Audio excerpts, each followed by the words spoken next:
gorgeous and talented Sienna Miller, world boxing champion Joe Calzaghe, writer and comedian Danny Wallace, and we have music from Brazil's brilliant CSS. Let's find out with Jonathan Ross tomorrow at 10:35. I've actually got quite a slight frame compared to my rivals. But I'm light-footed, not a power runner, a floaty runner. Get close to Nicola Sanders on her journey to Beijing. The European Cup, Saturday at 2:15 on BBC One.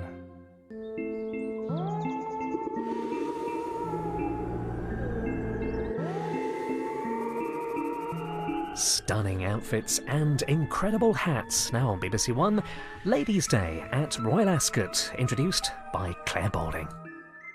Hello, good afternoon. Welcome to Ascot. The sun has not shone brighter all week, and with good reason, because this third day of the Royal Meeting is Ladies' Day, when you can afford to be totally eccentric and extravagant. Clearly, I have been far too conservative. In racing terms, it's all about the Gold Cup, and Yeats, can he win it for the third year in a row?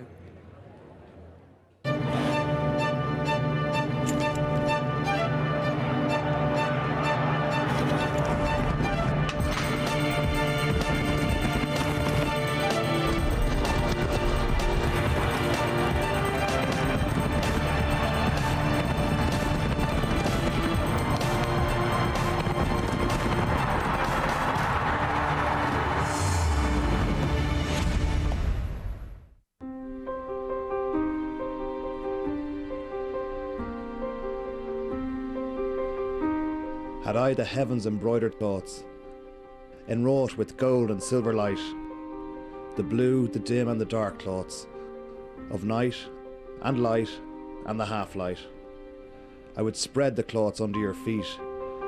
But I, being poor, have only my dreams. I've spread my dreams under your feet. Tread softly, because you tread on my dreams. They're not going to catch him. Yeats has outclassed them. Yeats goes on to win his second Gold Cup. The words of William Butler Yeats, the horse Yeats, will try to win this Gold Cup, which will be presented by the Queen for the third year in a row. At the moment, the cross marks the spot for 2008. Which name will fill this? We'll know by the end of today. The feature race, the Gold Cup, over 2.5 miles, is due off at 3:45. But history is against Yeats, because only one horse in the history of this race, which was first run in 1807, has managed to do it 3 years in a row. That was Sagaro, ridden by Lester Piggott from 1975 to 77. It is a test of stamina for horses as well as people. You won't see a gathering of more stretch limos anywhere in the world today. They're all here in pink and black and white and blue, and plenty of people in them to try and enjoy themselves at this most social and stylish of occasions. For this is Gold Cup Day, the third day of Royal Ascot, and this is the scene, the magnificent grandstand, the backdrop to the paddock and the pre-parade ring and the champagne bar, which is where Willie and I are just for the beginning of the day. We're not going to touch any champagne, of course. Not yet, anyway. No. Now, Mr. Carson, is Yeats the special one? Can he do what only one horse has done before? He is a special horse, but you must remember he is getting on in years. He's won it the last 2 years running. No horse other than Drum Taps has won this race at the age of 6.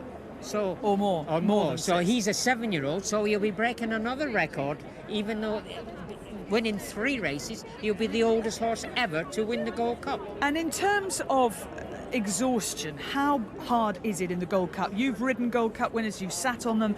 2.5 miles is a long, long way for a horse to gallop at racing pace. Well, it's not just the one race, it's the years, all the gallops that he's done in the past. It's a long distance. You're going over, as you said, 2.5 miles. In the prep races, they'll be over 2 miles, and over the years, he'll have galloped from here to John O'Groats virtually. So he's a heavy horse. His legs possibly might be just getting a little bit tired, or little problems starting here and there. So it is a big test of the thoroughbred to win this race, 2.5 miles, you know, for 3 years running. It will be absolutely fantastic if he can do it. Sounds to me like you actually don't think he can, though. Well, I have my doubt, and of course my doubt being there's a French animal coming, Coastal Path, unbeaten. There's only one reason that he possibly won't win this race is the distance. They're worried about the 2.5 miles. 2 miles, they're certain he stays.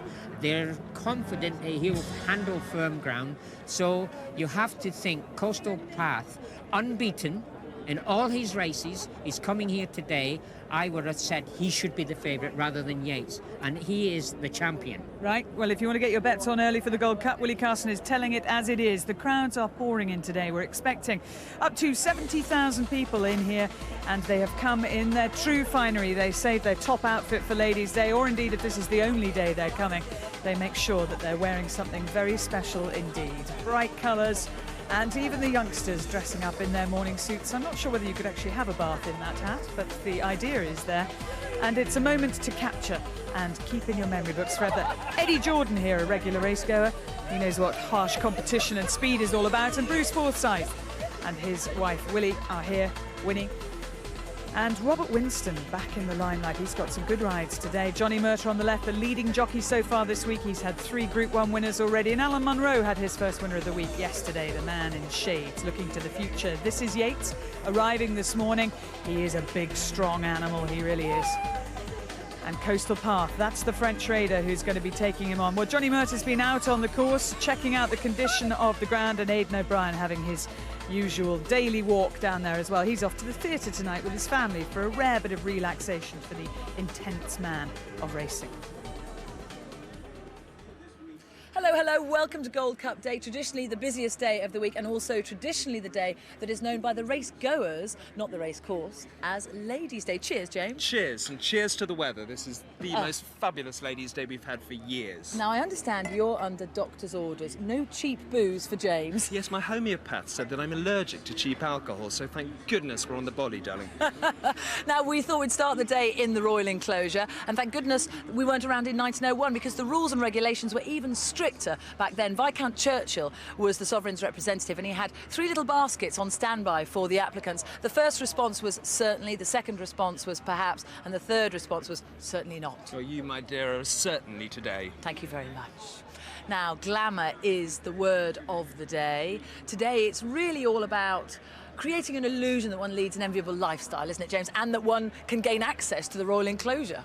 Well, the rules have evolved slightly over the years, but anybody can apply to be a member of the Royal Enclosure, but you do need to know a member who's been coming to the course for at least 4 years to this meeting. And you need to know the dress code. You certainly do. We don't want any spaghetti straps, we don't want knickers on show, we don't want mini skirts, we don't want etc, etc, etc. You know the drill by now. Absolutely. Now, a few jockeys this week have been suspended because of careless riding. Something we definitely don't want is careless dressing. Well, we don't want any monsters of frock today, and that's an order.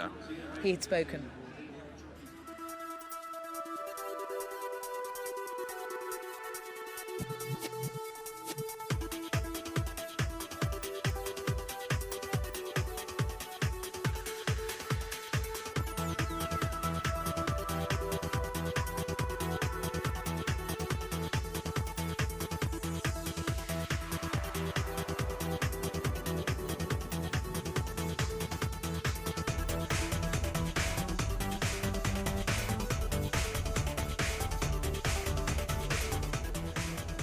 Well, I think I'm the envy of quite a lot of men here today at Royal Ascot on Ladies' Day.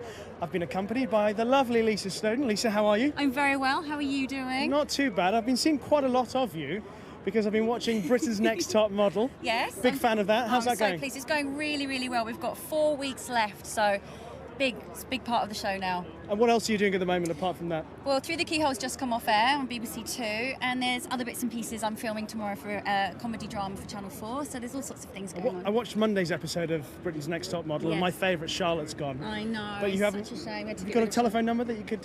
I have a telephone number. Aren't you married, mister? Shh. She's listening.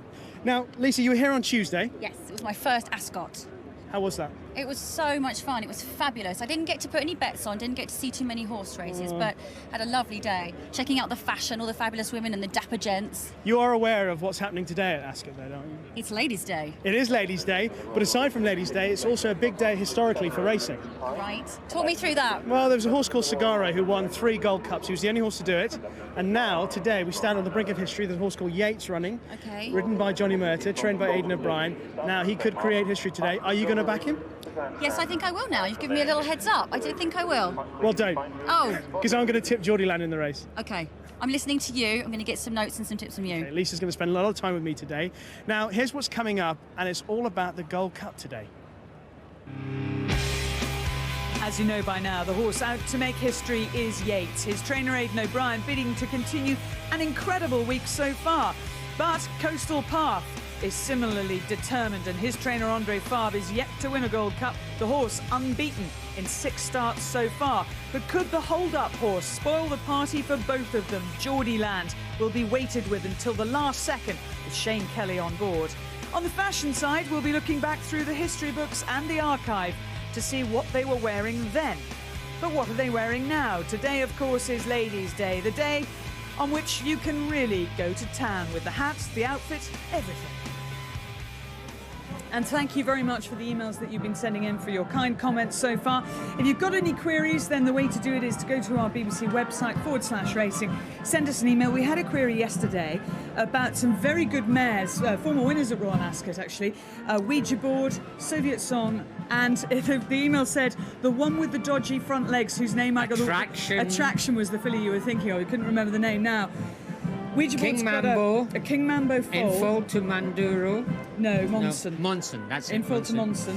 Soviet Song had problems getting in full, she did, but they're still trying. I don't actually know what she went to this year, but they did have a bit problems of getting her in full, obviously because she was such a great racehorse and maybe a little bit manly, as it were. She was a big, strong animal, and she still thinks she's a racehorse. Basically, she didn't want kids. And Attraction's got a yearling filly that's about to go to Mark Johnston. She's got a foal as well. This is Attraction in action, and she has just gone to be covered again.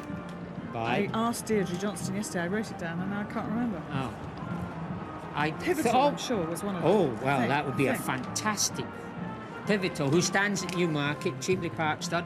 He only cost, I think it's 80,000 a nomination. Only. Whereas Lucky Story, actually, the Mark Johnston connection being continued, who sired a winner on the first day, only stands for 4,000. And that's basically the fee that you pay to send your mare to the stallion. So that's your nomination, your ticket to get your mare in full. Yes. It's for that stuff that makes babies. That's it. Well, Yeats, if he were to win the Gold Cup today, would be a valuable commodity at stud, probably as a jumping stallion, because he'd be able to instill all of that stamina and bravery and consistency into his horses. What about as a betting prospect? It's called class. He's got class too. What about as a betting prospect? What is the market looking like for the Gold Cup? Here's Angus. Well, thanks, Claire. And the market really makes it France versus Ireland. So many of the punters this morning are latching onto Yeats or Coastal Path as a logical alternative. There has been money for Geordieland, particularly in the northeast, as you would expect. But here are the latest prices on this afternoon's feature, the Gold Cup. Yeats now 11-8 from 6-4. It's 2-1 Coastal Path, 10-1 Geordieland. I think if you fancy Geordieland, I'd take the 10-1. I imagine that will be a single-figure price. It's 20-1 Regal Flush and Allegretto, and 25-1 Bar. Well, of course, one of the other big betting heats of the week has been the colour of the Queen's hat. Kate Miller of William Hill is with me. Now, you stopped betting at 10:30. Paddy Power continues at 12 and saw a flood of money for red. He'll be hoping that it's not a red hat she wears. What's the worst result for you? I think our worst result is purple, to be honest with you. We've been betting on this for a number of years. I think we were one of the pioneers of it, to be perfectly frank with you. And our experience tells us that it is best to suspend betting at 10:30. So we've done that, and hopefully it'll be the right choice. Well, they saw money down to 1-3 but when they suspended at 12 o'clock. That'll be something to look out for in the next few minutes. But the racing gets underway at 2:30. Another tremendous card, and there's been lots of action in the offices this morning. Absolutely fantastic. Yeah, very, very busy day. The punters certainly embracing the Gold Cup, which is one of the highlights of Royal Ascot week. Yeats is very, very popular, as is Coastal Path. The bookies don't want Geordieland to be placed there. No each-way money there for us. other bits and pieces. Arthur's Go and the Ribblesdale Stakes, an unusual gamble we've seen there, 10-1 from 14-1. And of course, Hurricane Himbook's another big mover. And it is a bit hurricane-y weather and windy here this afternoon. Certainly is, and the interesting money for Kensington Oval and Collection in the 455. It really has been a fascinating week for the punters. Just on top, just behind, how things? Certainly 2-0 to the bookies at the moment, but it looks a very hard card this afternoon. But there's another good thing in the shape of Yeats or Coastal Path. Both have been very, very heavily supported anti-post, so we could get our blow in. The punters could blow us over today.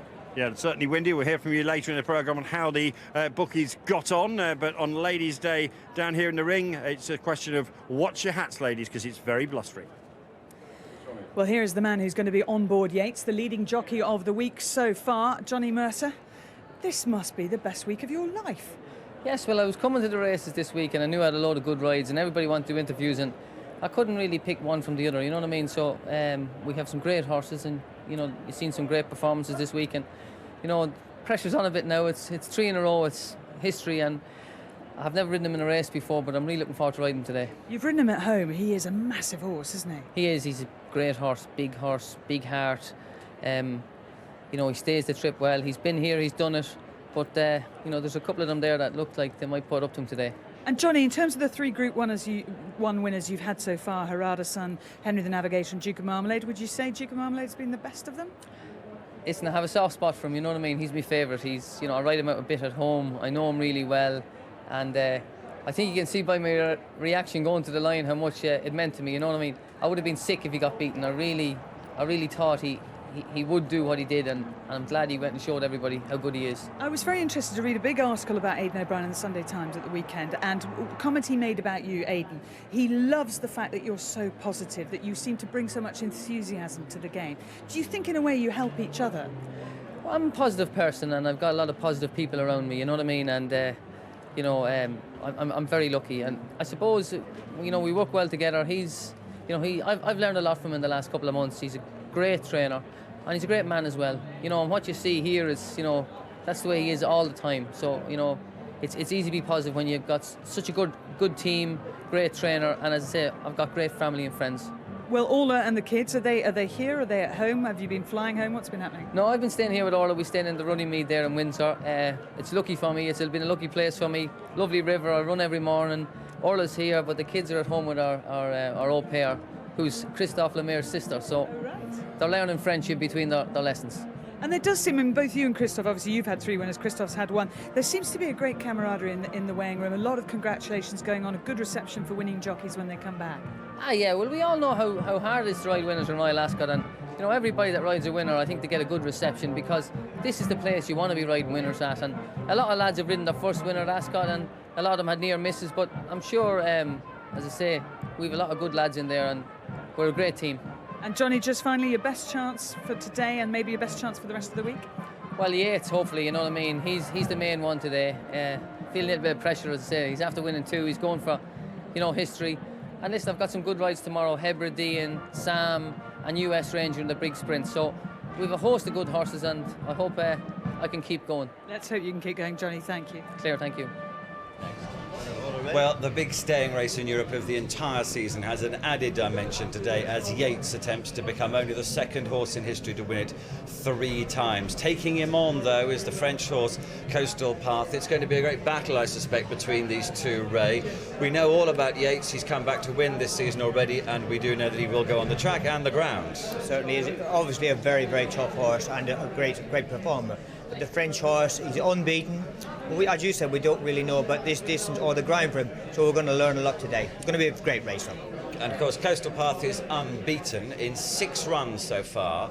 We'll have a look at one of those for you. The big questions, though, is the furthest he's gone so far in English terms is 1 mile 7.5 furlongs. That's 3,100 metres.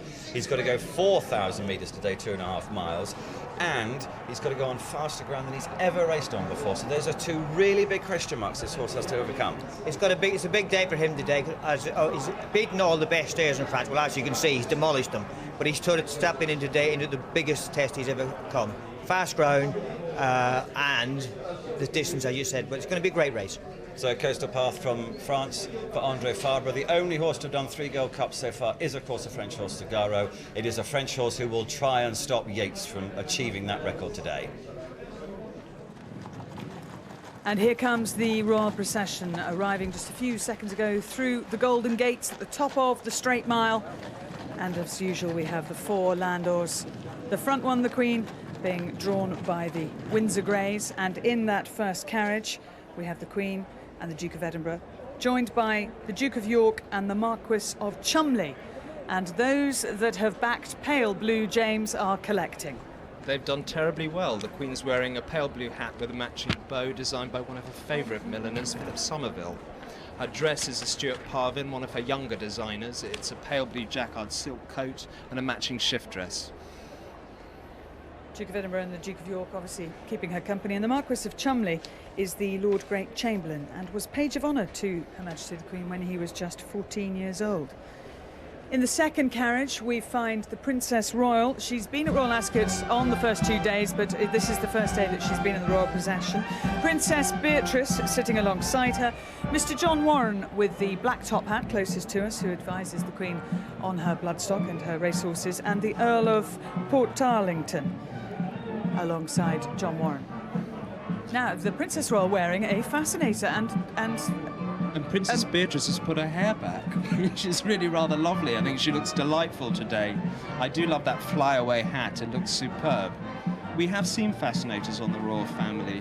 Certainly the Duchess of Cornwall wore one at Trooping the Colour. I don't think we'll ever see the Queen wearing a fascinator. It's just not appropriate for her at Royal Ascot.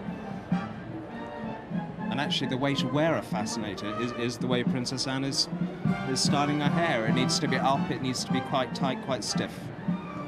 In the third carriage, I think for the first time, we have Peter Phillips, who is the Queen's eldest grandchild, and his new wife, Autumn, whom he married in May of this year. They've been away on their honeymoon, they're back here and they're enjoying Royal Ascot for the first time. And along with them, Princess Eugenie, closest to us, and also Mr. Galen Weston. I do love that tiara of feathers that Princess Eugenie is wearing. It's absolutely terrific for a young girl. I think Autumn's hat is beautiful as well, Autumn Phillips. She's such a lovely... I mean, she really is a looker. That's not too vulgar to say she's a looker. And interesting, there is a Canadian connection because Autumn is Canadian and Galen Weston is reportedly the closest thing to royal family that Canada have. Well, he owns Selfridges, doesn't he? Among many other businesses. And in the fourth and final carriage, we have Monsieur André Fabre, who will be saddling Coastal Path. The French trainer has had 6 Royal Ascot winners. He's never won the Gold Cup, but he was responsible for the horse who put up the most scintillating performance last year, which was Manduro in the Prince of Wales Stakes. André Fabre is the one in the grey top hat. And the black top hat, we have Mr. Ross Smith-Kirk, who's chairman of the Australian Jockey Club, and Mrs. Smith-Kirk and Madame Fabre are the 2 ladies facing forward. That's a wonderful hat closest to us. It's a remarkable flying saucer. It frames the face beautifully. So a very happy royal procession and an extremely happy crowd because the sun has come out. The first time we've really been baking in the warmth of the sunlight, and it means they can get a clear view of this royal procession and can enjoy themselves. The wind just dropping a little bit now, but there is the sight of the royal procession on Ladies' Day. We haven't seen a Ladies' Day as glorious as this for many, many years, correct? I think York was rather lovely. I do remember that. You're right, it's been a bit grey and dismal in the last few years here. And quite heavy rain, I think, not? I can't remember when that was last year. It was ghastly, absolutely ghastly. Ghastly? No, but it's such a disappointment because if you're coming for one day, you know, chances are it's Ladies' Day. Now, as the royal procession approaches the 2 furlong marker, we will have the national anthem, as we have been having every day, by the band of the Welsh Guards. Major David Cresswell is conducting them in this. And the band of the Lifeguards then in the paddock, who have been playing accompanying music, are at the moment marching out and leaving the path clear for the royal procession to make their turn around the paddock.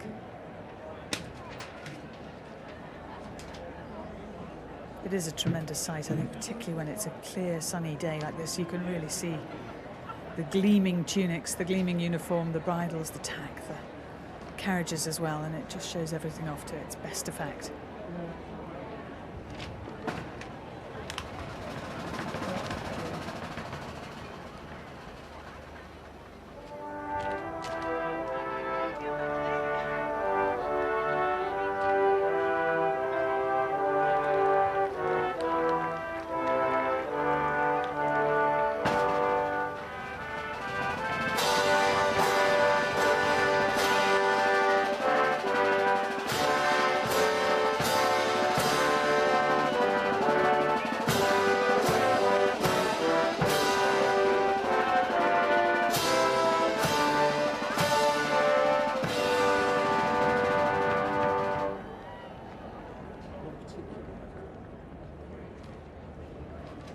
The national anthem having been played, let's go down to Julia, who's in amongst those crowds. I certainly am. This is the Royal Meeting, of course, and it's Europe's biggest flat race meeting in terms of betting as well. When the racecourse reopened in 2006, the tote achieved a turnover of £8 million. For so many people, this is their flutter of the year. And of course, it's their chance to brush shoulders with royalty as well. You don't get much closer to the Queen than this unless you move in royal circles. There's a lady here in pink who's come all the way from Australia for this big day. Hello. Hello. We've got the weather for you today. Oh, yes, you certainly have. It's absolutely fantastic. And how do you feel standing here with the Queen about to pass by? As excited as you could possibly be. I haven't seen her since I'm 5 and I am beside myself. I'm about to burst well, look, here's your moment. Don't miss it. Thank you. Enjoy your day. Everybody here enjoying the strong sense of tradition that, of course, exists here at Royal Ascot and this moment.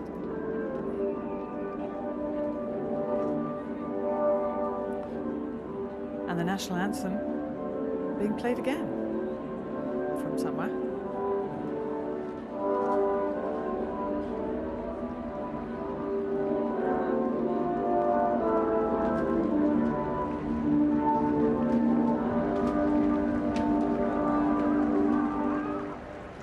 Top hats come off for the Queen. And they make this left-handed turn through the tunnel and they will emerge the other side of this incredibly modern, magnificent, enormous grandstand. The most impressive racecourse grandstand that I've seen anywhere in the world, until Sheikh Mohammed opens his new racecourse in Dubai. So just tell us, in terms of the material of the suit, James. Oh, a jacquard. It's a silk. It's a variation of a silk, basically very lightweight, a summer weight, so the Queen spot on once again for the weather. And you notice she was wearing black gloves. The Queen only wears black or white gloves. And why would she wear black with pale blue rather than white? Actually, I do think black looks rather marvellous. It defines her. It defines the wave. But you know, pale on pale is not always the best policy. So I wanted to know what the rules were. I knew there'd be rules. Well, certainly, and the Queen knows them better than I do, clearly. Now, I need to ask you a question about jewellery, because I know you are fascinated by Yes. it, and you like to look at the Queen's brooches and her two-strand pearl necklace. I think she's wearing. Is it two today? I think it's two. They could easily be Queen Mary's pearls. Now, diamonds. Yes. The rule that you can't wear diamonds in the daytime, does that still stand, or is it suspended for Royal Ascot? Diamonds for daytime. The Queen can wear diamonds whenever she wants to wear diamonds because she has plenty of them. So, and you certainly see diamonds in the Royal Enclosure. You know, a neat diamond brooch always looks appropriate. Absolutely. So one is allowed here, or is one allowed everywhere? I'm very pro for Royal Ascot. I love to see diamonds. A very warm greeting for the royal procession as it enters the parade ring. And this paddock really is well laid out for this occasion. I think they built it with this in mind, actually, more than watching horses in the paddock. I think it was to give people a proper viewpoint for the royal procession. It's the greatest showcase. I think it's incredibly successful, the parade ring. Now you can get a closer look there at the hat. Definitely pale blue. Can't remember what price that was. I think it's 4 to 1. 4 to 1, was it? I think it was a 4 to 1 favourite for blue, which is rather a wide catchment, I would have said. You know, if she was wearing navy, I don't think you should have won it. Did you have a bet, James? I didn't, because I thought it was inappropriate. People would thought that I might have rigged it. So no, I didn't bet, but I took a punt on yellow, that it might be yellow today. Wrong as it happens. I think you can safely have a bet next year without anyone thinking you may have rigged it. There's nothing like making a couple of mistakes before you get it right. Right.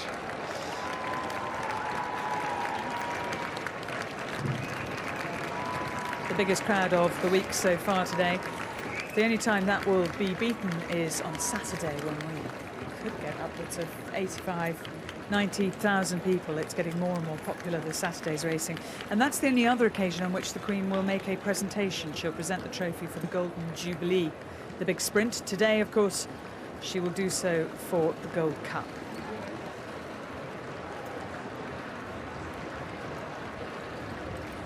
And the Queen will be greeted here by Her Majesty's representative, the Duke of Devonshire. Now, the Duke of Devonshire is wearing a tie that is in his own racing colours. And there is a very good reason for that, because he has a runner later in the day called Kensington Oval in the 4:55. It'll be our last race on air, and I am reliably informed that this is the big punt of the day. So his colours are straw, and the Duke of Devonshire's tie is straw as well.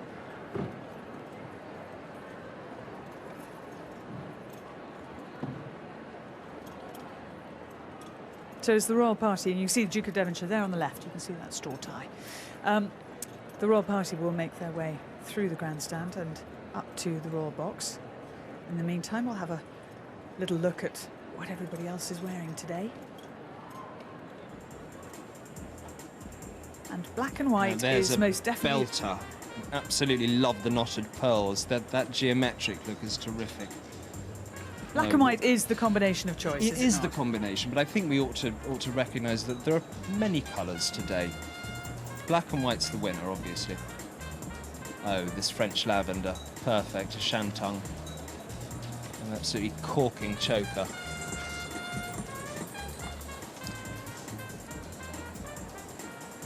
Oh, look at that wonderful hot pink tie. I think that's very well coordinated with the man you're coming with. Lovely, soft and floaty. Just terribly pretty, terribly pretty. And I noticed this girl earlier today, and I think she's probably going to be one of the best dressed at Royal Ascot. I think it's fair to say. Absolutely gorgeous. James works with no notes at all. You say exactly whatever comes into your head as you see the outfits. There's not an awful lot. You don't get a lot of chance to see them before. That's right. Which does mean that sometimes you, probably having thought about it, might choose your words slightly differently. Oh, inevitably. I think the occasional inappropriate comment slips out, and I sort of bite my tongue and think, goodness, I really shouldn't have said that, because the last thing one wants to do is offend anybody at Royal Ascot or at home. Exactly. So I think the point is made that James does not intentionally offend. He says things, and he does apologise if he has inadvertently offended anybody along the course of the coverage so far. Now, where's Rishi got himself to? He was looking all puppy dog with Lisa earlier. I've made my way to the weighing room now, Claire, where I found Robert Winston, who's looking forward to today at Royal Ascot especially. Robert, you've spent a bit of time on the sidelines, and I bet it's a big relief to be back riding. You've had 24 winners already, and good to be here today. Yeah, it was a big frustration to be out for a year, but you know, I'm back now, I'm back fit, and it's great to be here at Ascot. Good ride as well in the first race, South Central. Tell us a bit about him. Yeah, he's very well mannered, he's very professional. You know, it's the first time I sat on him when he won at Carlisle, and he blew me away the way that he won. You know, the horses behind him may not have been much special, but it was the way that the performance that he did it and how easily that he did it. When you say he blew you away, what was it about it? Was it the way he quickened, the way he just... You looked round at one stage, I think, and probably couldn't believe how far clear you were. It was more of his attitude, you know, how he jumped out of the stalls, the way he travelled. And when I pushed the button and asked him to quicken, he quickened nice. But when he was quickening, he was pricking his ears. You know, he was having a look, and he wasn't really. It just didn't seem hard work to him at all. And you know, there wasn't a horse that could come to him to help him. But if there was, he would have found a hell of a lot more. It was just so easy for him. Robert, you're on a 2-year-old having only a second start. Never seen anything like he'll see today at Ascot. Do you ever get concerned that they might get to the crowd and maybe put their head up a little bit? No, well, this fella had a really nice education. He didn't have a hard race. As I said, his attitude was very, very good on the day, and you know, I've got no worries with him. He seems to be a bit of a professional, and you know, we're expecting a big run from him today, and it'll take a good one to get past him, I think. Nice to see you back at Royal Ascot. Good luck today. Thank you, Richie. The going is good to firm on the Royal Lawn, and that's where we find Lisa Snowdon for her first Ladies' Day. Welcome back, Lisa. Thank you. Thank you for having me. What a superb day to be back. I don't think there's been such a good Ladies' Day in terms of weather for years and years and years. I'm your lucky charm. Absolutely, you obviously are. Love your outfit as well. Black and white, so very much. good choice. We're on trend today. We are definitely on trend. I think James approves. Thank goodness. Yeah, I don't want to get on the wrong side of James. Lucky that you weren't here yesterday, because the wind, I mean, today it's pretty windy. Yesterday, we're looking at the papers, you'll see everyone was having some problems with the wind. This young lady lost her hat. The Queen even had problems. Today, you and I have we've worked overtime. Just so you know, this is the kind of stuff we're looking at to keep our hats it's like in a place. torture device, this one. Lots of hairspray, lots of course. Hairspray, pins, lots and lots of grips. It's good to put them two together to secure the elastic so the hat does not fly off. See, top tip there from a top model. And if all else fails, use these. They work a treat. Don't use those on me. Now, Lisa, let's take a look at some people and what they've been wearing today as they come through the gates here at Ladies' Day. Let's see what we think. Oh, Spots are very in today. And what a smart collection of people we had there. Now, I really like this. I shouldn't, because I'm not quite sure that the hat and the dress doesn't go so well together, does it? Now, this is elegant. Very elegant. It's a very sharp-looking hat. Not too sure about the brolly there. It looks a bit like a penguin. Oh, wow, look at this one. It's loud and it's proud and it's big. I think there's something growing in there. I think there might be a nest or three. That's a classic shape. That's very classic, yes. And pretty. those girls are having holding lots their of fun. skirts down though. You have to be careful of the wind in all areas. Well, thank goodness it's the knicker rule this year at Ascot. Now this is frightfully smart. I think this could be a Miss Marple investigation. I think it might be. That's sort of quite bohemian, isn't it? Very bohemian. That's a pretty colour. I do quite like the orange dress. Tangerine. That was earlier in the day, obviously, because the crowds weren't out in force. Now they are really everywhere. Shocking pink. Shocking pink with a little black. Pink and black I like. It's quite elegant. That's pretty. Looks quite smart. That's very nice. Very, very elegant. We like that one.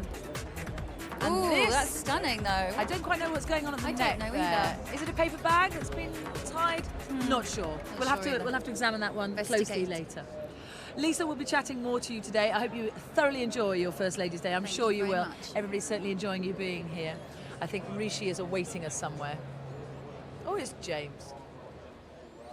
Well, I think it's been fascinating what we've all been talking about with Yeats, and particularly Willie's observations about the physical demands on Yeats running over these extreme distances. But there was a quote during the week from Aidan O'Brien who said that the horse was not exerting himself as much at home. He was getting wiser. So it's all about mental attitude as well. And that'll be put to the test over the 2.5 miles. It's going to be an absolute cracker, the Gold Cup. But let's have a look at the full programme, what we've got lined up for you racing-wise. Well, coming up with the first, and that's the Norfolk Stakes over 5 furlongs. Can Best do even better? John Best saddles up Flashman's Papers again. Maybe a repeat victory. The second is the Ribblesdale Stakes over 1.5 miles, a race that offers some consolation for those beaten in the Oaks. The Gold Cup at 3:45, and a grand old favourite at Ballydoyle. Yeats bids for his special place in history. The fourth, the Britannia Stakes. Well, a total of 28 are engaged in this charge up the straight mile. And which way will the jockeys go? Left, right or centre? And finally, our last live race, that's the 4:55, the Hampton Court Stakes over 1.25 miles. Sir Michael Stout's got a very strong hand there. And these are the non-runners today. Put a line through these. In the plenty of them. 2:30, number 4 Finn Jan, 7 million mile an hour, 14 Waffle and 15 Moss Likely. 3:05 Dare Me is out. 3:45 Badam comes out. 4:20 quite a few here. Kobo Bay, Hazar, Endless Luck, and two of the reserves, Navajo Joe and Wasan, but the other one, Lazy Days, does run. And in the 4:55, Fanjura comes out. And there's a couple in the last that are not mentioned there. That's in race 6. 7 Allied Powers is an on-runner, and 15 Many Rivers to Cross is also out.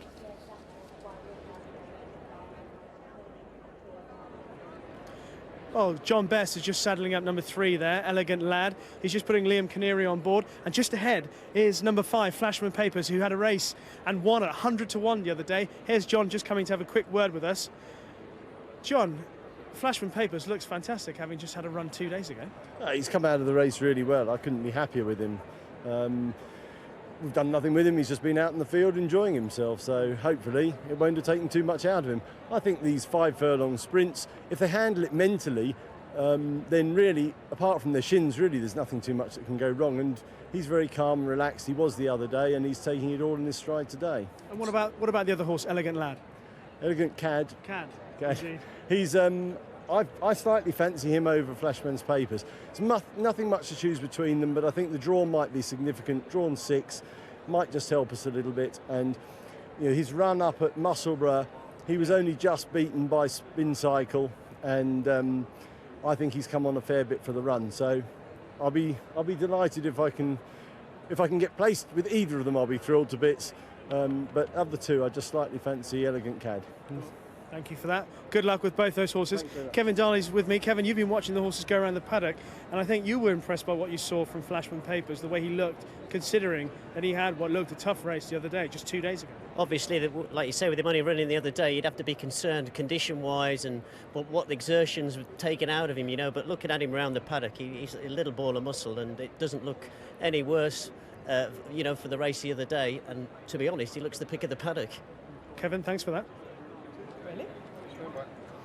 Well, there is a very fine collection of people over here just posing photographs, or indeed having a team hug. This is the gathering involved with Chirito or Cerrito, I'm not sure. I'll get confirmation from Harry Finley, who is the owner. How do we pronounce this?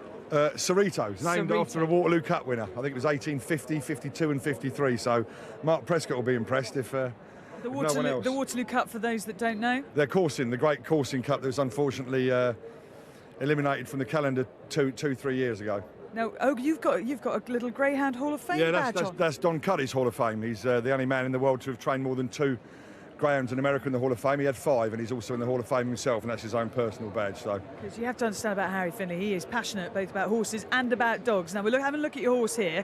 You've got a Gold Cup runner later as well, Thundering Star. Trying to do the Gold Cup double, because this man of course owns the Great Denman, or your mother does, and these are your mother's colours on Cerrito. How different is it? You've got your friends and family all dressed out. I love this butterfly hat. Come over Glenn's here. girlfriend Kate, that's a cracking hat. She's had all the photographers on her today. We're not too worried about gambling today. We've had all the photographers driving us mad. And in your purple as well. In the purple, and my daughter Jade's in the purple, and the other half Kay's somewhere in the purple. Kay's in the purple. So no, it's a lot of fun really. We've had one runner here before in a 2-year-old race, that's Batano with Mark Wallace a couple of years ago. But no, it's a lot of fun. Mick and I decided to get a couple of 2-year-olds and give it a crack, and this is what it's all about. He could probably have done with a little bit of rain, but I think that's the same for a lot of them, including the favourites. So. We'll see what happens. Well, good luck to you, Harry. I'm just going to step sideways because this man is my brother's hero. This is Matt Le Tissier, former Southampton striker, superstar of the South. Didn't get nearly enough caps for England, but hey, there we go. What are you doing here? Well, I'm coming to watch the racing, of course, and my good friend Michael Shannon, so he's invited me up. Having a wonderful time. Came last year for the first time, and my second year here, so loving it.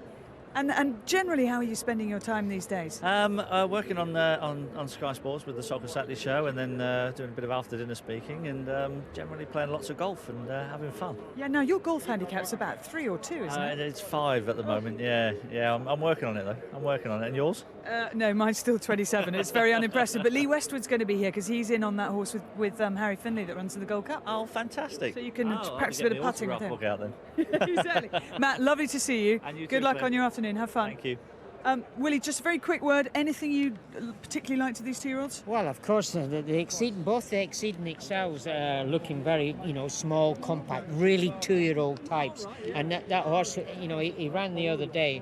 Flashman's Papers. Yes, he's one of the he ones looks by terrific. And Exceeding Spin Cycle, he's another Exceeding Excel. He's won his last 2 races, and he looked a little pocket, machine that's just ideal as a 2-year-old. These are horses that you would have to say will be good today, but later on, the good horses will come out and give them a hard time later. But they're here to do the business today. They are, and the first race is the Norfolk Stakes. It is due off at 2:30. It's going to be a little bit late, but let's have a check on the field. Here's Jim. Yeah, runners at the post already. Norfolk Stakes, 1 is Bay Cat, James Doyle, 2 Cerrito, Darrell Holland, 3 Elegant Cad, Liam Canary. Take out at 4. Number 5 is Flashman's Papers, Steve Drown. Clinch is Jamie Spencer. Take out 7. 8 is Prolific, Richard Hughes. Down to 9, Savoca, Michael Hills. 10, Skid Solo, Alan Munro. 11, South Central, Robert Winston. 12 is Spin Cycle, Ted Durkin. 13, Sunship is Ryan Moore, and take out 14 and 15. So a total of 11 facing the starter in the Norfolk, and here's the betting. Well, this is a lively market, Jim, and it's at the moment 11-4 South Central. Has touched 3-1. Carito is 11-2, having drifted out. Prolific is a 6-1 chance. Spin Cycle is 7-1. Amongst the outsiders is Sunship. Now that's quite interesting. That's ridden by Ryan Moore. If you fancy him to ride a winner today, Stan James have a market 4-9 he doesn't, and 13-8 he does. That could be the value play of the day. There's been good support down here for Spin Cycle into 7-1. I'm down here with Josh Lucy. Nice to see people from other sports other than racing come to Royal Ascot, and hoping. What do you fancy in the first? Oh, Prolific, but I'm a bit annoyed it's now to move to 6s rather than 11-2, to be honest. But gone each way on that one, a safe bet. And are you a regular race goer? Do you enjoy it? We do. I mean, obviously around the rugby, the breaks in the rugby, but at this time of year we've got a few weeks off. It's fantastic to come down here. Some lovely sights. It's nice to be here, and Ascot, they've redone it. It looks beautiful. And Lawrence Delaney, he's a big racing fan, isn't he? Yeah, in more ways than one, yes. In more ways. Nice to see you, Josh Lucy, here. Down in the ring, though, 11-4 South Central as they go behind. It's quite a lively opening heat here at Royal Ascot. There's South Central a little while ago as he made his way to post. Ray, you don't get often 2-year-old maidens won by 13 lengths like he did at Carlisle. No, it was a very, very smooth performance. He took it up there shortly after they made the turn at Carlisle and just strode further and further away. A very likeable horse, and obviously he stamped himself that day as a Royal Ascot contender. We've heard about him as well from Robert Winston. Let's have a look at Prolific, who's at the post stall already. Won at Newmarket in May, fast ground. Got beat by Danehill Destiny. She ran no race in the Queen Mary. But this horse was beat on soft ground last time. It's back to faster conditions today. Certainly is. It was a very good performance behind Danehill Destiny at Windsor. More like it didn't suit the ground. But the third in that race, Shirl, who ran well here in the Queen Mary, only just got beaten in the Queen Mary. This horse is actually the pick of the paddock, and I think he'll win this. Richard Hughes is on board. He's going forward to stall number 11. And there is Cerrito, winner of his only start so far, which was at Bath. And again, 6 lengths. It's a long way for 2-year-old maiden to win by. Certainly a long way, but he also had 2 winners behind him, or come out from behind him and won. Now he's a likeable little horse, but he's just got to improve a little bit here. Darren Holland's on board. He'll be going to stall number 7 eventually. He's a 6-1 chance. The favourite just in the background behind him. And there is Baycat, who's won twice, including over the course and distance. Being supported, was a 33-1 winner on debut, but faster ground today. Certainly is. It was soft ground when he won here. But of course, there again was quite impressive. He's got a lot of speed. He carries himself well in the race. Got a live wire chance. 2 from 2. And an 8-1 chance from 12s. He comes from stall number 10. As Sunship was just going 4, that's been beaten by Baycat both times. South Central's 11-4 favourite, Centre Prolific 6-1, Spin Cycle 7s. In a word, Ray, the winner will be? I'm going to go for the Richard Hannon Prolific. I think his form's very solid. Okay, the favourite there, South Central. In the gates, he's a little restless, but I think there are only 2 after him to go forward, so here's Jim. 2 to go. Yeah, all the talk about the draw. Of course, the stalls are in the centre here, and there are only 11 runners, so we probably won't have much idea. Jockeys will probably group up in the centre, but it will be interesting. Set now for the Norfolk. Ready, off and running. And away to a fair start too. Out in the centre, Cerrito, one of the first away, going fast early. South Central to head them all off. Now on the near side. Just behind them is Sunship, and right there in the centre, Elegant Cad, followed then by Prolific. Further back in the field is Baycat, and they're followed next well back by Spin Cycle on the near side. But on settling down, and it's the Carlisle winner, South Central, who's almost joined now by Cerrito over on the far side. 2 lengths away then is Servoca giving chase now with the yellow sleeves and cap. Also Elegant Cad running a big race.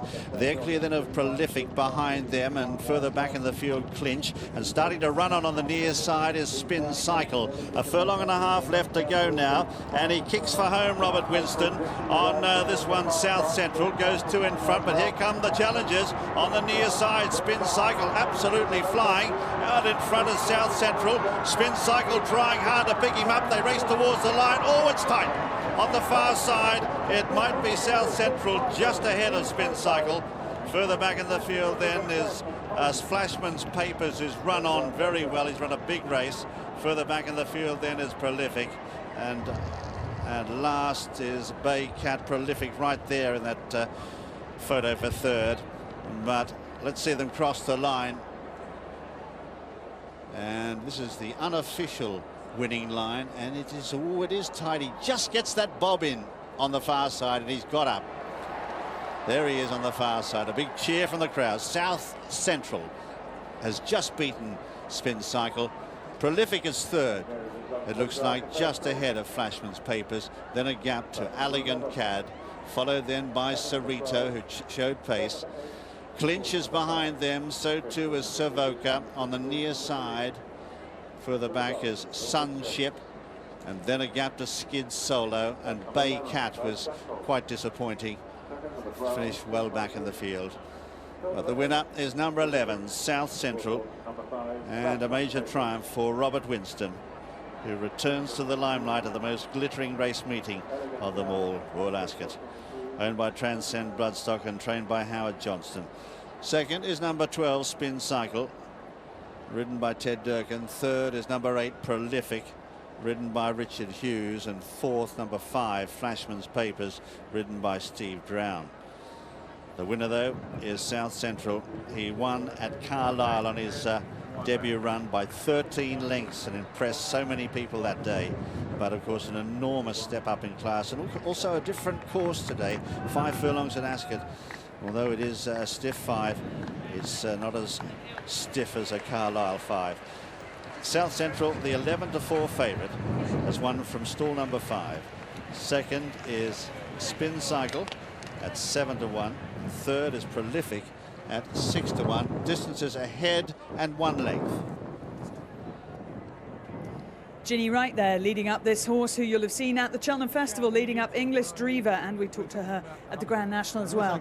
Spin Cycle finishing second. We're just marking him out there. The winner, though, is in front in the purple, Robert Winston on South Central. Howard Johnson and Robert Winston and Graham Wylie, who is the mastermind behind Transcend Bloodstock, linked up to win this race in 2005 with Master Plaster. Robert Winston has been through a few traumas since then, with a broken jaw and an 18-month suspension for passing on information.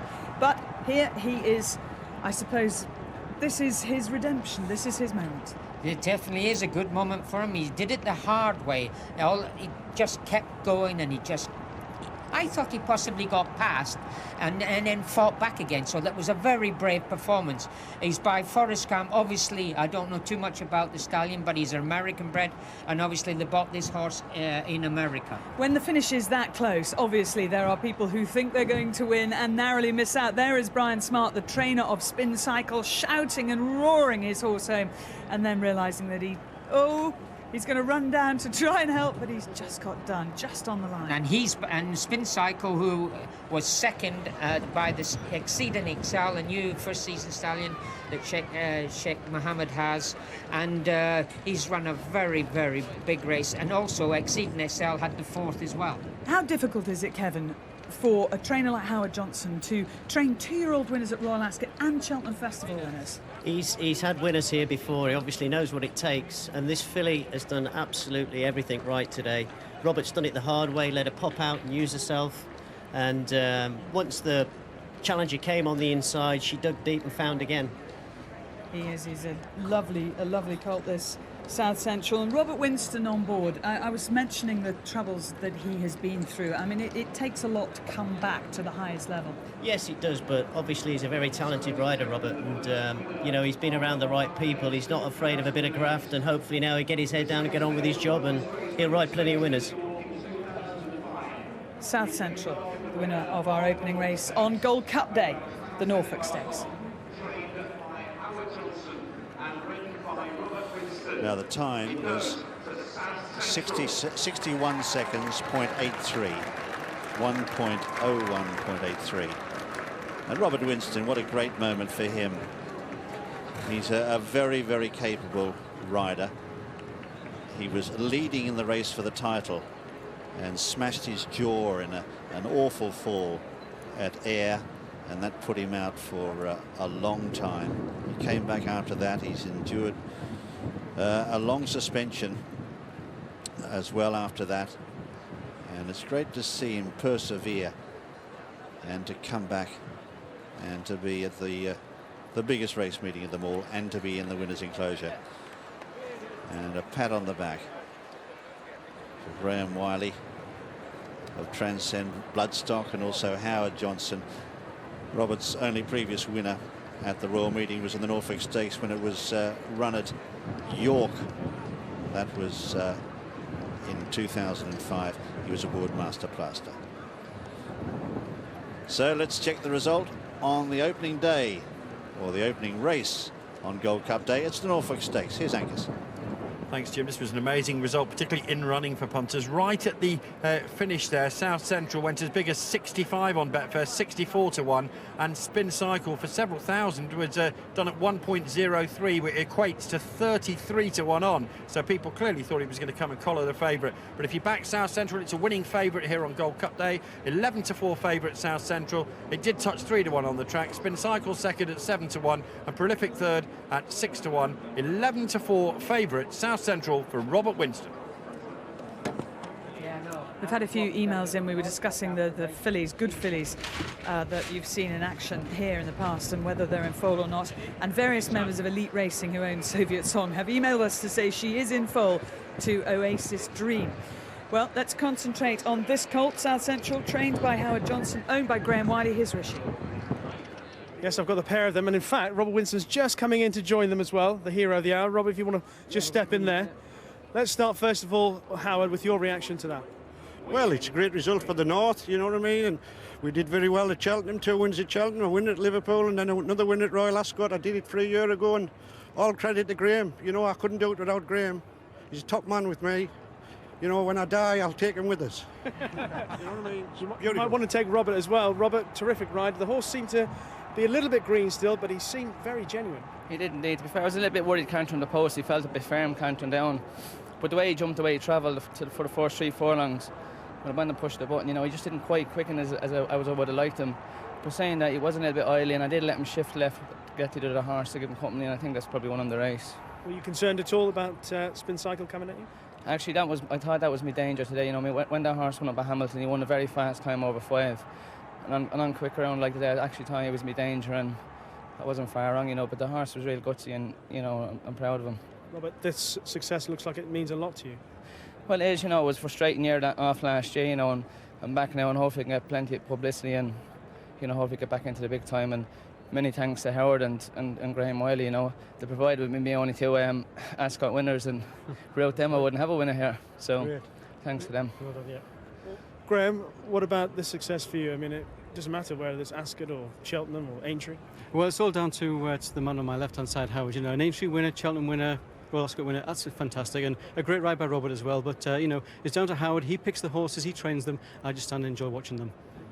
Howard, would you have any big plans for this 2-year-old? Well, you know, Transcend Bloodstock, we buy yearlings to try and sell them 2-year-olds, so he is for sale. You know, it'd be ideal in America, this horse, you know, and that's the plan. And then we'll go back to the ledger sales in Ireland and buy more. Could you tell us a little bit about his pedigree? It's a little bit unfamiliar to some of us. Well, I just picked him out at Doncaster Breeze up. I picked 3 out what I liked, and this is one of them. The other one won't go in the blasted stalls, and the other one's ready to rock and roll, you know, and it's the way it goes. And he moved great at Doncaster when he breezed. He moved great, and I thought, you'll do for me. Well, Howard, Graham, well done today. Thank you very much. Appreciate it. Thank you. Let's have a look at the whole 5 furlongs again of this Norfolk Stakes. The first and second coming from stalls numbers 3 and 5. The winner, South Central, from 5. Spin Cycle comes here from stall number 3. But just watch him at the beginning of the race, Ray, because he just slightly breaks a little awkwardly. Certainly just pops out and just skids to the side a little bit. And it's not the ideal start for where you want in a 5 furlong race. But there, he had to sit and wait because Robert's already got the pace set up in the middle of the tracks here. But they're going pretty quick. It's a difficult race to look at with the winner and judge his performance, because almost by the halfway stage he's got all of the others beat with the amount of pace he's shown. In the end, of course, he's used his energy up then, and so at the end he was only won by a tiny margin.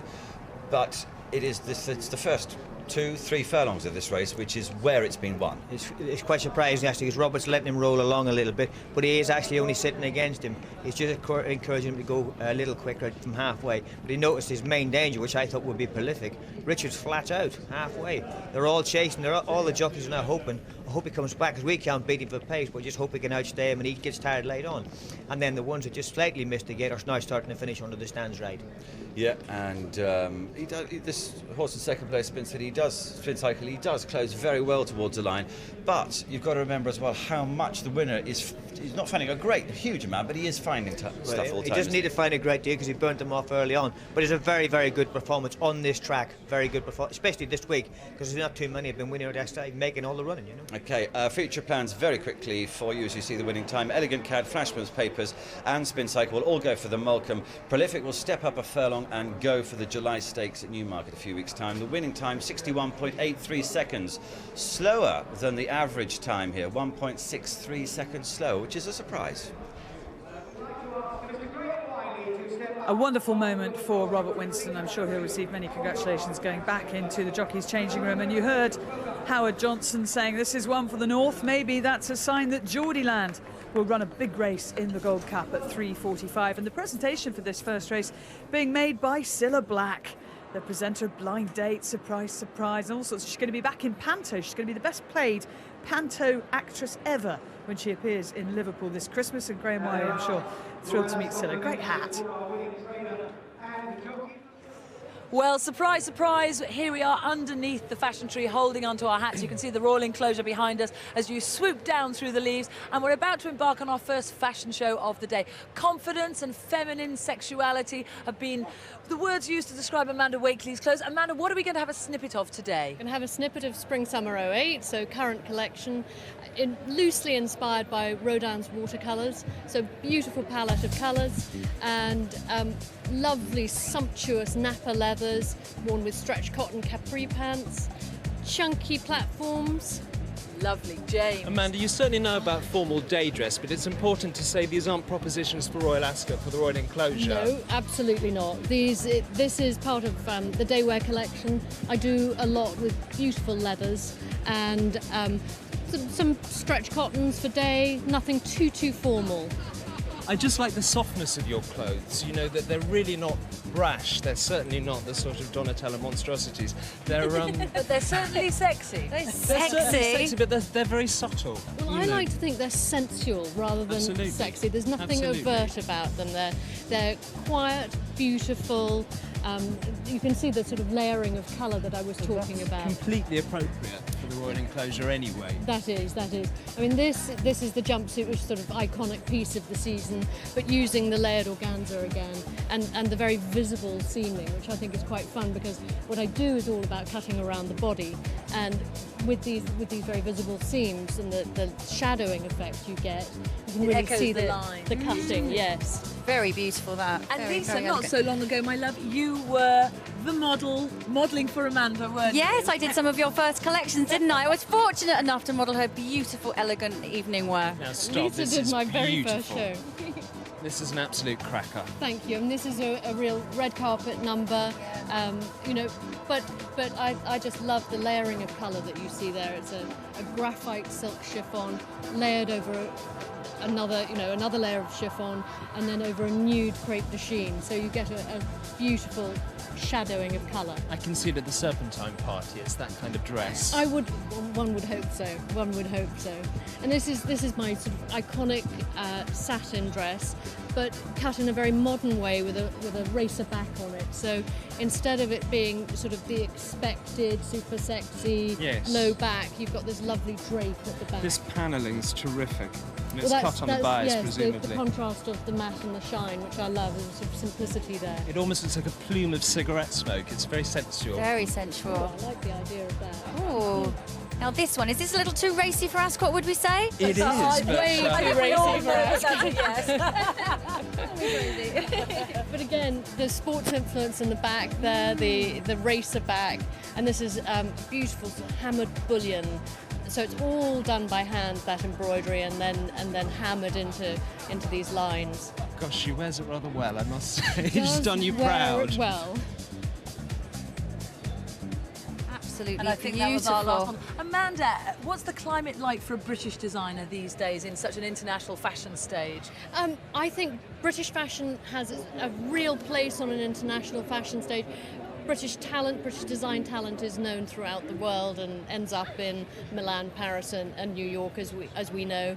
I think, you know, there's a lot of talk about a very tough financial climate out there, and undoubtedly a lot of people are struggling. But then there's a huge influx of international money coming from Russia, from the Middle East. So that seems to be balancing out the bad news at home. Your clothes are recession-proof, I think. Well, thank you, Jane. And for you, Let's hope. exciting things ahead, because handbags and shoes, accessories are where you're heading next. Absolutely, absolutely. Amanda, thanks very much for joining us today. Thank you for showing us a little snippet of Spring-Summer 08. That's it from fashion. Where are you, Rishi? Back in the weighing room again now, Julia, and I found Seb Sanders. The last time we saw Seb Sanders riding a filly for Rafe Beckett, which he's about to do in the next race, the Ribblesdale Stakes, was at Epsom in the Oaks. Great day. Seb, your first English Classic. Take us through those times. It was a great day for me and Rafe. We thoroughly enjoyed it. But we went there, you know, knowing we had a very good filly, and I always felt the feel she gave me at Lingfield in the trial, that she'd run a huge race. Didn't expect her to win in the manner she did, but you know, I always thought she was a very nice filly. Your reaction after the race showed just how much it meant to you. Well, I'd won a couple of classics before, you know, one in Ireland and one in France. Nothing beats winning a classic on the home turf, and especially around Epsom. It was, as I say, it was just a great day. Now, you're riding Hobby in the Ribblesdale for Rafe. She ran really well in a trial, an Oaks trial at Newbury. Yeah, she done nothing wrong that day. She got a bit to prove with a few of these today. But she's worked with the other filly and, you know, worked as well as her. But, you know, you can't always take home work form to the race course. And she's a different type of filly to look here. I mean, unfortunately, when I rode her, she was wrong. So, you know, as me trying to tell you about the filly, it'd be difficult because she ran no race at all that day I rode her. So, final question. Big race today, the Gold Cup. What are your thoughts on the race? Well, it's between Yeats and the French horse on paper by the look of things. But, you know, 2.5 miles. You know, they've got to turn up and they've got to be, you know, 110%. The ground's going to be a bit quick. So, you know, you question mark the French horse on that. But it looks very interesting between the two of them. So, thanks for talking to us. Well done on winning the Oaks, and good luck today. Thanks very much. Cheers. Well, this massive crowd here, we're told that it's well over 70,000 today for Gold Cup Day. Down in the Silver Ring, it costs £25 to get in there. There aren't the same restrictions in terms of what you're allowed to wear, and there isn't the same age restriction either, which is why that's the favoured enclosure for the families. Over in the Royal enclosure, it costs £63 for the day today, but if you book for the whole week, you get obviously it's still pretty expensive, but you get a slightly lower daily rate, as it were. And this is some of what crowds keep coming back for. This is why Royal Ascot is so special. Here are the highlights of yesterday. Good afternoon and welcome to the second day of Royal Ascot 2008.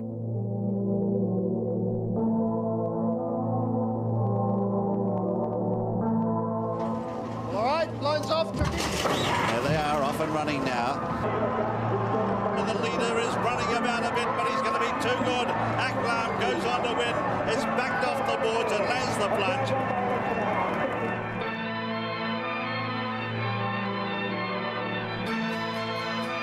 Windsor Forest are off and running. Well over a furlong left to go. Heaven sent the one to catch. Here's Savannah Bonita absolutely flying down the near side. And Savannah Bonita has got up to foil Ryan Moore on the Heaven sent.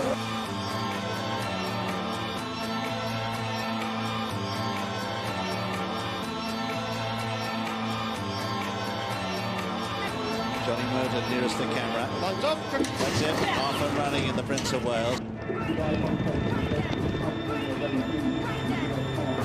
A furlong left to go though. It's Duke of Marmalade sprinting away from them. Goes 3 or 4 in front. This is a brilliant winner. Duke of Marmalade wins the Prince of Wales like a very good horse.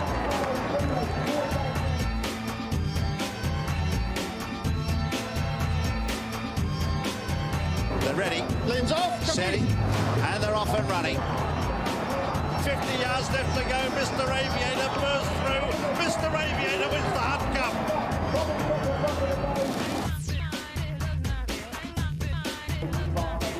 It's Lang's Lash who's battling away.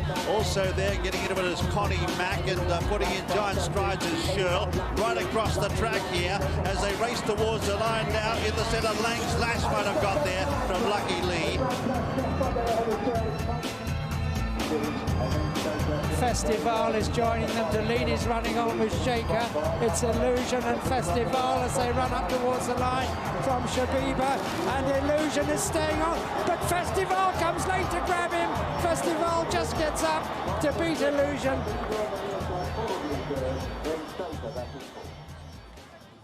Trainer John Dunlop, his 34th Royal Ascot winner, and he described that ride by Karen McAvoy as absolutely beautiful. Only the second time Karen's ridden a Royal Ascot winner, and the first time here at Ascot. The other one came at York on board Shamadal. Now, They never said that about me. Well, I rode them all those winners. I know, but let's join a real legend of the entertainment world, because one of the happiest, fittest and finest men is here at Royal Ascot with Julia. Yes, indeed. Mr. and Mrs. Forsyth, how lovely to see you. And live, I'm on live television. Can you believe I'm it? so excited, so excited. What I love always, Yes. Bruce, is whenever you're here, and you as well, when you look at the crowd that's just I know, that's look at them. everywhere around. Say wish hello, everyone. Hey, look at, listen to them. They you can't see. believe they've seen you here live in the flesh. Better than doing summer season, this is, I tell you. Absolutely marvellous. Have we had a good day at the races so far? No, Winnie had a non-runner. Oh, Winnie! I learned this long name, million mile an hour, and then it wasn't running. It was million miles of nothing. I know, I was And what practicing about the this? name all the time, but... I spoke to Kenny Lynch on the phone this morning, and there was a horse running called Kay Lynch. So he put the So he owes me a tenner. Now, Willie, I have to say, you always look absolutely stunning. Ladies' Day, the sunshine is, you've picked exactly the right colour. Oh, wonderful. Thank you. I really enjoy myself. And this is my designer of the hat. Oh, yes. Oh, hello. David. So, tell me, did she have 15 outfits on standby and 15 hats? A lot. I called her 2 days ago from Puerto Rico, and I told her my dress is yellow. I came yesterday, and voila. And So I that's think it. he's fantastic. With the Lalique That's and Lalique everything. Crystal. Blimey, Oh, that yeah. must have cost you a bob or two, Bruce. Well, I was up all night. Were you? I was up all night You doing my day doing job. overtime, Yeah, love? doing my day job at night. Yeah, but it's- Well, you enjoy the rest of your day. It's lovely to see you. Everybody here loves to Thank see you you very as much. well. Say bye-bye, everybody. Say goodbye, everyone. Well, it wouldn't be Royal Ascot without him, would it? Well, we've got the Ribblesdale coming up now, and often this is a consolation for those fillies who have run in the Oaks and didn't quite get there. And we've got a filly in there today who might just be rewarded for a 7th at Epsom, and she deserves rewarding as well. She's pretty good. Let's check the runners and riders. Here they are. Number 1 is Arthur's Girl, Steve Drown. 2, Cape Amber, Alan Munro. 3 is Changing Skies, Frankie Dettori. Take out 4. Number 5 is Alma Liha, Richard Hills. 6 is Hobby, Seb Sanders. 7, Icon Project, Richard Hughes. 8 is Kitty Matcham, Johnny Murtagh. Kitty Matcham really well bred out of that Oaks winning filly, Imagine, but she just hasn't been measuring up so far. 9 is Machita, who ran 7th in the Epsom Oaks. Really good run, Jimmy Fortune. And 10, Sovereign's Honour, is Ryan Moore. So Dare Me comes out 9 to run in this Ribblesdale Stakes, over 1.5 miles. And here's how they bet. Well, it's certainly been interesting down here, Jim, because Machita's the 7-2 favourite, has touched 4s, and Sean from Bet365 down here, you don't seem to have been too busy for Ladies' Day. No, it's very quiet at the moment. It's obviously a quiet heat as well, but hopefully it'll pick up later. But at the moment, business is very quiet. Now, the top one, Arthur's Girl, was very well back this morning, but you opened up to 7. Have you seen money for that one? A little bit of money for the top and a little bit of money for Kitty Matcham. But apart from that, it's not a strong bet on heat at the moment. It's quite quiet down here, but generally around the country, there's an interesting outsider that I've seen money for, Hobby, down the rails. They did the 16 that early, and that's now down to 12. It's not really been reflected down here. It's amazing, it's Ladies' Day. Some areas are packed, but down on the rails, it's quite quiet. So Machita, having touched 4s, is 7-2. Cape Amber is 9-2. Changing Skies is 11-2. Arthur's Girl is 13-2, but he's been very well backed this morning from double those odds. The money for the outsiders that I've seen has been for hobbies, 16s into 12s, and El Amelia is now a 16 to 1 chance, having opened up at 20s. But Machita is the slightly uneasy favourite, I'd say, has touched 4s, but when it went 4s, it was quickly taken, so 7 to 2 is probably as good as you're going to get. Willie and I just having a look at these fillies down in the paddock. Cape Amber is absolutely lovely. Peter Chapman's filly. I remember you fancied her in the Oaks, didn't you? Yes, I did. Yeah, and she ran okay in the Oaks. She's got a big chance today because these animals here today are not quite as good as the Oaks fillies, but they're not far off. But she would have a great chance. John Gosden, you can see just in the background there, John giving Jimmy Fortune a leg up on Mitra. She is another big, strong filly. Which obviously has got a big chance, will have a big run today. Yeah, and you can see that Johnny Mercer's still got that leader's armband on. He's out in front. Takes some getting that off. It will, won't it? Now, Steve Drown is about to get the leg up on a filly who's been tipped by many people, Arthur's Girl.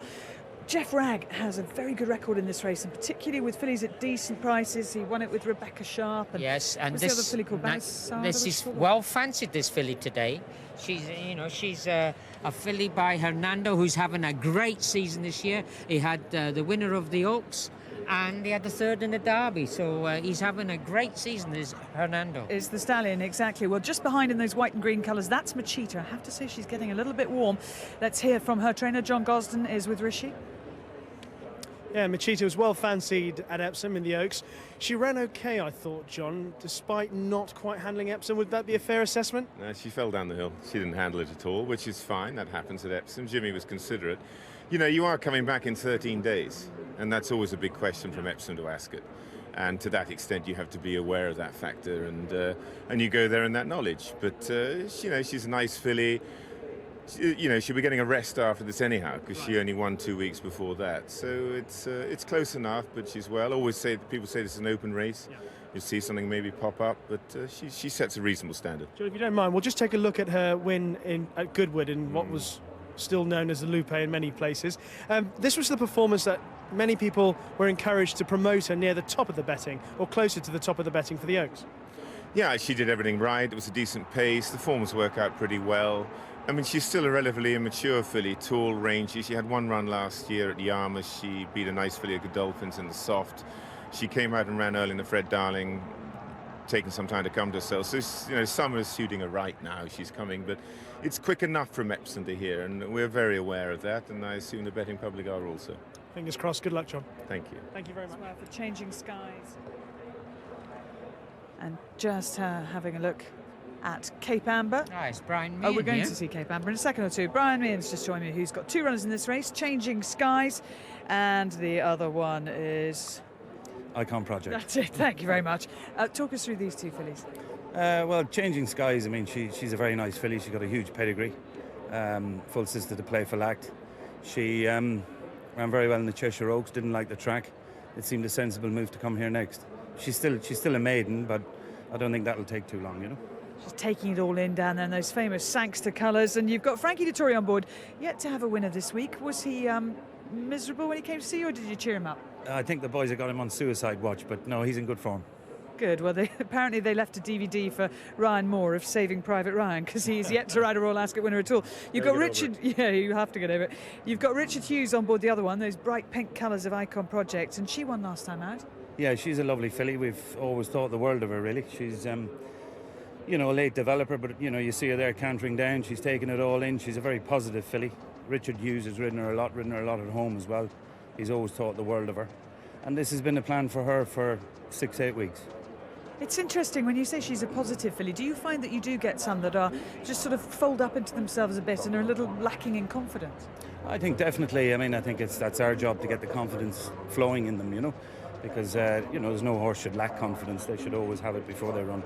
Well, good luck with both of your fillies. There they are cantering down together. Thanks, Brian. Thank you. The filly that Willie and I liked in the paddock, just with her mouth a little bit open, a little bit high, a little bit keen on the way to the start, actually, is Cape Amber. Yeah, she's a lovely filly. She's not too heavy. She looked quite light, and she's light on her feet. And you would imagine her going on this fast ground. You could imagine her just floating on top of the ground, where some of these other fillies, the big fillies, might not like the ground. Although Kevin said to us, Kevin Darley said that the ground on the round course was a little bit easier than it has been the last few days. I think we saw in that caption that she's around the 9-2 mark. Let's check the market in full with Angus. A very good judge of the price, Clara. That's exactly what she is. 9-2 second favourite, with Machita 7-2 favourite. Changing Skies is 11-2, having been popular at 6-1.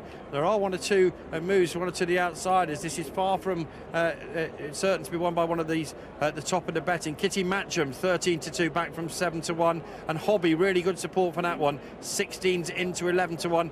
Icon Project 16s into 14s. And El Malia is a 16-1 chance from 20. So it's quite a lively betting market. Hobby's caught my eye, and Machita is 7-2, but an uneasy favourite. There's Kitty Matcham from the Aidan O'Brien stable. The run she has this afternoon is, Kevin, her easiest of the season, because so far she's run in 3 classics and she has been fairly well beat. 9th in the 1,000 Guineas at Newmarket, 10th in the equivalent race at the Curragh. She only beat 1 home in the French Oaks last time out. So this is a bit easier, but a bit further than all of her runs so far. That's right, she had some terrific 2-year-old form, but just doesn't seem to have progressed this year. Hopefully a step back up to 1.5 miles might suit her, but I think she'd have to improve on what form she's shown us so far. 2 wins as well last season on slightly easier surface. There is Hobby, Seb Sanders, riding for Rafe Beckett, 3rd in the Oaks trial at Newbury, behind Cloence and Cotsey. She was a winner once as a 2-year-old. In all fairness, she has to find some improvement. One would have thought to take on the likes of the fillies who are 6th and 7th in the Oaks. That's right. Like you say, she was 3rd in a good race at Newbury, but I think the stable's in great form. Obviously, they had the Oaks winner. They'd have a line through that, but I think the filly would have to improve today to make a show. Here's Arthur's Girl. Jeff Ragg doesn't have that many runners at Royal Ascot anymore, but he has a tremendous record. You might have seen fillies like Rebecca Sharp and Balisada in those colours win at big prices here. She's not a huge price for what she's done, mainly I think because of her trainer's reputation more than anything else. I think so. You have to respect whatever Jeff Ragg runs in these type of races. She won a Salisbury Maiden very well, but it's a big step in class for her today. Sovereign's Honour going in. Sir Michael Stark kept her in the Oaks for a long time. She hasn't really looked like she'd be that quality yet, but you'd have to respect the fact that a trainer of that quality thinks enough of her to run her in this. Well, again, when Sir Michael runs one in this race after it hasn't shown sort of brilliant form this year, you have to respect it. There again is Kitty Matcham walking into the gates. Just by the way, that time in the first race, jockeys report there's quite a stiff headwind, which is why the time was slower than we would have thought it would have been. Machita, the 130 favourite, Cape Amber 9-2 at the moment. Those 2 that come from the Oaks, then, Kevin, do you think they will dominate this? I think they will, Barty, to be honest. Machita obviously didn't act around Epsom in the Oaks, and I think this more galloping track at Ascot could possibly suit her better today. There she is in the gates, and she's waiting for just one more, Jim. Yeah, one more to go in. That's Icon Project. There's Jimmy Fortune in the stalls. He's aboard Machita. Set now for the Ribblesdale. Stand by. They're ready. Stand by. Off and running. On the outside, just beginning awkwardly, Arthur's Girl. Might have been a slight stumble after they came out, and Kitty Matcham also slow into stride. On settling down, it's Hobby who goes on here on the inside by a length or so, to up on the outer, and the Sangster colours Changing Skies to go up and join her. A length and a half further back is Cape Amber, who won't settle 3rd. She's reefing and pulling, throwing her head about. Then on the inside next is Elma Liha, as all the time they're running downhill towards the mile pole. Out wide then Machita. Further back in the field is Sovereign's Honour, and right out the back there is Icon Project, who's giving them a fair start. Arthur's Girl is about 3rd last, and Kitty Matcham is last. All the time running down to Swindley Bottom now, about to turn sharply right-handed, and Hobby out in front by a length. To in 2nd, Changing Skies. A length away then Cape Amber, who still hasn't settled. On the inside next is Elma Liha, and further back Machita, who's nicely poised. A length further back in the field then is Sovereign's Honour, who's tucked away on the inside of Arthur's Girl. A length and a half further back then is Icon Project, and then a gap to Kitty Matcham. Starting to climb uphill now. And they've got just over 6 furlongs to travel in the Ribblesdale, and Hobby on the inside, the leader from Changing Skies. Almaliha in behind them, going okay. Cape Amber a little bit better settled, but used up a lot of energy. A length further back than Machita, who's going well on the outside of Sovereign's Honour. Back in the field at this stage is Arthur's Girl, red cap on the outside, followed by Icon Project, and last is Kitty Matcham. Running up now past the half mile and heading to the home turn. The leader is Hobby on the inside, a half length Changing Skies. Almaliha has had a good run throughout. Cape Amber behind them fourth. A length and a half further back than Machita, who's now starting to work into the picture, followed by Sovereign's Honour. Arthur's Girl is further back in the field, followed then by Icon Project. Heads a turn for home now. 2 furlongs left to go on the Ribblesdale. Hobby still there on the far side, a length and a half clear. Here comes Machita. Machita on the near side, ranges up now with just over a furlong and a half to go. Jimmy Fortune says go, and she sprints away. It's Machita who's gone 2 or 3 in front of Hobby. Here comes Arthur's Girl with a very strong run, followed then by Almaliha, and further back Sovereign's Honour, but 100 yards left to go. Machita, who was 7th in the Oaks at Epsom, she atones here. Compensation in the Ribblesdale, goes on to win it well. Second is Arthur's Girl, third then Hobby, followed then by Icon Project, and further back then Almaliha. They're followed then by Changing Skies and Sovereign's Honour a long way back. Cape Amber pulled too hard for her own good, and Kitty Matcham again disappointing. The winner is number 9, Machita, owned by Stonerside Stable, trained by John Gosden and ridden by Jimmy Fortune. And she's gone to the line with something in hand, a good filly and a good win. She didn't handle Epsom at all. Second is Arthur's Girl. Then back in third is Hobby. Tight fourth. Seven's got it. Icon Project just ahead of 5, Almaliha. Good run, Almaliha. Followed then by Changing Skies, Sovereign's Honour, and Kitty Matcham, who again has been disappointing. And right out the back, Cape Amber, who was pulling and reefy. You could see her in the early stages. But another shot there of Jimmy Fortune. What a strong rider he is. And last year he was champion of this meeting, leading rider, the London Clubs Trophy. And there he is with another fine performance on this filly, who just didn't handle the downhill run to Tattenham Corner at all. She didn't like Epsom, but she loved Ascot. First, number 9, Machita, Jimmy Fortune. Second, number 1, that's Arthur's Girl, Steve Drown. There's the time for this 100 to 30 favourite, 2:31.87. Now, just checking second and third. Third was Hobby, Seb Sanders, and fourth, Icon Project, ridden by Richard Hughes. Now, the distance is coming through 3.5 lengths and 2.5 lengths. They were the distances. John Gosden, he's on the phone this time. But there is his winner.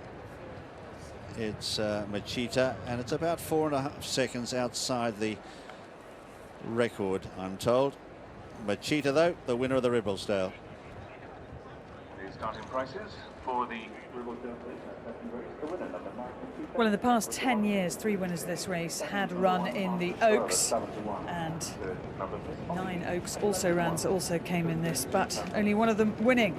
This time, Machita, who went to the Oaks with high hopes. The course didn't suit her at all, and as John Gosden put it beforehand, the one unknown was, would she have recovered in time? Just 13 days later, she turns up here at Ascot, and she really has destroyed this field. Arthur's Girl running on very well for Steve Drown and Jeff Ragg, but this filly out in front, Machita, is a class apart. Very impressive. Very impressive filly. She's galloped really to the line, and it just shows you that she doesn't like the ups and downs of the Epsom racecourse.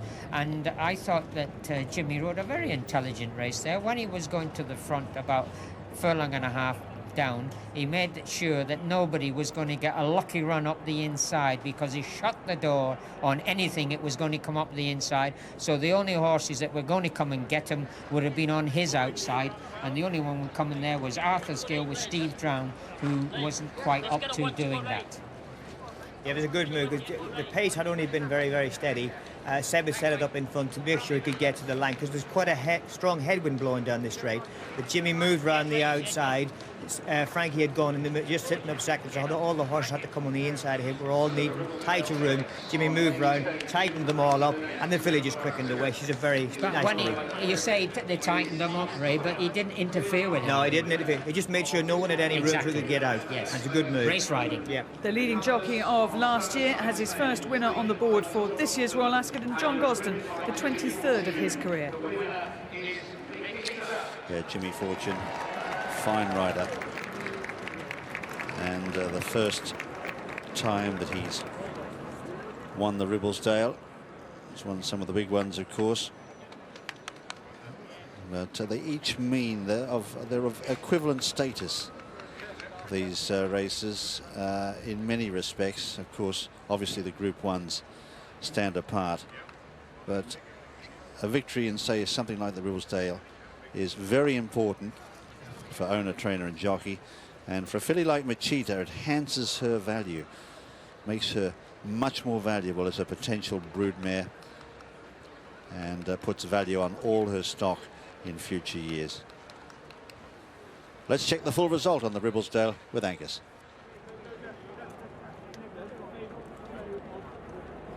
A second winning favourite on this, the third day of Royal Ascot, Machita, and did it well at 130 favourite. Did touch 4-1 very briefly here on the track. 7-2 was really the best he'd got out at home. 130 favourite, won well. Arthur's Girl, the big each-way horse this morning at 7-1, and Hobby finished third, also well backed at 11-1. But a second favourite on the spin, Machita wins the 130 favourite. On with the winning trainer, John Gosden, who before the race, John, you said one concern had to be how well she'd recovered from her exertions at Epsom. I suppose no need to worry. Yeah, I think Jimmy was sensitive to the fact that she fell down the hill. She went into the hill in about 6th place and came out in 14th, which isn't a lot of help when you're trying to run the straight of Epsom. And he basically then put her back in position.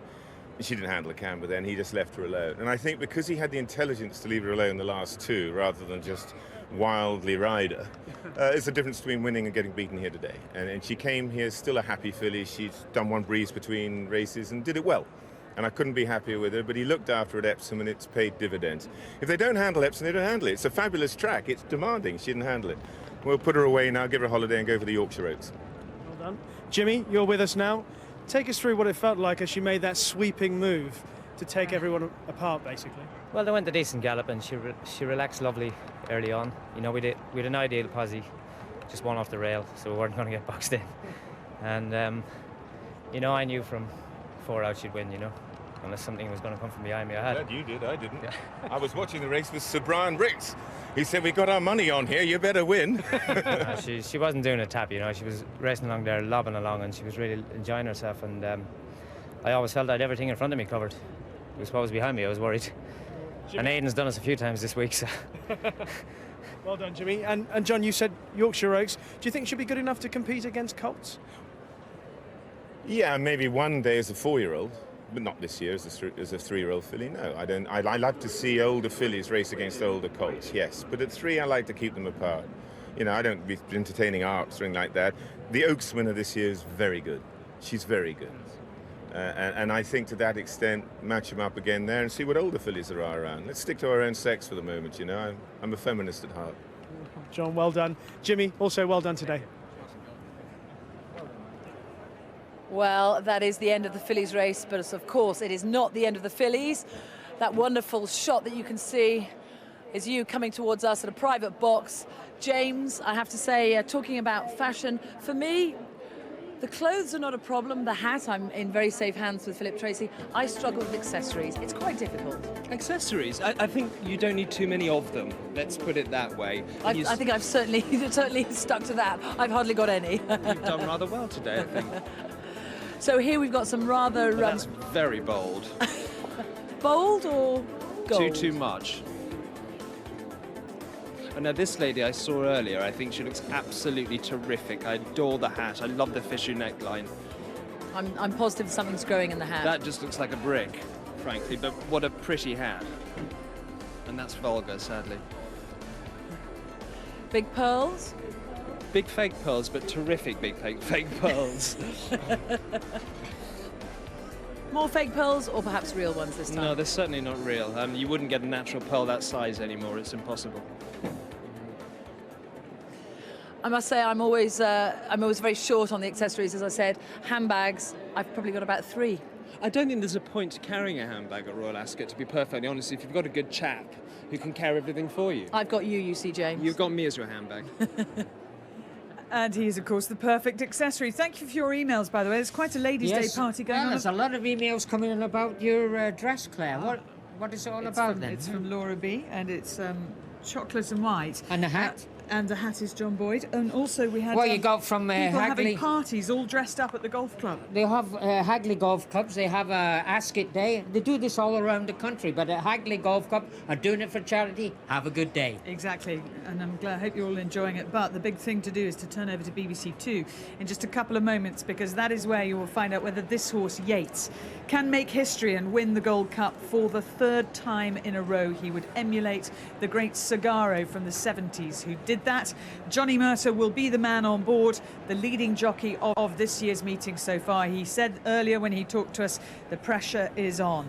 And we may see an encounter between the woman who played the Queen, Helen Mirren, and the Queen herself, because Dame Helen Mirren will be making the presentation for this race that we have just had. See you on BBC Two in a moment. No one could forget the summer of floods when 2 months of rain fell in just a few short hours. But despite all the devastation, nothing could quash the local spirit. We saw great acts of human kindness, like the group of lads who took it upon themselves to deliver fresh water to their neighbours. Communities came together like never before. When it really mattered, we found our Dunkirk spirit and did ourselves proud. BBC Points West, your news is our news.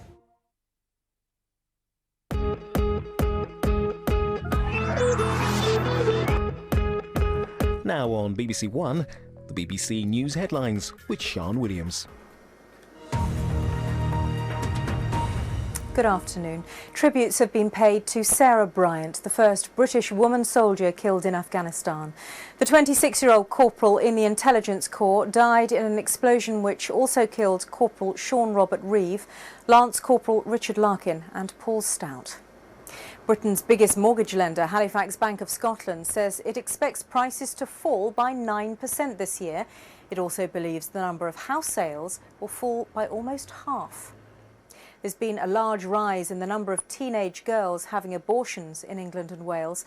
Terminations among girls under 16 went up by 10% last year. Campaigners want better sex education. The 16-year-old boy has been arrested over the stabbing of another teenager in Southwark in South London on Tuesday. It's thought the injured boy was involved in an incident with a group of youths. Companies which employ illegal immigrants are now being publicly named and shamed. Their names have been published on a website run by the UK Borders Agency as part of a crackdown by immigration officers. Bristol is to become the UK's first cycling city. It intends to double the number of cyclists over the next 3 years, with schemes like a network of bicycle rental sites and bike lessons for children. Look at the weather, bright and rather windy with showers across much of the UK. Some of them will be isolated. That's it for now. I'll be back for the BBC News at 6. Now, though, we join our news teams where you are. Bye for now.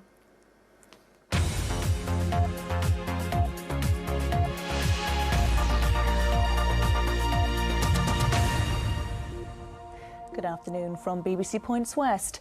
A jury has been told how a Wiltshire-based soldier died of heat stroke after he was given an informal army punishment.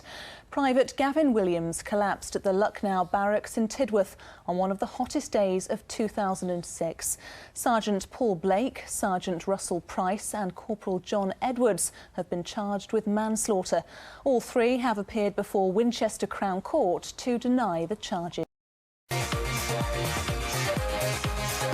Machida, who's gone 2 or 3 in front of Hobby. Here comes Arthur's Girl with a very strong run, followed then by Elba Leha and further back Sovereign's Honour. But 100 yards left to go. Machida, who was 7th in the Oaks at Epsom, she atones here. Compensation in the Ribblesdale, goes on to win it well.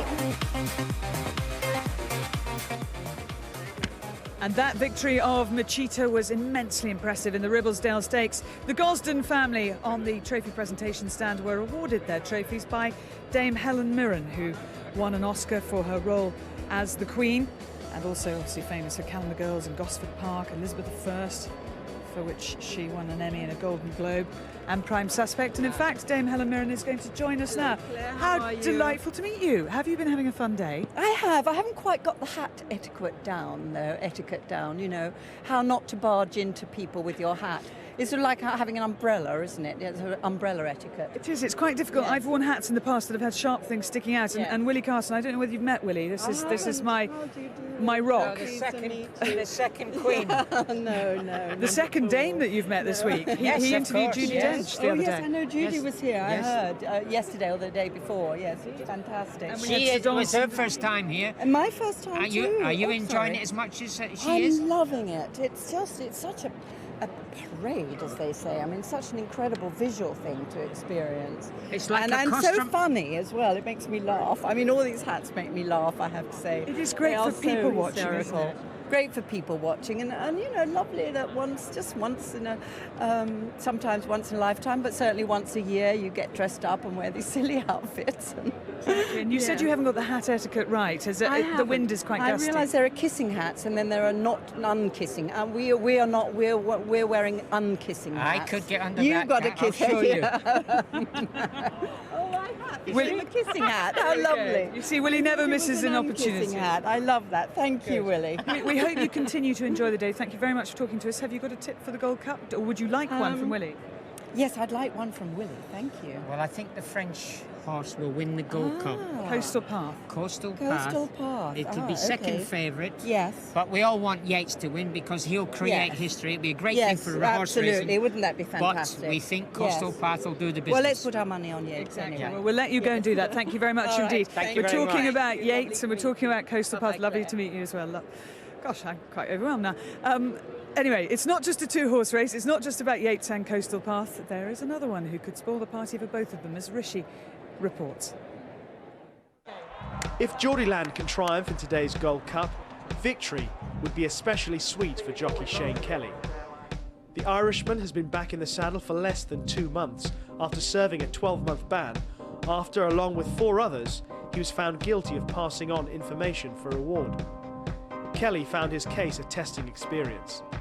That time was, initially at the start, was very, very difficult. You know, there was always, I guess, in the back of my mind, there was that chance that that it could have been, I didn't know really how long it could have been. It could have been a year, it could have been 2 years, it could have been 5 years. You don't honestly know. But the popular rider has retained the support of some of his principal trainers.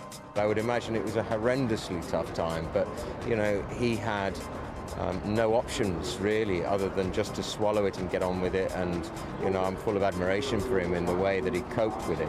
I felt personally that he was extremely hard done by, but he did his time, he worked hard, and now he's back again, and I'm just delighted for him, and I wish him the best of luck, you know, for the future, and I hope he'll ride plenty more winners for me in the years to come. Kelly has already made an impression when he gave Geordieland what some have described as the ride of the season, when he quite brilliantly delivered Jamie Osborne's Grey on the line to win the Yorkshire Cup last month. You know, what's the difference between a good jockey and a bad jockey? A good jockey can ride a race on a horse like that and time it to perfection and to win.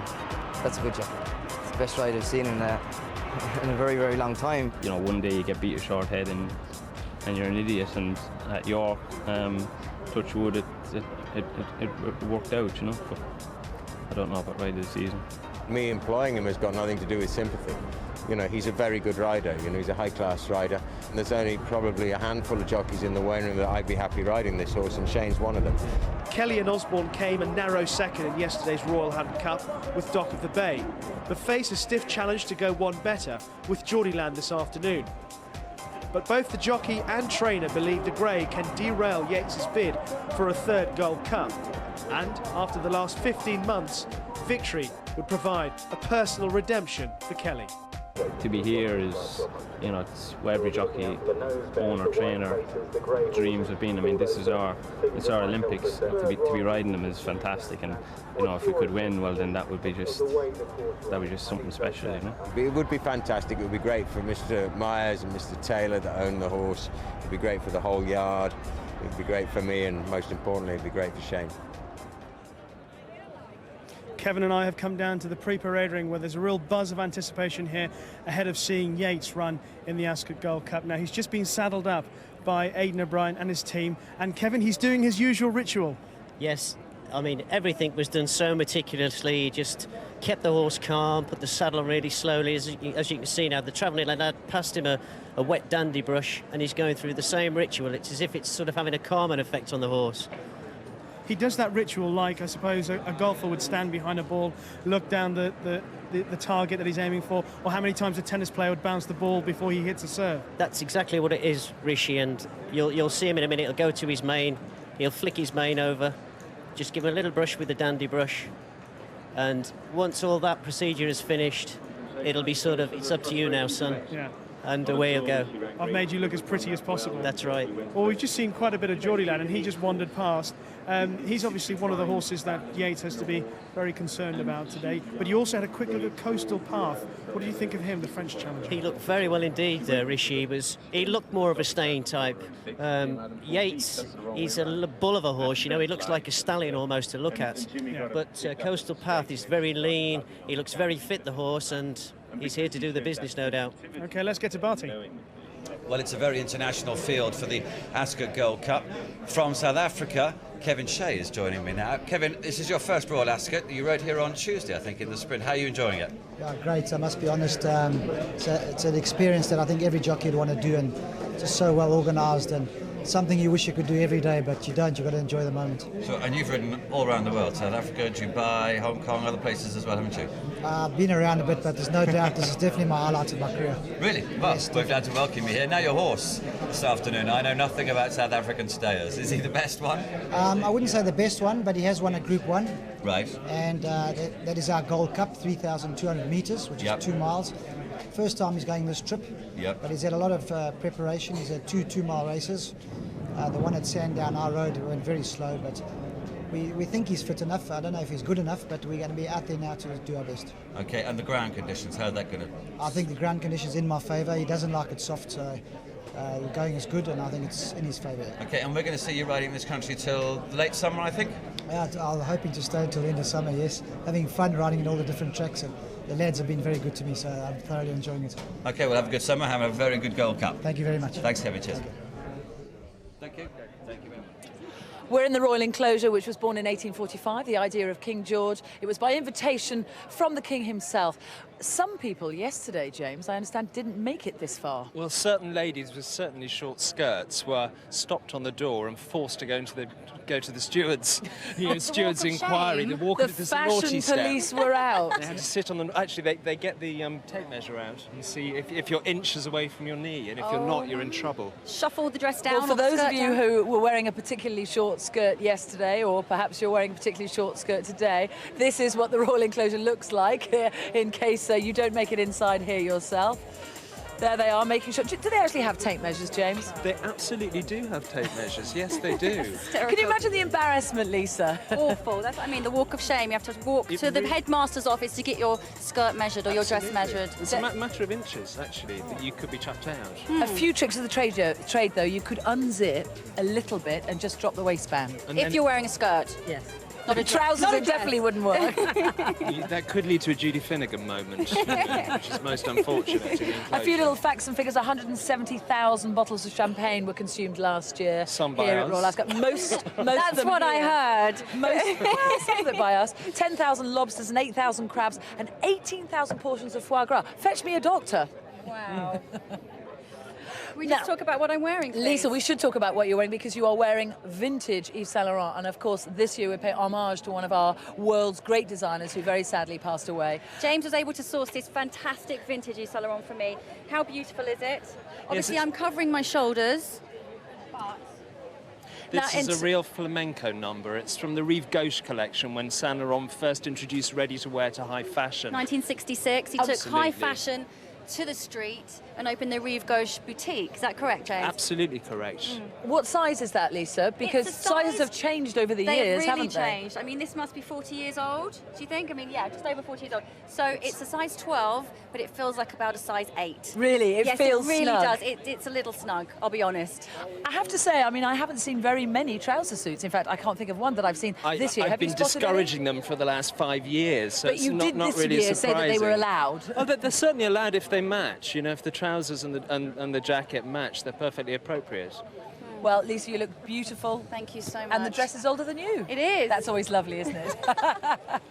We're going to study some form now. So the moment approaches for this horse, Yeats.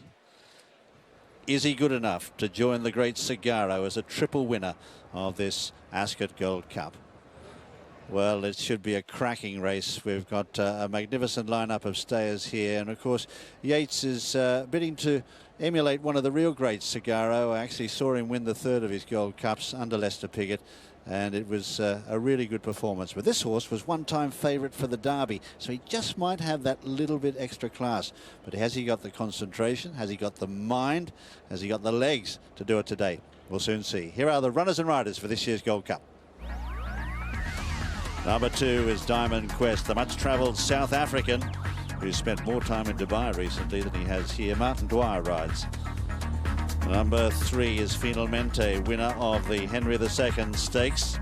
McCririck gets a 2-star rating. Don't forget, our system is 5 stars for an outstanding chance. Getting 4 stars is Geordieland. Shane Kelly in the saddle. Geordieland, winner of the Yorkshire Cup and second in last year's Gold Cup behind Yeats. Number 5 is Le Marac, gets 3 stars. Dominic Burf. This is German trained, but done most of his winning in France. Number 6, Thundering Star, another South African. He's won 4 of his starts over there, and in his most recent run he was unplaced in the Henry II. Disappointing. Number 7, and he gets the full 5 stars. 5 out of 5 for Yeats. A dual winner of the Gold Cup, winner of 11 of his 18 starts. He's attempting to emulate Cigaro. Number 8 is Coastal Path. He gets 4 from our panel of experts. Stéphane Pasquier. This horse is unbeaten in 6 starts, but can he get the trip as effectively today?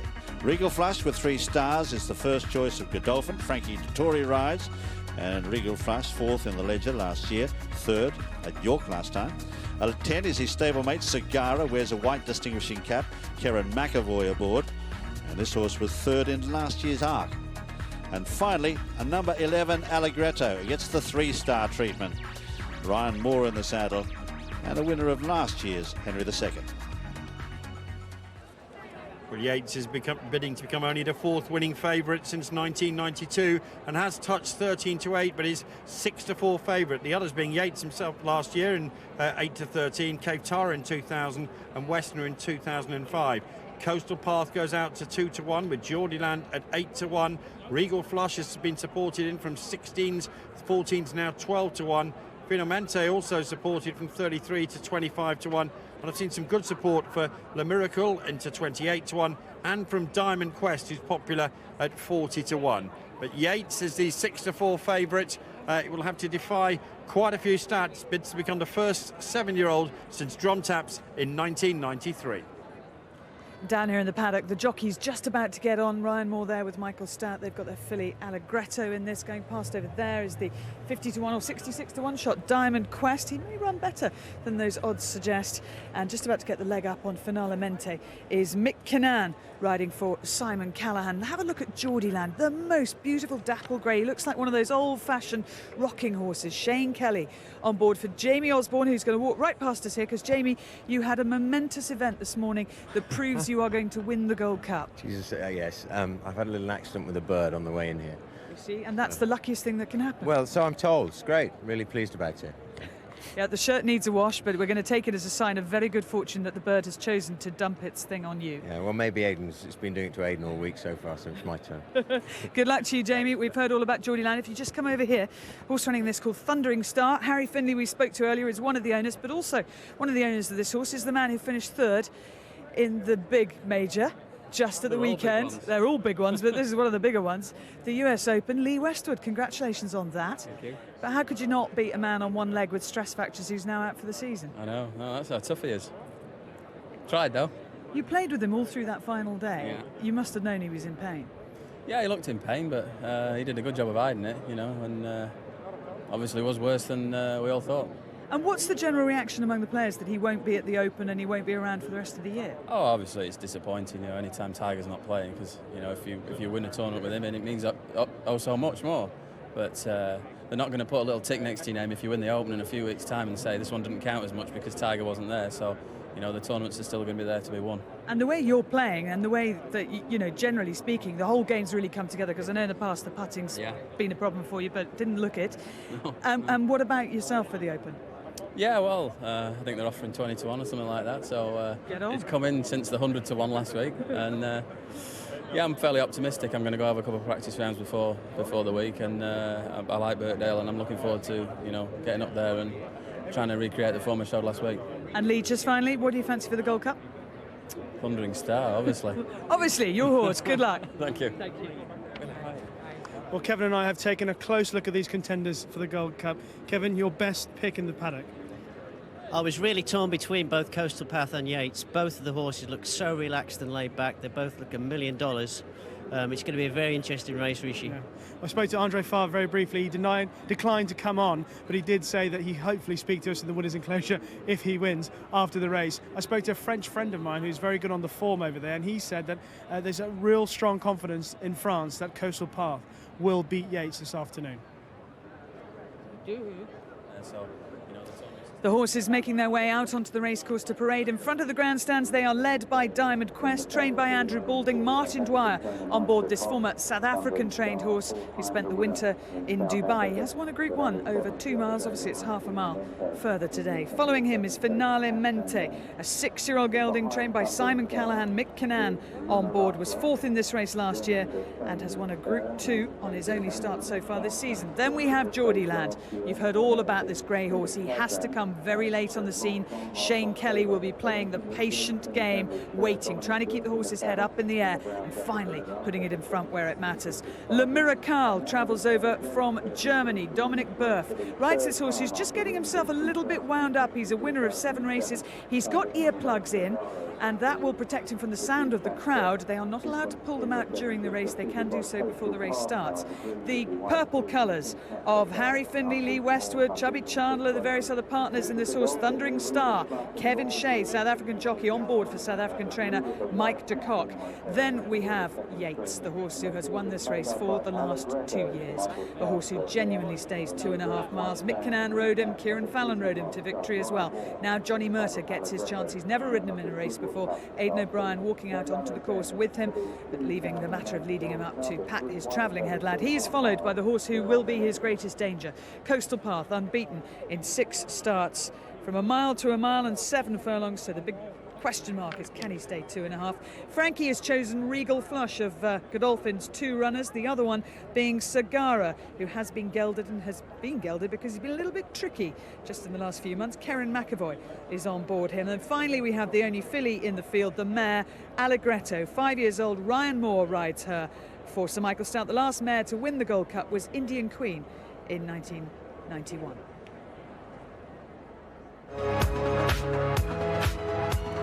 Sagara's going to win the Gold Cup for the second successive year as they come to the line. Sagara is the race up towards the line. Sagara is going to win it for the 3rd time. Sagara becomes the first in Gold Cup history to complete the hat-trick.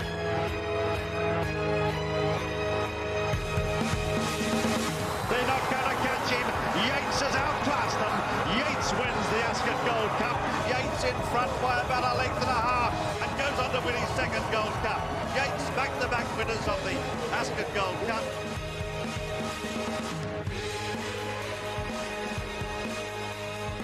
The French-trained Sagaro was the last horse to do it 3 years in a row. Stéphane Pasquier will be on board, the one who tries to do it next. Ryan Moore still looking for his first Royal Ascot winner. Kinnan and Frankie Dettori taking a big drink of orange juice. Martin Dwyer on the left there, and Shane Kelly will be thinking an awful lot. Johnny Mercer riding with bags of confidence. Michael Stout's had a few go close. Andre Favre yet to win a Gold Cup, and Sheikh Mohammed and his wife Princess Hire of Jordan here for their 2 runners. Well, Shane Kelly and Johnny Murtagh know exactly what it is ahead of them. 2.5 miles. It is a long distance test of stamina, but they still have to have flat race speed at the end of it, and a name. Which name will go in that position there for the winner of the Gold Cup 2008? Well, Yeats is now into 11-8 favourite to win the Gold Cup, and Paddy Power just told me that 90% of the bets that they've taken in Ireland have been for Yeats.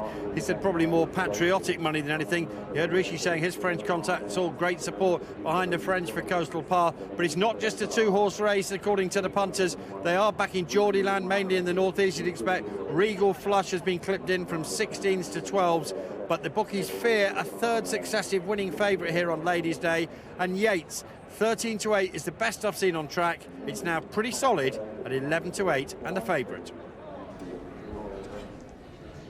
Well, at this time on the past 2 afternoons of the meeting, it has been just before another Aidan O'Brien horse wins. Will it be 3 on the bats for them and 3, of course, for Yeats? What do you make of him? Looks an absolute picture, as usual. This whole horse always looks fantastic. I've been looking at him since he was, 4 when he won the Coronation Cup. It always looks fantastic. And a gentleman, the boy I was talking to, the travelling head lad, he said the horse is an absolute gentleman, so he is. Won £837,000 so far in his career, 2 Ascot Gold Cups, looking for the third. There is the big danger to him at Coastal Path. 2-1 chance at the moment. As we said earlier on, we just don't know if he's going to stay. It's every likelihood that won't be a reason for a defeat if it happens. The ground will also be different for him as well. Most certainly. He's got a lot to answer, but I mean, we're looking at possibly a very, very good horse. We're going to have a great race no matter which way it goes, but it'd be nice to see a battle up the straight, so it would be 2 great horses. There is Geordieland, who of course came, it was a thrilling race when he won at York last time in that Yorkshire Cup, one of the best horse races I've seen for a long time. And I thought it was actually one of the best rides of the season, which Shane Kelly has not been given the sufficient credit he should have done for it. A fantastic ride. 15-2 chance he is at the moment. They're just, as you see, beginning to wander behind the stalls to start loading up. There is Regal Flush, Frank his mount. What does he think about this? Have you chatted to him about this one? Yes, we have. I mean, he thinks that the horse will get the trip all right. It's just whether if he's up to the class of the first 2. You know, I think the first 2, Yeats and the French horse. But I mean, he likes the horse, and that's why he's chosen to ride him, you know. But he likes him. He says he's in good form. There's the mare, Allegretta, to go forward into the gates. 16-1 chance. Very much improved last season, and she's only had the 1 run this year. She may just have needed the race at Sandown. She's a winner of 3 good races last year. She's a high-class stay in Philly. The race at Sandown wouldn't have suited her. They only cantered round. Frankie made it on Final Menti. And I think that she's a big price here, 16-1 to be third. She's going into her stall up on the outside. Of course, there'll be no real advantage with the draw here over 2.5 miles. Geordieland going in, and then Coastal Path, who is the 2-1 second favourite. Yeats heading the betting at 11-8. Geordieland at 15-2, and Regal Flush at 12-1. Yeats going in. Could this be his moment of destiny? We'll find out with Jim. Yes, there he is, and there's his rider, Johnny Murtagh. Andre Fabre, confident. Lines off, best set, off and running in the Gold Cup.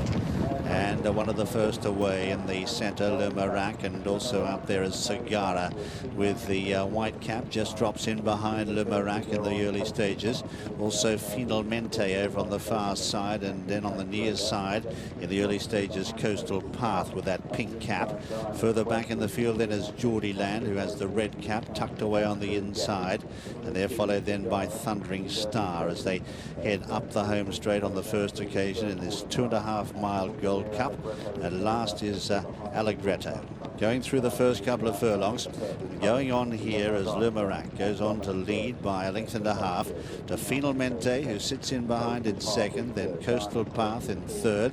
They're followed in fourth then by Diamond Quest, and Yeats has taken up 5th position on the outside in that dark blue jacket, and Johnny Murtagh proudly wearing the gold armband that signifies that he's the leading jockey at this meeting.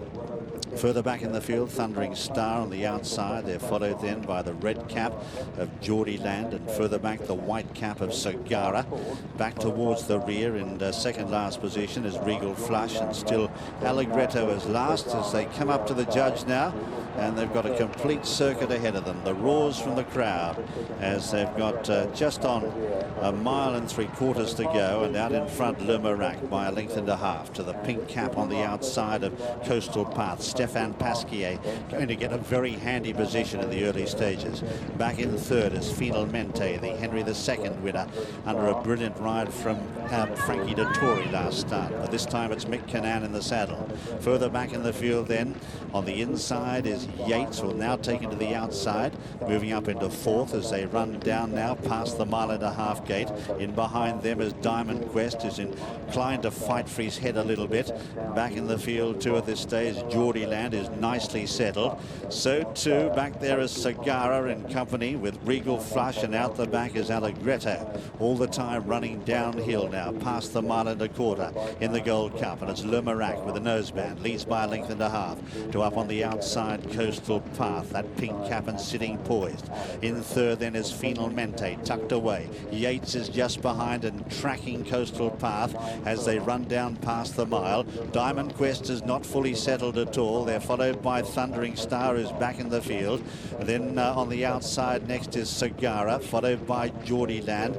Back towards the rear is Regal Flush, and still last is Allegretto. Racing into Swinley Bottom now. They've got 6.5 furlongs to go in the Gold Cup, and still out in front here Le Mirac by 2 lengths. No cards played yet, but then you wouldn't expect them to be this far from home. In second place is Coastal Path, then Finalmente, who's very handy and has been from the outset. Up there on the outside is Thundering, Diamond Quest, just easing out, and just preceded by Yeats, who's taking closer order now as all the time they're running uphill. Le Mirac is the leader. From in second, Coastal Path. Here goes Yeats up on his outside now, and Johnny Murtha is going to play jockeys. It's Johnny Murtha up on the outside of Stéphane Pasquier, applying the pressure now. 1/2 mile from home now as Yeats moves up on the outside. Geordie Land is now joining it as well and is tracking them. They're coming towards the home turn in the Gold Cup, and on the inside it's the Frenchman, Coastal Path, being tackled now by the Irish-trained Yeats. 1.5 lengths then to Geordie Land in third. A long gap in the field to Diamond Quest. They swing the corner now, and it's Coastal Path on the outside who's the first to sprint for home. He's a 1/2 length in front of the classy Yeats. Out one, and then is Geordie Land who's joining it as well. Inside the 2-3 across the track. Coastal Path, Yeats, Geordie Land. They settle down to fight it out. A great three-way battle. It's Yeats in the centre who gets his head in front. Geordie Land trying to go with him. The Frenchman's dropped away inside the final furlong. It's Yeats responding all the time. Yeats is coming away. Yeats is going to go on and win the third Gold Cup. He goes into the annals of history. Yeats a triple Gold Cup winner. In second is Geordie Land. Coastal Path third. A gap then to back in the field Sagara. Also there Allegretto out wide. Then Regal Flush. Also there is Thundering Star, and back towards the rear Diamond Quest, Le Mirac, and the last is Finalmente. But what a moment it is in Gold Cup history. There's Pat Keating, travelling head lad for Ballydor for Aidan O'Brien, embracing his colleague, and Aidan O'Brien, he's still going to make that phone call. But here is the winner, Yeats. What a classy horse he is, and what a ride by Johnny Murtha. He really threw down the gauntlet 4.5 furlongs from home. He moved up on the outside of Stéphane Pasquier. Shane Kelly tried to tack onto the rear of them. That was an excellent ride as well.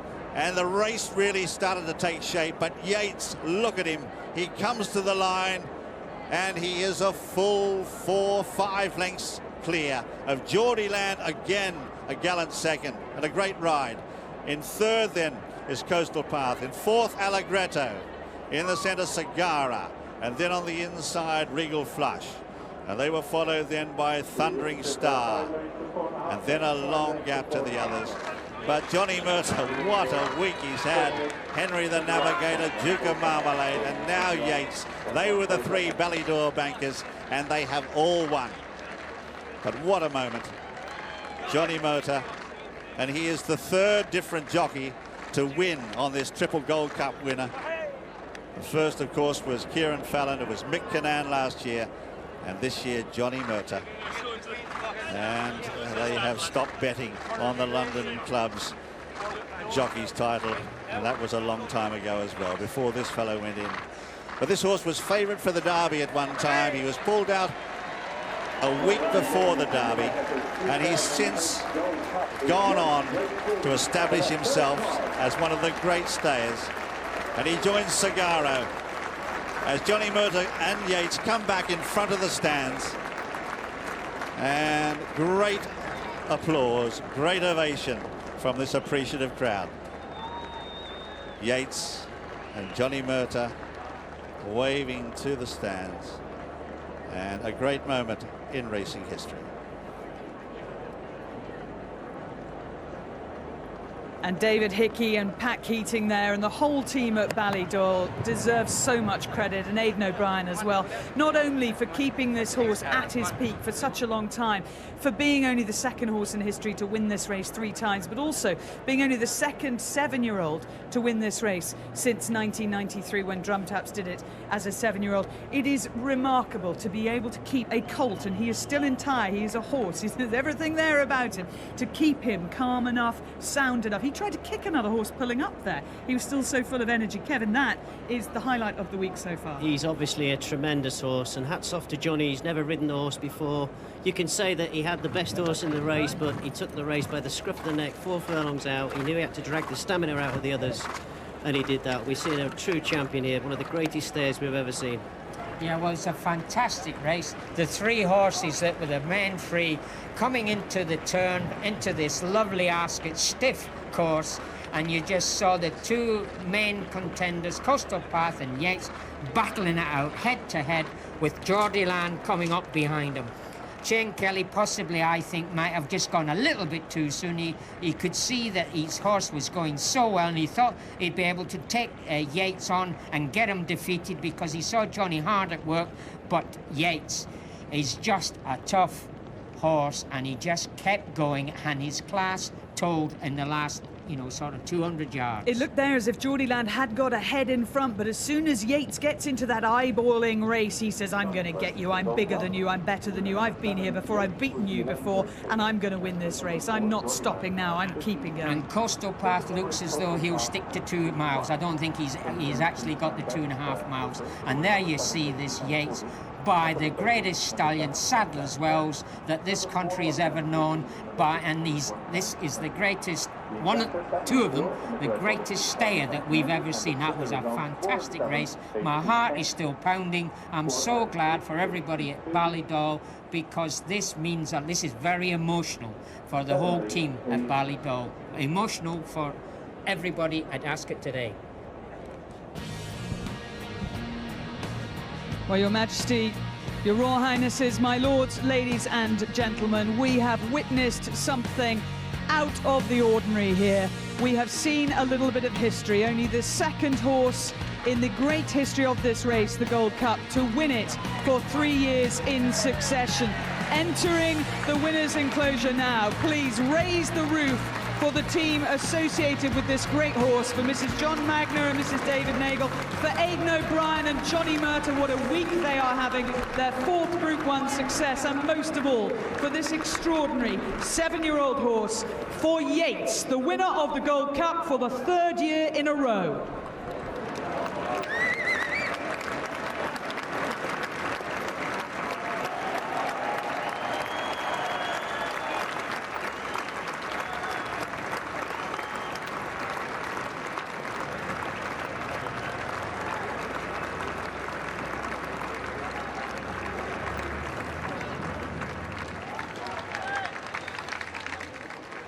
Four Group 1s for the week. Johnny Murtagh, embraced by Sue Magner, Deanne Nagle there as well, the 2 ladies who share ownership with their husbands of this magnificent horse. The Nagles have had shares in many good horses with the Magners. Imagine and Chartreuse, 2 Oaks winners, 2 of them, and look at the scenes down there in the winner's enclosure and also around the paddock. But what a moment it is And this horse and this jockey, they enter the history books here at Ascot as those associated with one of the great wins here at this royal meeting. The distances 5 lengths, 4.5 lengths, and here is the result with Angus. Well, this is one of the I was there moments in racing for those that really love the history of the sport as well. Sagaro landed the Ascot Gold Cup treble in the 70s. That was 77 when it completed a hat-trick. There'll be people talking about I was there in 2008 when Yeats did it, and 5 lengths the winning margin as well. Returning 11-8 favourite. The best price I saw on the track was 13-8. Geordieland very popular each way. 15-2 in second, and Coastal Path third at 2-1. So the fancied horses filled the first 3 places in the betting. Yeats, the 11-8 favourite, wins the Gold Cup. Johnny Murtagh weighing back in again afterwards. Thank you. He talked to us right at the beginning of the programme, and he said he felt more pressure about this ride than any of those so far because of the interest in this horse. And oh, what a week they're having. Rishi is with the winning trainer, Aidan O'Brien. And indeed with Johnny Murtagh. Aidan, first of all, what does 3 Gold Cups mean to you? It's unbelievable. Listen, I didn't really think it could happen, really. Listen, obviously, like, I know the working time and the lads put in a home to get him here for 1 Gold Cup, and to come back the second year and then back for the 3rd year. It's unbelievable. Listen, it's a lot of hard work from a lot of people, but listen, it's great, and Johnny gave him a wonderful ride. Got him into a great rhythm and let him go when his timing was perfect, and let him roll, you know, so it was marvellous.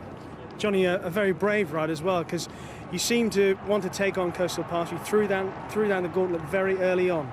I did, you know, he stays the trip well. He's the heart of a lion. I knew that he'd kill them, you know what I mean? And Aidan says he's big heart, big lungs. You get there to the 4 marker, you stretch them, and whatever gets by is going to deserve to win the Gold Cup. But listen, he's a great horse, and any horse to win 1 Gold Cup. I've been lucky, Royal Rebel won 2, but like, this lad's different. He's just got that extra little touch of class to come back here and win a 3rd one. And for me, I'm just absolutely delighted to be part of the team. It's, as Aidan says, it's a big teamwork. Aidan O'Brien's a brilliant trainer, but he's a brilliant man. And you know, I'm just very, very grateful to be associated with Aidan O'Brien, Ballydial, and the whole Coomore operation. I must ask you, what about when Geordieland came to challenge? What were you thinking then? I was thinking I'm going to make it hard for him, and he's going to have to get a little bit harder than he did at York. And I knew Milo wouldn't give up, and you know, he galloped right out to the line. He's a class act. Aidan, tell us what it's like training Yeats. You've had him for so long. I mean, is he easy to handle at home? Listen, he's straightforward horse. Davy, he looks after him, and Andrew is in charge of him, and Gutske, who rides him. They're the people, and everybody underneath. Then, and Seamus rides him up when Johnny is not there, and Sean, there's a lot of people involved in, but he's a very straightforward, clear-winded, very sound horse. When he gets fit, the lads say he gets very aggressive. He's very fluent, easy mover, and massive lungs and massive heart. Seeing that he's so straightforward, William Hill's quote of 3-1 for 4 Gold Cups, is that ridiculous? Genie, you better speak to the boss about that. Listen, it'd be great if he's around, but like, obviously, like, I don't know when the time is going to come for his genes to be preserved, and obviously that is the reality. Like, we've never had a horse with as big a pair of lungs or as big a heart as he has, and they're physical things, not things that you believe. His lungs are massive and his heart is massive, and with most horses after going 1.5 miles they're at the end, but this fella after going 1.5 miles, his heart is only starting to get up to the 180 beats, you know, so which is unbelievable. We're only halfway throughout the week, Aidan, and you've already bagged 4 Group 1 wins. This must be something special for you. Yeah, listen, it's very special for everybody involved, because, like I say, Richie, this is a massive team effort, and I'm so privileged to be involved with so many special people, and that is the reality of this, and to have these special horses to train, you know. So, listen, very privileged to be in the position I'm in. Well, Aidan, well done. Well, I'm going to try and find John Magnier and find out whether he's going to go for 4 in a row. Thanks very much, Richie. Thank you. Thank you, Aidan. Thanks. Johnny Murtagh out on his own at the top of the leading jockeys list. The London Club's trophy surely is certainly in one of his hands so far, and I'll have to take his arm off if they want to get that leading golden armband off. Richard Hughes offering his congratulations. The valet's in there too, and Johnny Well, Richard Hills too, coming over to say well done. He'll want a good drink of water, I should think, after all of that effort. And that is going to be moved, the leading armband, onto the next set of colours that he is going to be wearing. For Her Majesty the Queen, as Yeats makes his way back to the stables, and he'll have a long drink of water, I should think, as well. Her Majesty the Queen is making the presentation of this Gold Cup to a pair of women that she knows quite well now, having seen them for the past 2 years. Sue Magner with the black and white hat, and Deanne Nagel with the pink hat. And those are the three smartest dressed ladies on the racecourse. They knew they were going to be in the spotlight, and they are. That Gold Cup will take pride of place back home at Ballydoyle in Ireland, in County Tipperary, and they are having some week. And when you look at Yeats' record, his first win came in 2003. He has won every season since then at least once. He's only had one run before this Gold Cup. He won that. But this is a performance out of the very top drawer, and Johnny talked about the instructions Aidan had given him. Go and make it tough for the others. If anyone's going to beat this horse, they're going to deserve to do so, and they couldn't. Coastal Path tried, Geordieland tried, they couldn't get past him. Well, Geordieland, he just came there and he just could not battle past. If there is a criticism, you might say that Shane Kelly put his cards on the table just that little bit too soon. Would you agree there, Kevin? Yes, I mean, when they turned in, the French horse Coastal Path looked like he had the both of the beat. He was probably travelling the best of the three, but he didn't stay, did he? He didn't stay at the end of the day. Like I say, fairness to Johnny, he took the race by the scruff of the neck. Geordieland went to him as if he was going to go and beat him, but I would imagine Johnny was quite pleased that he came to him as early as he did, because it probably helped him along a little bit. I think Johnny said 4 furlongs from home, they're not been going fast enough. I'm not sitting on a horse with lots of stamina. The Frenchman might not stay, and he could see that he was going to go to the front, so he went upsize and made him gallop the last 3 furlongs. That was the only question mark with the French horse, was is he going to get home, and Johnny made sure that it was going to be a true test. And like I said before, we've seen a true champion today. And the thousands and thousands of people that have come here today, the 75,000 or whatever the final crowd will be, an awful lot of them will have had a financial investment in Yeats, but even if they didn't, they will have had a huge emotional investment in him. They know this horse, and it's not often in flat racing that you get horses that come back year after year, that have the constitution to do so. I'd love them to come back next year in the same condition he is in as he is in today, because that would be a great thrill. He would be the history. There'd be a race named after him, and he'd be a horse that we will take to our graves with us, because he is one exceptional stayer. And possibly, what will they do with him if they don't race him next year? Be a national hunt stallion or something like that? And that final person you saw there was David Hickey, who's the groom of Yeats, who also gets a prize. But Aidan O'Brien said it'll be up to the boss. The boss in question is John Magner, and Rishi is with him now. Well, John Magner is just standing over to my left, and he's actually volunteered David Nagel, who's the half owner and part breeder of Yeats. David, we all want to know, first of all, what it's like to own a horse who's won 3 Gold Cups. It's a dream, Richie. It's what every breeder aspires to, and it's magic. Now, did it really happen, yeah? It did happen. I understand your heart was beating very fast. Very. Still is. Now tell us, everybody wants to know, will this horse come back next year? Do you want him to come back next year to go for 4 in a row? That decision will be up to Sean and Aidan. But I'd like to congratulate Aidan and all the team. Ballydoyle's wonderful achievement. And if I may, I'd like to mention my own lads on the farm who raised him. Thank them. And, it's been a very great occasion. And having equalled the record of Sagaro, it only needs 1 more to go past. Richie, listen, we're very thankful for what happened now, and we'll just leave it to the team after that. But it's been a wonderful day, and they'll discuss it, no doubt, and round the bottle tonight. Well done. Thank you. Thank you. So a moment of racing history as Yeats has won the Gold Cup for the 3rd time. We're just going to have a look at how he travelled early on in the race. This is just coming up to the winning post the first time, and he's travelled quite well. for Johnny. Would he be worried early on or not? I don't think so. Johnny's on a horse that he knows is a very high-class horse. Won 2 Gold Cups in the Coronation Cup, so he knows he's got plenty of speed, and he knows that he's going to get the trip well. So he's quite happy to sit wherever he's happy. He's not in the place worried about the gallop. Okay, and they didn't appear to go that strong a pace in the early part of it. They've got 2.5 miles to go right on a very, very stiff track. They're not going to go mad through them. But he's quite happy because he knows he's on the best horse in the race, and he's tracking his danger. Okay, so that was the early part of the contest, just as they race away towards the fast lane. He's in a prominent position in 3rd or 4th there. And we're going to have a look at the closing stages of the race as well. This is as they come in towards the home straight. There is Yeats up on the outside. Further back, red cap is Geordieland. Shane Kelly's with us as well. I'm afraid, Shane, every decent winner has to have a very decent horse behind him. Your horse has run very well. You must be pleased. Yeah, pleased. A little disappointed, I'll give you that. But yeah, obviously a little bit disappointed, but finished second to just a wonder horse, isn't he? So no excuses. Yours travelled into it very well. We know he can get into a race very well. Were you pleased at this stage because you've got the front two, the big horses who are the really fancy ones in front of you? They're going to give you a lead in. Were you really hopeful at this stage? Yeah, I was. But obviously Yeats, he gets the trip really, really well, doesn't he? So, Johnny was just sort of going through a flat spot at this moment, and yeah, I've got to be honest, I thought maybe here I possibly was going to go and get to him, but the last furlong he's just really showed his class, and he's went away again, And it looks, did you just get in front?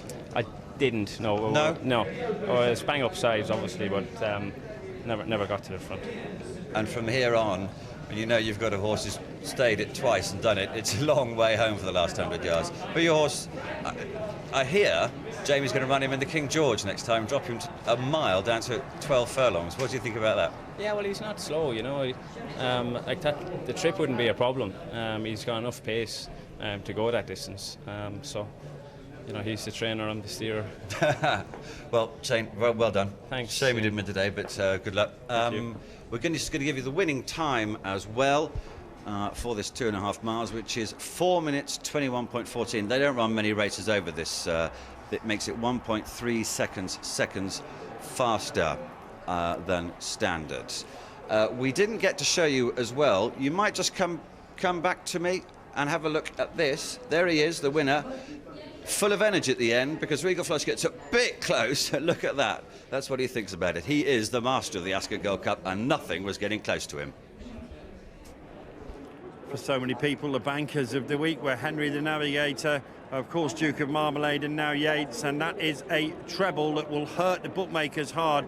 As I said, Paddy Power mentioned before the race, 90% of the bets they took in Ireland were for the winner Yeats, but even he afterwards, I said, is it a disaster for you? He said, but I had to cheer him on, and I think that was the view of all the racegoers. They cheered him on, even though the majority of the punters have won here, and 3 winning favourites. Laura Stevenson, Stan James sums it up for the industry. 3 winning televised favourites on Ladies' Day. It's a bloodbath, really, isn't it? Yeah, that really was a bad result for us. I mean, it was a fantastic race, but from a bookmaker's point of view, it would cost the industry millions and millions of pounds. Yeah, but it's a bit of respite now because we're going into a race where it's 8-1 the field. But what sort of figure would you put on it? Big figure? Yeah, and the other interesting thing to note in this race as well is that Ryan Moore hasn't had a winner yet this meeting, and he was tipped up in lots of the newspapers as being with the winning jockey at the end of the week, but we go 7-4 that he have a winner and 2-5 against, so it's not looking good for him today. I think he could win on Kensington Oval. That's still to come in the race after next. But coming up next, it's a cavalry charge. It's of course big, and it's 8-1 the field. That's a really different race to what we've just seen. Here we had a 30-runner declared. We've got a few non-runners, but you're getting 4 places or 5 if you look round and see any bookmaker paying those. Take it, but it's 8-1 the field at 3 winning favourites. Most punters are having a very good day. But one man who is thinking about what might have been is Jamie Osborne. Geordieland coming to challenge Yeats on the outside, gives him hope. He starts to shout and says, Shane, go on, go on, go on, Geordieland, and then realises that the older, bigger heavyweight, the real slogger, the stayer, has got more in him, and is going to hold on, and Geordieland isn't quite going to do it. But you can see there on Jamie Osborne's face everything that goes into training resources. Well, Aidan O'Brien, the trainer, a very, very happy man with a big grin on his face. James, do you think stylists and designers have such glee on their faces when they see it working for them in the Royal Enclosure here at Ascot? Well, it's great when it works, but it's terribly nerve-wracking. You know, if you have a Colin Rooney moment, it can pollute the brand for years. I was talking to Bruce Oldfield yesterday, Lisa, and he said he walks around almost with his eyes hooded just in case he bumps into somebody wearing one of his outfits, and it doesn't look the way he wanted it to be. It's wrong. Oh dear. Well, of course, fashion at Ascot is as famous as the racing, and here's a quick look at fashion through the ages starting in the last 20th century. The year is 1902. Royal Ascot has a new enclosure, and Great Britain has a new monarch, King Edward VII. The king's twin passions are the turf and beautiful women, and Ascot brings the two together. In 1910, Edward VII dies, and the Royal Enclosure that year goes into full court mourning for what becomes known as the Black Ascot. It is this twilight of Edwardian style that later inspires Cecil Beaton's designs for My Fair Lady. Few society girls in the Roaring Twenties didn't dream of dancing with the Prince of Wales. Never before or since has the Royal Enclosure displayed such an unsurpassed level of chic and uncompromising elegance as the 1930s.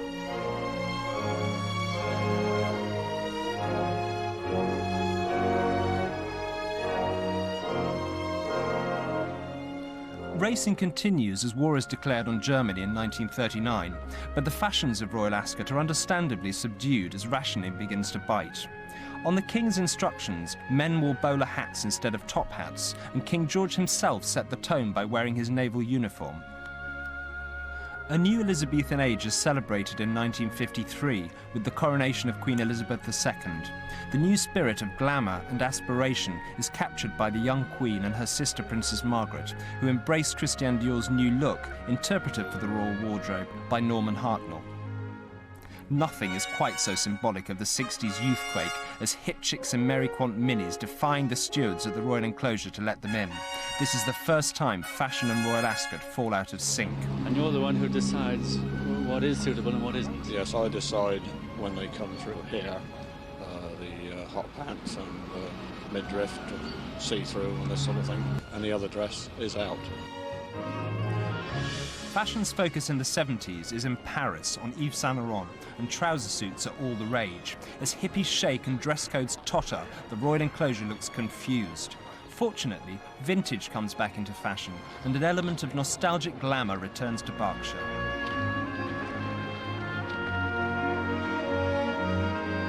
The dynasty decade at Royal Ascot belongs to Princess Diana. We watch her grow in confidence and transform from shy and slightly dowdy Sloane to superstar. Power suits, shoulder pads, killer heels and statement jewellery led fashion for the rest of the decade. But Ascot is all about the hat, and no one represented Ascot hats quite like the flamboyant, fabulous Mrs. Schilling. From the sublime to the ridiculous, she embodied all that is unique about this royal meet.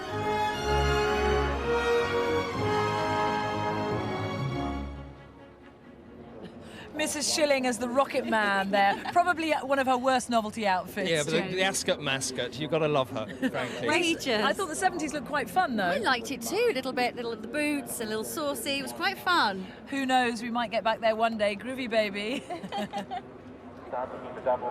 Well, the horse is just coming out for the Britannia Stakes now. This is a very difficult handicap.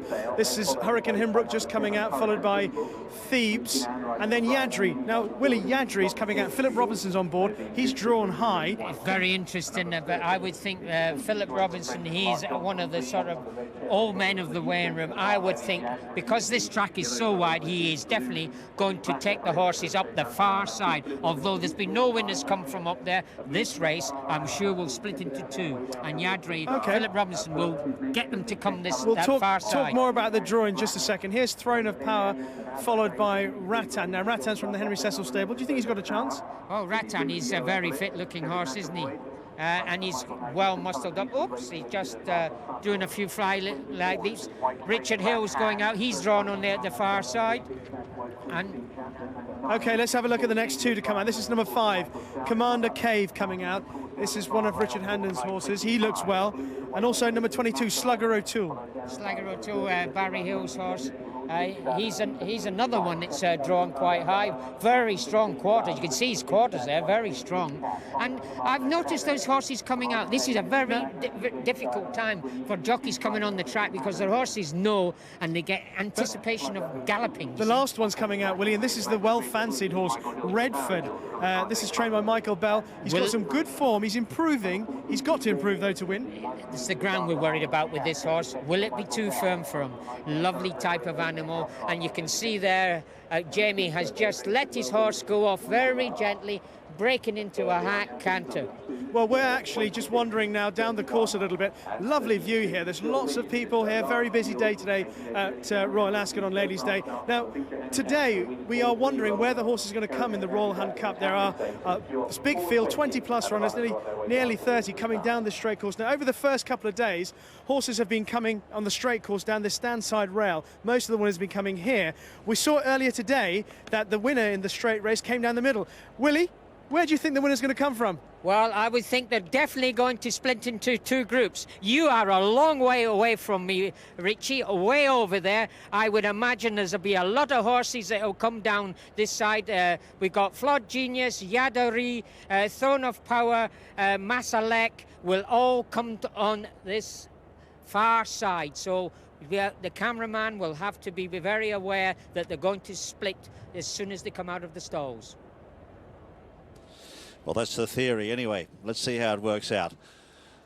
1 is Fate of Field, Frankie Dettori, take out 2. 3 Virtual is Jimmy Fortune, take out 4. Down to 5, Commander K, Richard Hughes. 6 is Siberian Tiger, Darrell Holland. 7, Hurricane Himnook is Mick Cannan. 8, Badger or Bust, has got a big white face, Badger or Bust, Pat Smellon. Floor Genius is Ryan Moore. Yadri is Philip Robinson. Throne of Power, Karen McAvoy. Masalek, Richard Hills. Down to Jedediah, David Probert claiming the 7. Redford, Jamie Spencer. Jazer is Alan Munro. 15, Love, who wears a green distinguishing cap, Steve Drown. Fath Star is Liam Canary. Dubai Dynamo, John Egan. Below me is Eddie Ahern. Perks, Jimmy Quinn.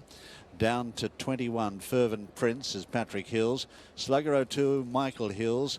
Down to Proud Linus, 3 over, Steve Donoghue. Rattan is Ted Durkin. Down to 25, Love Galore, Robert Winston. Take out 26. Solent Ridge is Martin Dwyer. $1 Billion Kid, William Buick. Change of jockey there.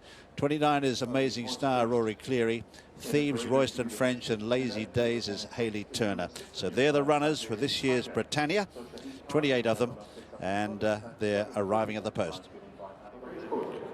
And we've got a clear favourite here at 7-1, Hurricane Himbook, who's opened up 8 into 7-1. But there are several horses being punted each way, going for real touches, some of the punters, and they've got the money after the first 3 favourites have won this afternoon. Yadri, 16-1 into 12-1. Now, don't forget, of course, that some bookmakers are paying 5 places, so look around. The majority are only 4, but this is a race where it really could pay to look out for the 5th place. Each way bets will be plenty, and here are some of the ones that have attracted support at bigger prices. Siberian Tiger, that was as big as 50 this morning, now into 20-1. Love Galore, 25-1 into 20. Dubai Dynamo, amazingly, just seen a bet being asked for £1,000 at 50 on that one down at the rails. That would have been quite supportive. But Badger of Bust, 100-1 into 50-1, so really good support for that one. There's a big spread of money here, completely unlike the previous race where it all centred around 3 horses. And at the moment, Hurricane Himbook, who was well backed this morning, has been well backed on the track and is the 7-1 clear favourite. There he is on the way to post, and I can see easily why he's become the market leader for this. On the evidence of yesterday's race, when a low draw was what was required, he has a low draw in stall number 1. He's got Mick Cannan booked. He was second to Ibn Khaldun as a 2-year-old, and he's had a very decent 1 run so far this season at Windsor, Ray. Yeah, it's a very good first run. The winner of that race obviously went and won the listed handicap at Haydock, big handicap there. Lucky too, because a couple couldn't get out, but it was a very good performance. All Brian Meehan's horses all improve off their first run. He's a very worthy favourite, and he's got a great draw down the inside. 7-1 market leader then, Hurricane Himbook. Now there is Redford, who was the favourite for this this morning. Newcastle and Doncaster, the two victories of his 4-race career, have come from. He's going to be on the other side of the track from the favourite because he comes from stall number 27. Michael Bell, of course, has already had a winner with that Art Concern, the Coventry Stakes, and he does, though, face a little bit faster ground than he's encountered before. Certainly does. It was a very smooth winner that day. Light-shouldered horse. I wouldn't imagine him having many problems with the ground. This horse actually, when I look at him in the paddock, he is the pick of the paddock. He stood out in the paddock, so he did. This is his winner with Doncaster. He just moved smoothly through, and he won very, very nicely this day. It's coming through in the light blue jacket to take it up, and not, as you can see, that hard-pressed to get to the leader in this. And one would assume that he's going to come on a little bit for his first run of the season. Well, you'd have to think so, because he is a great big horse. It looked like he was going to go on very quite easily this day, but then he just starts to idle. But he is a great big horse, and you'd have to think he would benefit from that run. That's a Redford then. Number 14. Let's have a look at Flawed Genius, number 9, trained by Sir Michael Stout. Runner-up at Newmarket on his debut, 4th last time. There was a whole host of these that ran in the same race at Haydock Park. Commander Cave came out best of them. He was in 4th place in that, and he was a big punt that day. It certainly was, and I don't think he had the best of the runs that day. They went very, very quick and ran really. He was drawn down the inside, and he actually couldn't get a run through at any stage during the race. So you'd have to think he'd improved quite a bit on that form. Going to come from stall number 25, so again he's won over on the far side of the track, and he is a 10-to-1 chance. Now let's have a look at Rattan, trained by Henry Cecil. He's only had 4 runs this horse. He was runner-up in every single one of his 3 starts as a 2-year-old, and he's come out and won at Newmarket by 5 lengths his one start this year. Yeah, but his form, he needs to improve quite a bit in his form. The win at Newmarket, it wasn't the greatest race for a Newmarket maiden. He's a good-looking type of horse in the paddock, but he has to improve a fair bit to win this. It's a very tough race, this. There is Commander Cave. Now he's won at Lingfield, Kempton and Sandown this season before that Haydock run last time out. 6 of them that ran in that come to this race, and he was the best of those. And of course Richard Hughes, Richard Hannon won the big handicap with Mr Aviator yesterday. He certainly did. This fella has got as good a chance anyway, and him, like the favourite, is drawn under the stands rail. Richard Hughes was drawn there yesterday, so he knows what it takes to get up this rail and win. A live wire chance, a very, very tough horse. He was sticking his neck out if it comes to a battle late on. Nice type animal. He's drawn next to the favourite as well, Hurricane in stall number 1, and Commander Cave will be coming from stall number 2. Kevin and I were having a close look at these horses in the paddock, and actually there are a few that really caught our eye. I thought Throne of Power was a lovely looking horse. Kieran McAvoy had his first Royal Ascot winner yesterday in the last race. He's just a beautiful animal. He's won a couple of races. He wouldn't be completely out of it. You liked Fervent Prince, didn't you, Kevin, with young Patrick Hills, who is Richard Hills' son, and he's going to be drawn next to his father in the stalls. Be interesting to see what they're saying to each other when they're in the stalls there. No, he looked particularly well, and Patrick's a very up-and-coming young apprentice, claims 3 now, and this horse has been running very well. Step Up in Trouble probably suit him today. Hope he runs a good race for him. And this is the other one we thought looked very well. Roger Charlton trains this one. 15 Love, that's the second colours of Khaled Abdullah. Steve Drown on board him. Really is a lively market down here. I mean, punters seem to have plenty of money after the first 3 favourites win, and the offices are backing plenty of horses. That's the interesting thing. Hurricane Himbook still remains 7-to-1 favourite, and I think will be favourite. Redford 15-2 second best. Flawed Genius popular into 9-to-1. Yardry into 12-to-1. The outsiders that I've seen money for, I know people like at home. Yardry number 10, there's good support for that. Badger or Bust into 40s from 100-to-1 that. Dubai Dynamo into 33s from 50s, but it's 7-to-1. Hurricane Himbook, the market leader from stall 1.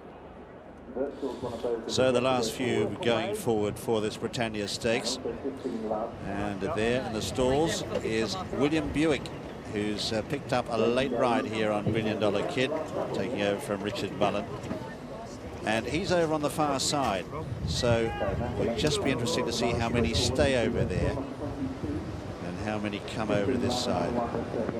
On what we've seen so far, it looks like there's a draw bias, but there shouldn't be. It's good weather, and this is a very even track. But the figures say otherwise. Okay, last one going forward. Ready for the Britannia. Set. As McCann on the near side. And they're racing.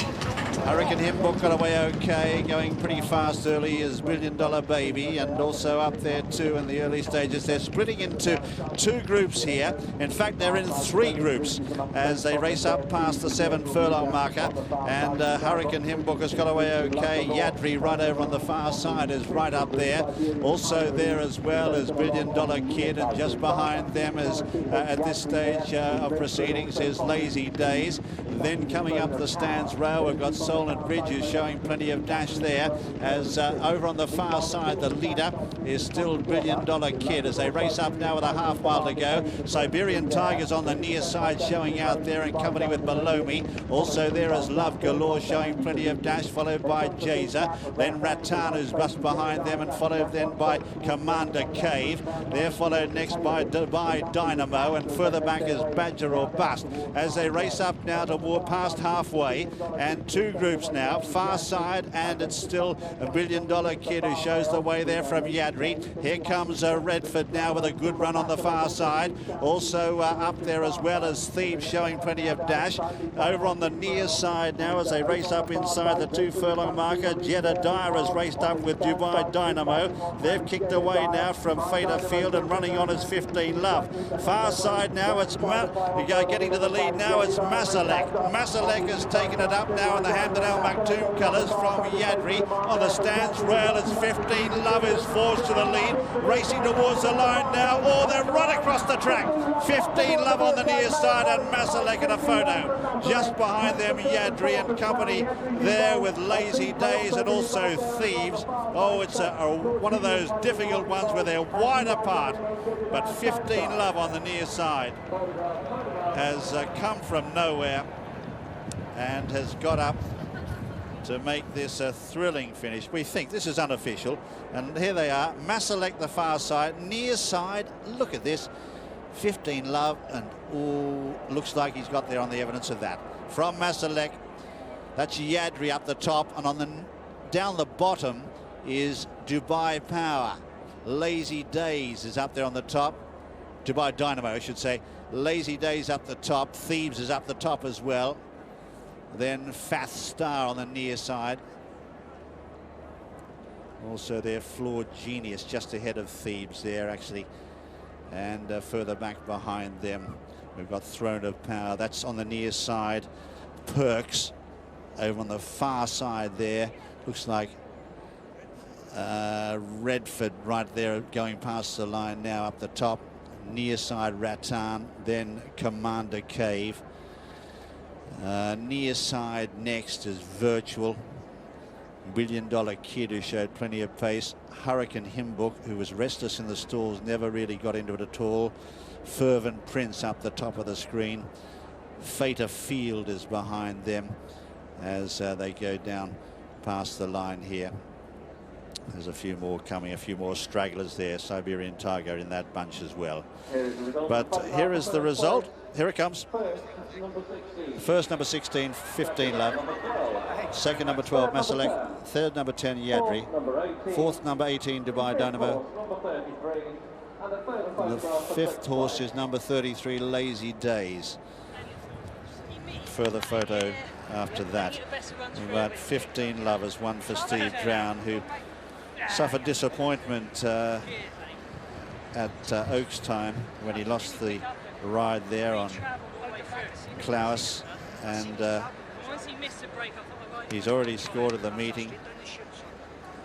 Flashman's papers yesterday, or earlier than that, with a 100-to-1 chance, and here a second win at the meeting.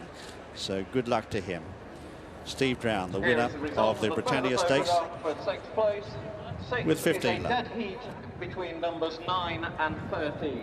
Yeah, just rewards this for Steve Dran, because he just kept his head down, kept his mouth shut and kept going and kept riding for Roger Charlton, who's first Royal Ascot winner this year since 2003, the 7th in his career. 15 Love on the stand side, returned at 28-1. We mentioned we thought he looked very well in the paddock beforehand. I hope some of you followed that. Masalek on the far side, second at 20-1. Yadri was returned on the far side, yellow colours at 12-1, and Dubai Dynamo on the stand side at 33-1. So finally, Willie and Kevin, we have a race where actually the draw didn't matter so much. We've had them come from both sides. Well, it shows you that there's no bias whatsoever on the racetrack.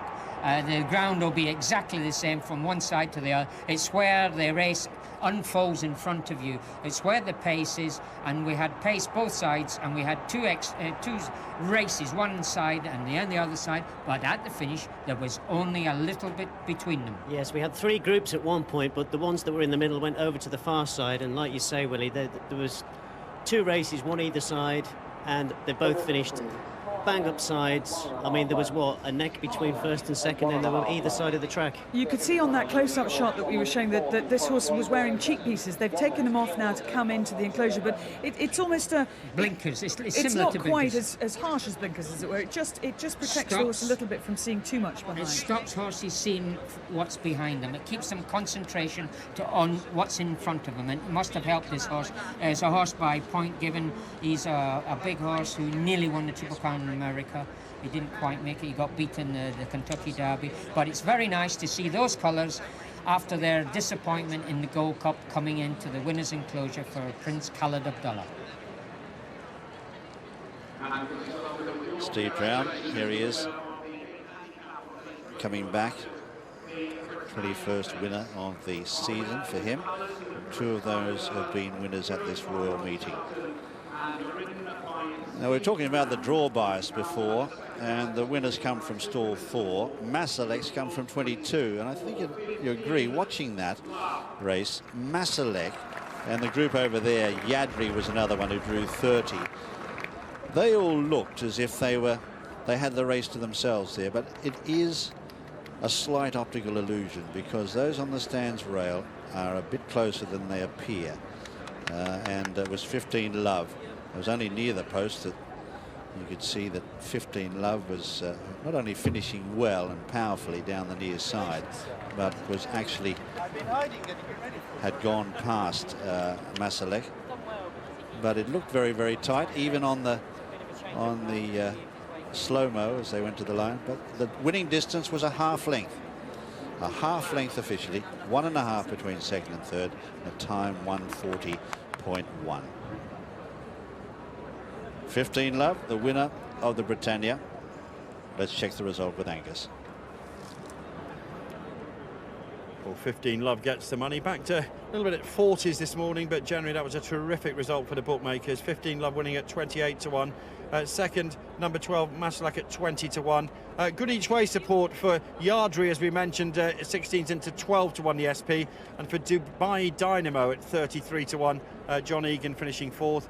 15 Love wins for Steve Dran at 28-1. Winning Connections are just here. They had their debrief from Steve Dran, who's just gone to weigh in, and Roger Charlton is just chatting to Prince Khaled Abdullah and Teddy Grimthorpe. Mr. Charlton, if we could just break you away for a second to discuss this success of 15 Love. Now, as a 2-year-old, I think a few people were thinking that this horse might develop into a classic contender, or maybe a group contender. So what did you think of his first run back when he was a bit disappointed? Very disappointing. Hated the soft ground.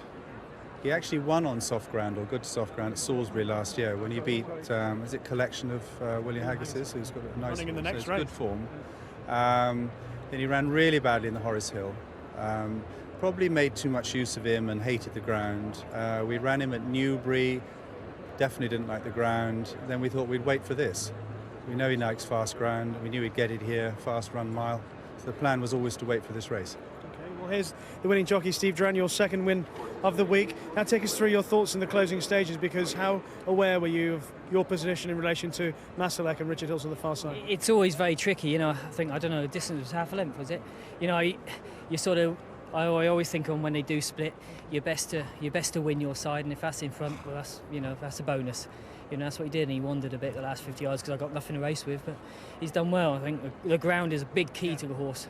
He didn't break well, he cheek beats in the last, and he was just on his hocks. He come out a bit in the air, and, you know, he's overcome. I had to weave my way through, and he's done well.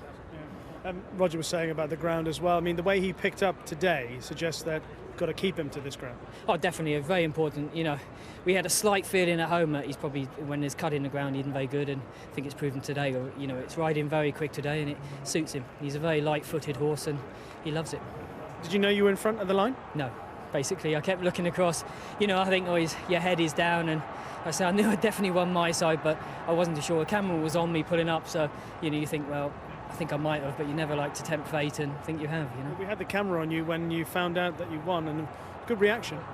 Well, it's Ascot, isn't it? You know, it's hard to. I've had lucky enough to have one winner this week. This is the second. You know, any win you have at Ascot is fantastic. So, you know, it's just brilliant. Well, Steve, well done today. Thank you. Thank you very much. Let's have a look at the two sides of the runners in this Britannia handicap in a little bit closer detail. We'll start with the far side, the ones that were headed home by second horse Mazalek. He's here. Sorry. There we go. Blue and white stripes on the cap. Others to look out for. There's Yadri. Yellow jacket's been placed. There is Redford, another one of the prominent ones in the betting as well. This is around about 2.5 furlongs from the finish, and we're going to see them run for about 200 yards or so. What's interesting on that far side group, Ray, is that the ones that are going to be up there at the end are towards the back of the group, aren't they? Certainly are.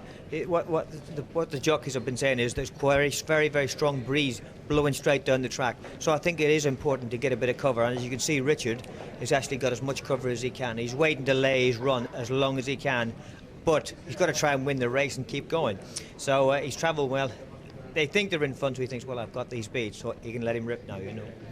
And on that far side, then, it is Mazalek, the one who's in the centre in the blue and white, who's going to win that race. Unfortunately, he doesn't win the race as a whole. So let's have a look at what happened near side, where we have the winner, and who's just starting to come and make his way through. He's been right at the back of this group. We'll just have a look as well at the favourite there on the inside, who, at the halfway stage, I mean, he panicked a bit in the stalls beforehand, but halfway stage, afraid he was beat. He was starting to hang with Mick slightly as well, wasn't he? It looks like he was hanging on the ground, but Mick never looked happy at any stage. And as we said about the breeze, Stephen completely covered from any wind, and he's just going to wait to come out just under Frankie here. But good performance. Horse picked up very, very well when he got out and got a run on him. And he's with the trainer as well. I think it was its third set last year that he went winning Quite a few valuable races. handicaps all the time, so he's going to come on a bit more.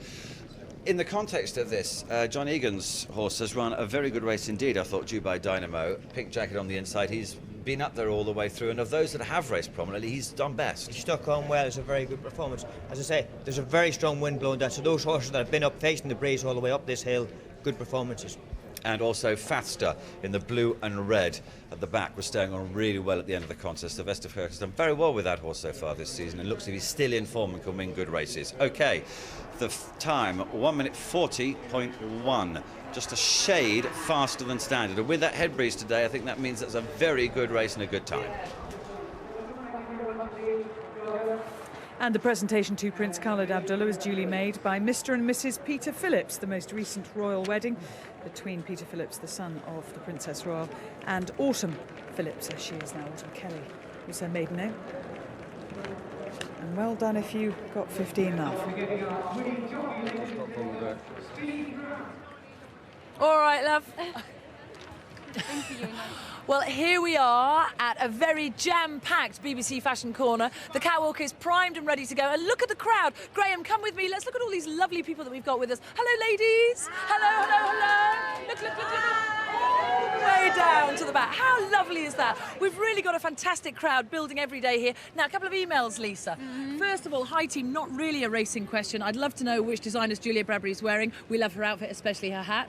Thank you very much. It's gorgeous. Isn't it gorgeous? There's the lady responsible, my mother, the designer. The lovely lady. If you want to know more, then just go to my website. What can I say? Here's a proper fashion question. How do you use a hat pin? Now, you've got a secret for this, actually getting the hat to stay on the head. You get two grips and you basically cross them one over the other onto the elastic, and that really, really secures them. And with a hat pin, it's almost as if you're weaving your way through the hat into the hair. Yes. And just stick it in, mind the eyes. Lots and lots of pins, but hide them so nobody can see them. Valerie Clare wants to know, why do you only show the slim younger ladies in your fashion slots? I'm sure there must be some very elegant larger ladies present. We golden oldies are still interested in fashion, you know. Well, we'll try and correct that, girls. I think we're quite fair, aren't we? We're fair. Yeah. We're fair. We are. Right, let the fashion show commence. Yes, we're going to start off with Lady Christina Roisin. Come on down, Lady Christina. Looking fabulous. Let's have a round of applause, everybody. Her dress is from a boutique in America. Her hat's by Dione, an Italian designer. Very beautiful shade of blue. And her shoes are from Faith. We love Faith. A little bit of Faith. Now, how do you feel strutting down the catwalk in front of all these people? Fabulous. Of course, it's Ascot Ladies' Day. We're going Gotta to have beautiful. Yes, definitely. Well done. Thank you very much. Round of applause. Thank you, Christina. Very nicely done. Beautifully done. And no tips there needed. No tips needed. Now, next down the catwalk, this is the lovely Brenda. She's from Berkshire. She comes to Ascot every year, and that is a stunning hat. She's here with 5 girlfriends, Sex in the City style. Are you causing trouble, Brenda? Not a lot. Not yet. Do you want to cause more? Possibly. I love you, very understated, maybe. Thank you, Brenda, lovely to see you. You look fabulous. She's wearing a monsoon dress and shoes lent to her by a friend. See, I can't borrow shoes because my feet are too big. What size are you? I'm a 7. That's not so big. Can I borrow yours? Yes, you can. Okay, sorted. Next up, we have the beautiful Alexandra. Here she is. A round of applause, everybody. Yes. Now, this hat is from eBay. Great buy from eBay there. Her dress is from Littlewoods Direct. Right. Fabulous. We love and her that. shoes are from New Look. Tell me about the eBay hat. Were you a little bit reticent? No, I just thought if it's too big, I'll pad it out. And have you done that? Have you padded or is it? Oh yes, lots of padding. Lots of tissue in there. Yes, You but look no, fan- it was a fantastic buy. You look fantastic. Well done. eBay and from the high street. How lovely is that? Well done. And now everybody's got to give a big round of applause for Jackie Sim because... Oh, she's popular! It's Jackie's birthday! Happy today. birthday! And look! Oh. Oh, stay down here, we want to talk to you. We're going back. We gotta go back. We gotta go back. Jackie, we thought as it was your birthday, we've got you a special birthday present. Thank you. Do you like it? Yes, thank you. Give me a kiss. You just can't keep him away from them. You've got to go back. Happy birthday! Thank you, Jackie. You look gorgeous. Oh, that's fantastic. That's a birthday she'll never forget. But it's not all over. Oh, Rishi! This is Claudette Rousseau. She's 34 she's from London. And look, her hat's from Selfridges. Look at that hat. she's picked herself up a Rishi. What a great accessory he is. Willie. And he's working it. So look, you didn't need your box because we've got a catwalk for you. No, well, you have got a box. Look at that. Yeah, but it's a long box. I know, but it's a long 7 inches, isn't it? My box is 7 inches high. Is it? Yes. What do you think? How do you think that compares? Well, it's not something I'm very used to, but I quite enjoyed the warmth which was on my arm. I think you enjoyed it. Rishi, what was it like for you? Is that your first superstar modelling That was experience? my first time with the catwalk, but you know what? I prefer to go down on my own. I wanted to freestyle a little Oh, Feel free, go on, man. Give it. bit. I wasn't joking. Come on, do it. Come on, Rishi. Come on, where your mouth is. Do it. All right, here we go. Let's see if he can do Can we it. have a little... Okay. Yeah. Okay, everyone. Brilliant.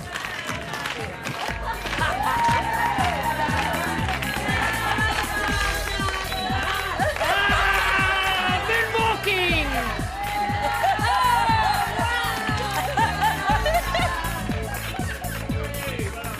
Very nicely done. Rishi thinks Freestyling. he's a rap star. I don't think we can top that here at Fashion.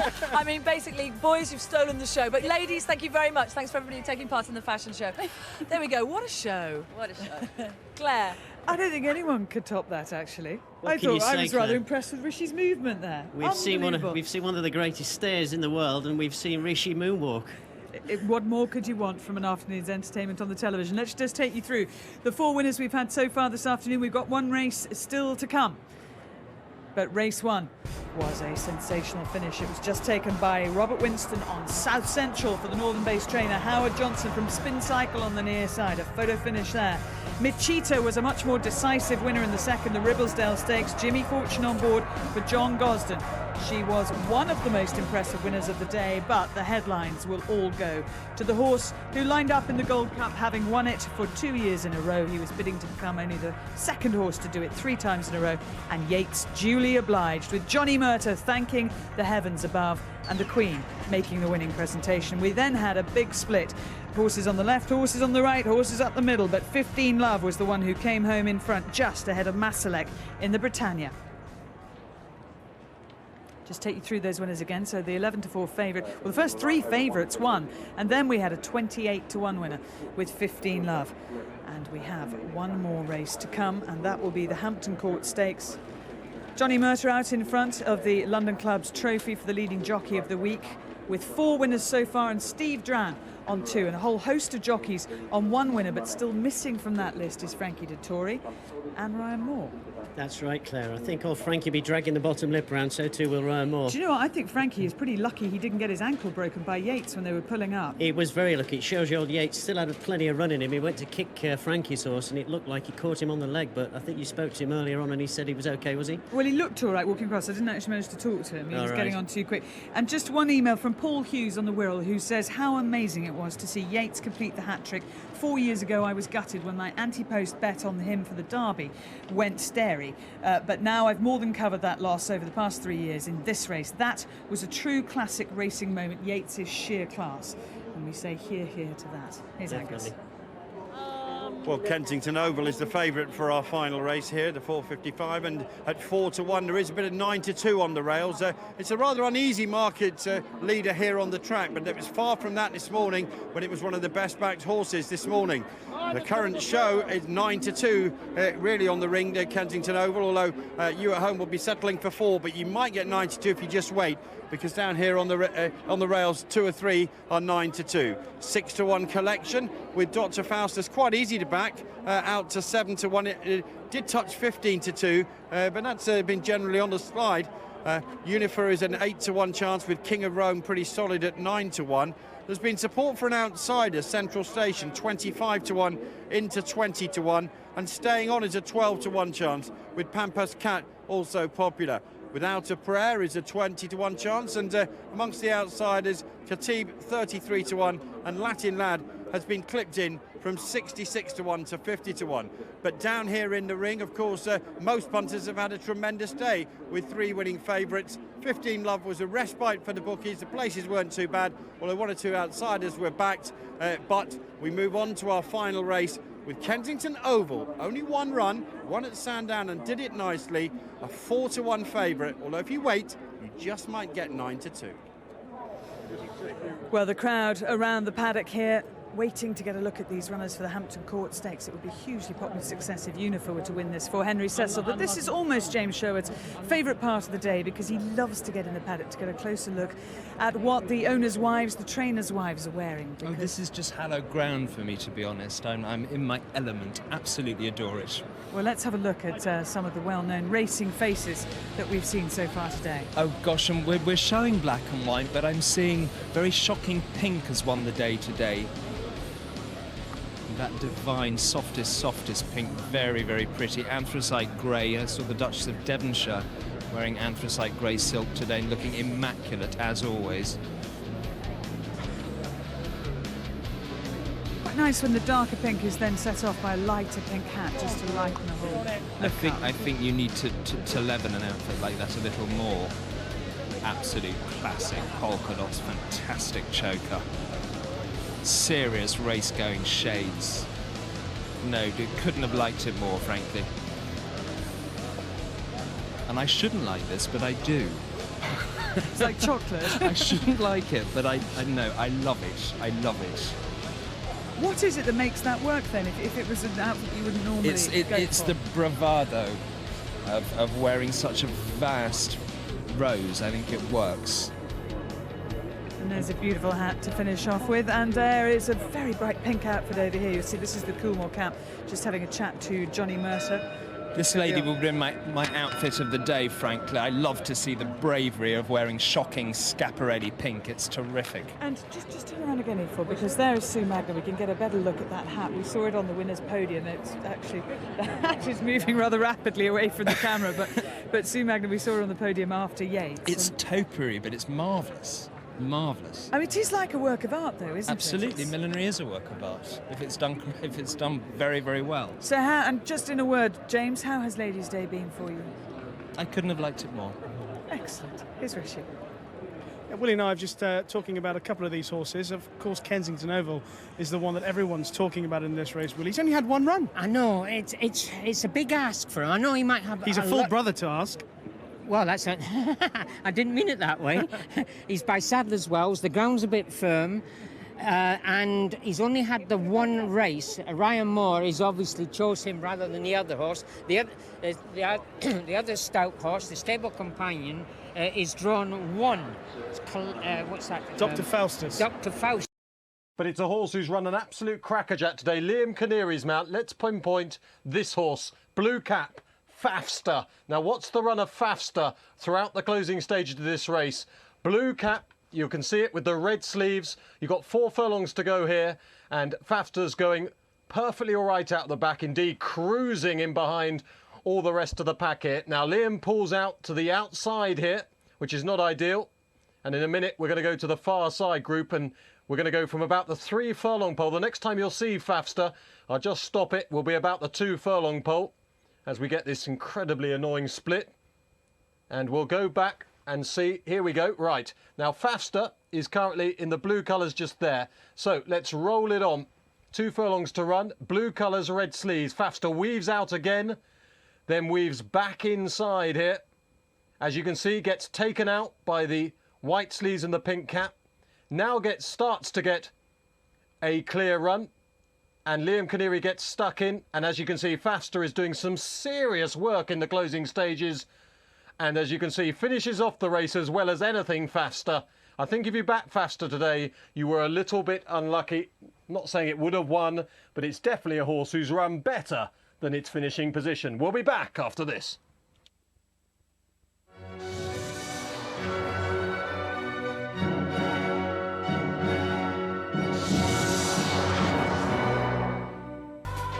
At TalkTalk, we believe broadband should be free. When you get your landline from us, we give you broadband that's free. You also get unlimited evening and weekend calls to UK landlines and to 36 destinations worldwide.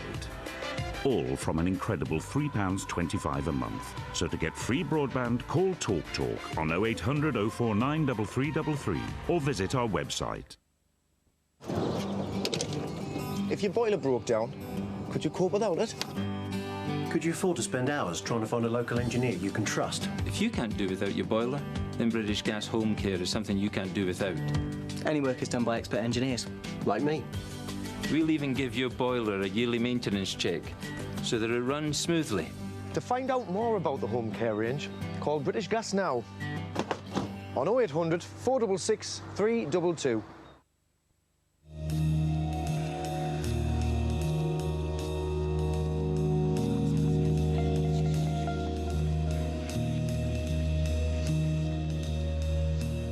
With Direct Line travel insurance. If your wallet or purse is lost or stolen, we can send you emergency funds. It pays to be with the right insurer. Call 0845 246 2202 or visit directline.com. Relentless action, adrenaline pumping, heart-stoppingly brutal.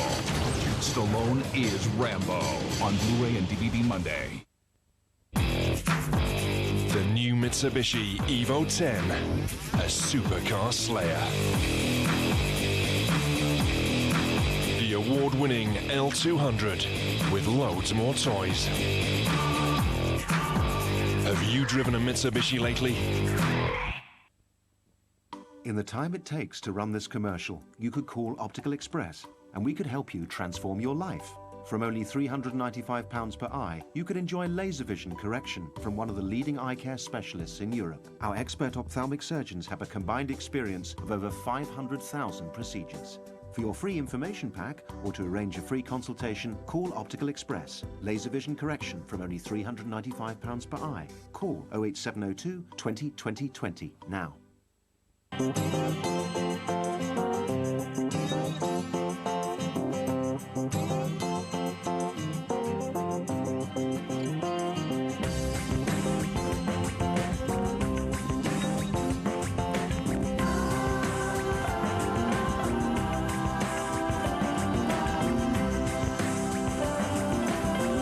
Connect to everything you love in life with BlackBerry.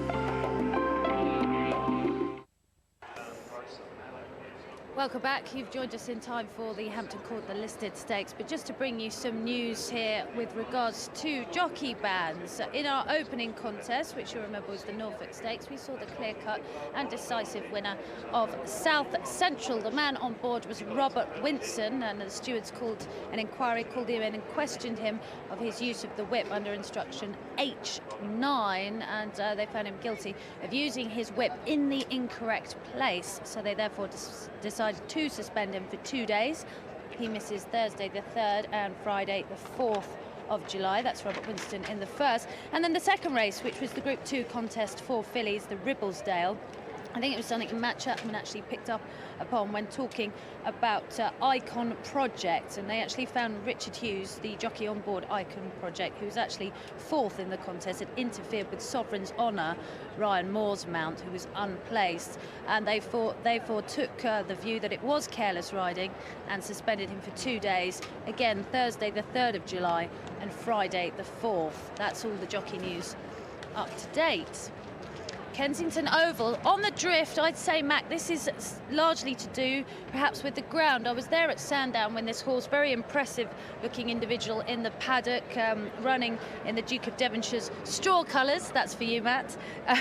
Actually, the Magnus bought in to the horse, and I knew that before he ran at Sandown. He was a big drifter on that occasion. The Hamdan horse, John Dunlop's Ekbal, was backed.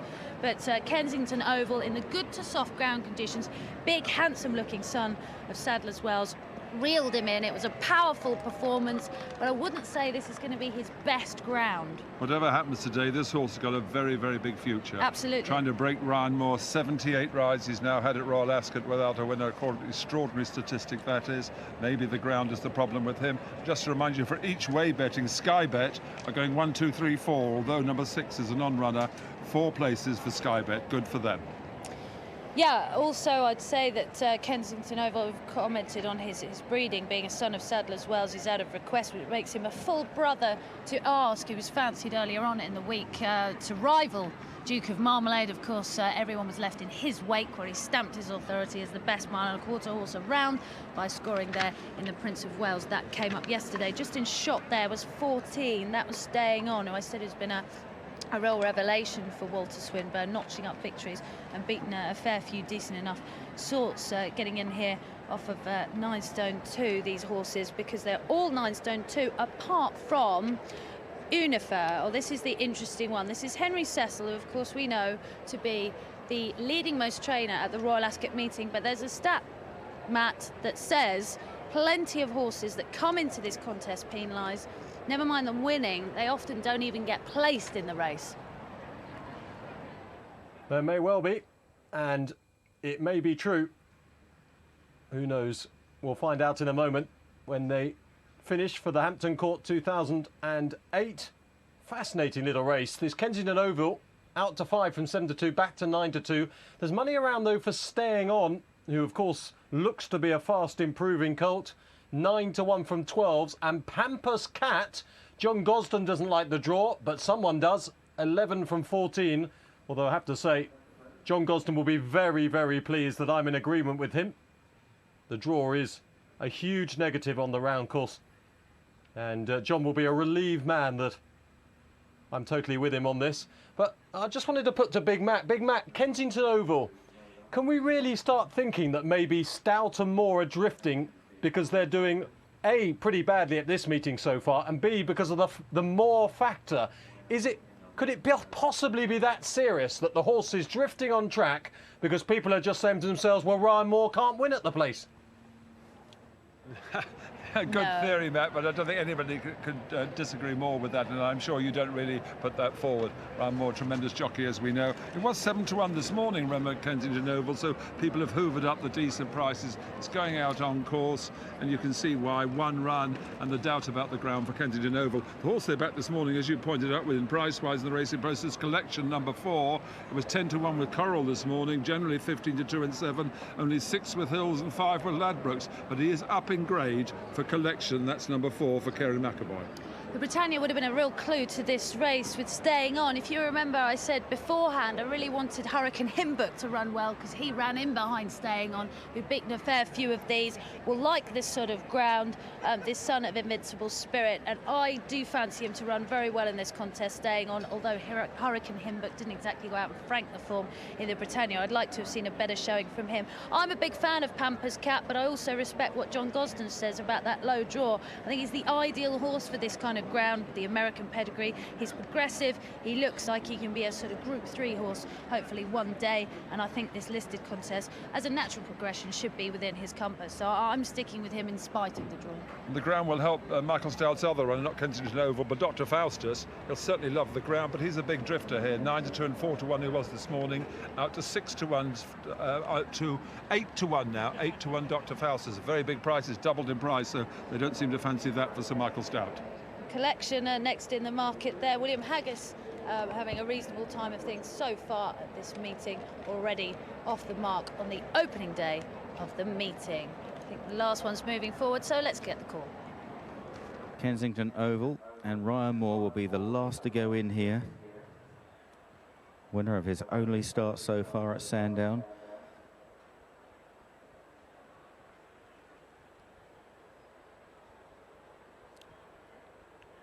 Just needing a little bit of a push. And he's in, and they're ready for the Hampton Court Stakes. And they're off.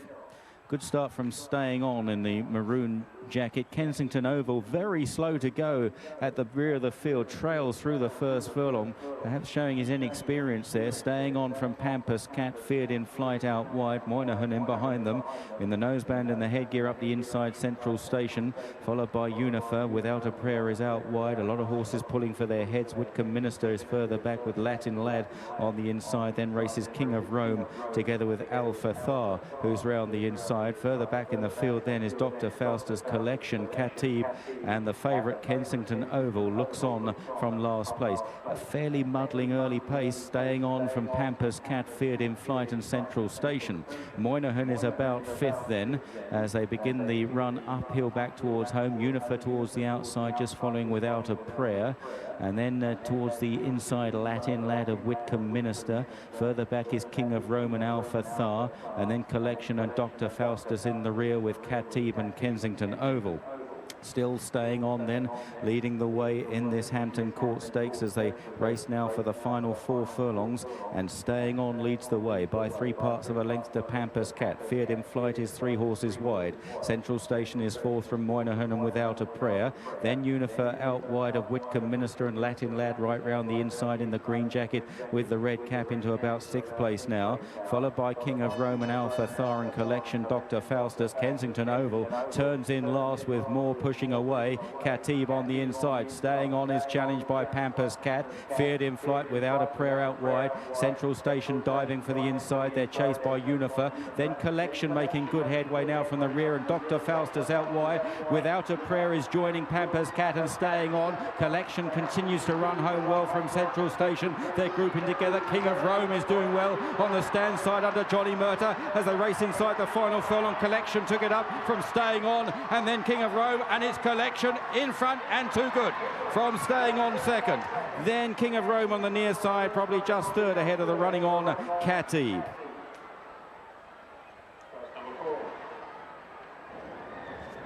Magnificent meeting, not only for trainer William Haggis, scoring yesterday, winning the jersey, but also the man on board, Kerry McAvoy, because he won yesterday on Festival for John Dunlop, giving that horse a fine ride, the filly, in the final race to Sandringham yesterday. In the familiar colours, this winner, though, for Highclere Thoroughbred Racing, Just over my shoulder, I could see Harry Herbert leaping for joy with the rest of the connections there. Looming up on the outside, making his move, was Pampers, with Jimmy Fortune on board the Pampers Cat. Couldn't take my eyes off that one, but just slipping up the rail between the one, the gap opened up beautifully, and it seemed as if Karen McAvoy had a good deal of horse underneath him here on board Collection, who was, let's face it, reasonably well fancied for this contest. He came absolutely fantastic. The run right the way through. It went for him, and no run at all from Kensington Oval. I think he lost the race at the start, Kensington Oval, and really didn't pick up, but maybe the ground didn't suit him. But absolutely way back in the black cap, there were only 2 or 3 behind him at one stage coming down the straight, this Collection, and sort of sighs his way through the field, finds the gaps at the right time, Kerry McAvoy, and a hugely impressive winner. The handicapper's really going to get hold of him when he gets a chance to put in a mark on him. But as I said, 10-1 with Coral this morning. Hills knew they only went 6. Ladbrokes, the Magic Sign, only went 5. Price-wise in the Racing Post. That was why this was seized upon and has landed quite a touch for a lot of people, this Collection. A couple of them went for that gap there, just one off the rail, and it was Karen McAvoy that beat Richard Hills to it, who was on board Alfartha, another horse of William Haggis's, who's run pretty well. If you look in Hamdan Al Maktoum's colours, just on the rail there, just about a furlong from home. Ran a so sheer confidence of Kerry McAvoy, isn't he? He must know what horse he's got under him, and although there are about a half a dozen in front of him at the furlong pole, he still absolutely doesn't have to go for the whip, just strides out, races clear, sort of gives him a couple, just one little tap there, but in the end it's hands and heels. He knew what he got under him, certainly, which poor Ryan Moore, with his 79th Royal Ascot loser, didn't have with Kensington Oval. I think the clue there was certainly in the market, although Kensington Oval just shortened up a touch. I think he was larger than anticipated and had been a drifter on the day. Maybe I personally think it was the ground, but with the connections in this sort of race, with a once raced, once won horse, you'd have expected there to be more support if it was strongly fancied, hailing from that yard with Top Connections. But this Collection, Kerry McAvoy, absolutely tremendous jockeys. No wonder Godolphin has got him as their second string to the great Frankie, and he never lets them down. And it's the kind of thing, when you know you've got a horse under you, you can wait and wait and wait. You've got to hope that the gap comes. It certainly did. And Collection, Matt, landed quite a touch, and you really flagged it up this morning on Racing News. You were going on, banging on about Collection, the money for it, how right you were proved again. You mentioned staying on as well. Well, I'll tell you what, Big Mac, we gave the form line to this race beforehand. This amazing piece of form, which is almost worth digging out and showing people. Salisbury, 3rd of October 2007, 4-runner novice event. The winner is the 2008 Britannia Stakes Victor 15 Love on June the 19th, and the runner-up in that 4-runner event is the Hampton Court Stakes Victor on June the 19th, 2008. Unbelievable. You could have a 4-runner race at Salisbury, Little Novice Stakes, 2 Royal Ascot winners come out of it on the same day. Absolutely fantastic stat. And incidentally, the 3rd horse in that race was a horse called House, who absolutely hacked up just a few days ago on At the Races. First time out for Luca Kamani, having been moved from Mick Shannon's stable. That 4-runner Salisbury novice, October 2007, held the clues to 2 Royal Ascot races and possibly another decent horse in the making. Karen McAvoy, a genius ride, 13-2 second favourite, staying on 9-1, had every chance. And the Derby also ran King of Rome, plugged on for 3rd at 8-1. Now they're going behind at Ripon for a 1-mile handicap. Apache Nation on the warpath here at 2-1 from 5-2. 7-1 for San Antonio, 8-1 bar. First one is loading up at Ripon. We will have a look back at the Hampton Court when we have a few moments after this Ripon contest. Well, we had just about a non-event for the race in the last at Ripon, but that won't have worried you if you lumped on the favourite Jabal Tariq. It's been a lot of pushing and shoving here for this 5 contest, where there are 14 runners. I'll run through the non-runners here at Ripon for you. Number 4, My French Connection, out. Number 9, Massam's Lane, out. Number 11, Spirit of Ecstasy, out. Number 16, Crosby Gemma, finished, gone, forget about it. And also out of this particular race, number 18, Fan Club, and number 20, Jar C. So, big field, but a short price favourite. Apache Nation, 15-8, and very well backed now. And Apache Nation will come from stall 16 under Tom Eaves. Yellow with black chevrons. Stars on sleeves. Now, just while they're loading up here, we'll go back to the start of the Hampton Court Stakes. Highlighted stall 8. This is where it all went wrong for Kensington Oval as we wind the tape on. Stall number 8, slow away. As you can see there, Ryan desperately slow away. He's rousting the horse along in the early stages. And the horse, who was admittedly a horse who came from the back at Sandown last time, I'm afraid could never get into contention. And what about if you're drawn low? John Gosden told us, look at Dr. Faustus in stall 1, green with the red cap. That horse there. And next door, Feared in Flight. When you go back and look at the race, these two horses, I'm afraid, hung out on a wing and a prayer here. Feared in Flight desperately trying to get across Michael Hills, can't do so, and Dr. Faustus now pulling hard in mid-division. Meanwhile, the favourite is currently in last position. The favourite will look back at this race as promised after this race at Ripon. 7-4 Apache Nation. On the drift, San Antonio out to 8-1. Here is Dougie Fraser. Thanks, Matt. 2 to go. Cadia and King's Home, the last two. Cadia going in. So King's Home, Tony Hamilton, stall 20. That's it. Ready. And they're off. They break away to race over a mile. Après Ski was slow to go. Desert Rat smartly away with San Antonio. Silly Jilly's well there. Apache Nation just tracking there. Comes Cadia to the outside. Thornaby Green's also prominent, as is West End Lad. They've covered a furlong and a half, and San Antonio leads away. Yellow-black sleeves. Cadia in purple, then the red and purple Thornaby Green, the white outside. Silly Jilly in the yellow cap, racing in 4th place. West End Lad in the food, the next two, then Desert Rat. Apache Nation, last year's winner, and this year's favourite, racing in midfield, yellow and black chevrons, and they're followed by Messiah Garvey in the green cap. They turn into the straight, just under 5 to go. San Antonio kicks on by 3 or 4 lengths now to Silly Jilly, Thornaby Green.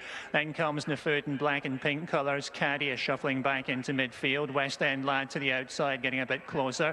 Then comes Messiah Garvey, the favourite Apache Nation, just driven along in midfield. Velatic is making ground past that one. So they've gone past halfway. They're heading down towards E-Final 3, and San Antonio clear by 3 to Silly Jilly, Nefud. West End Lad, the red headgear to the outside. Messiah Garvey making ground the far side.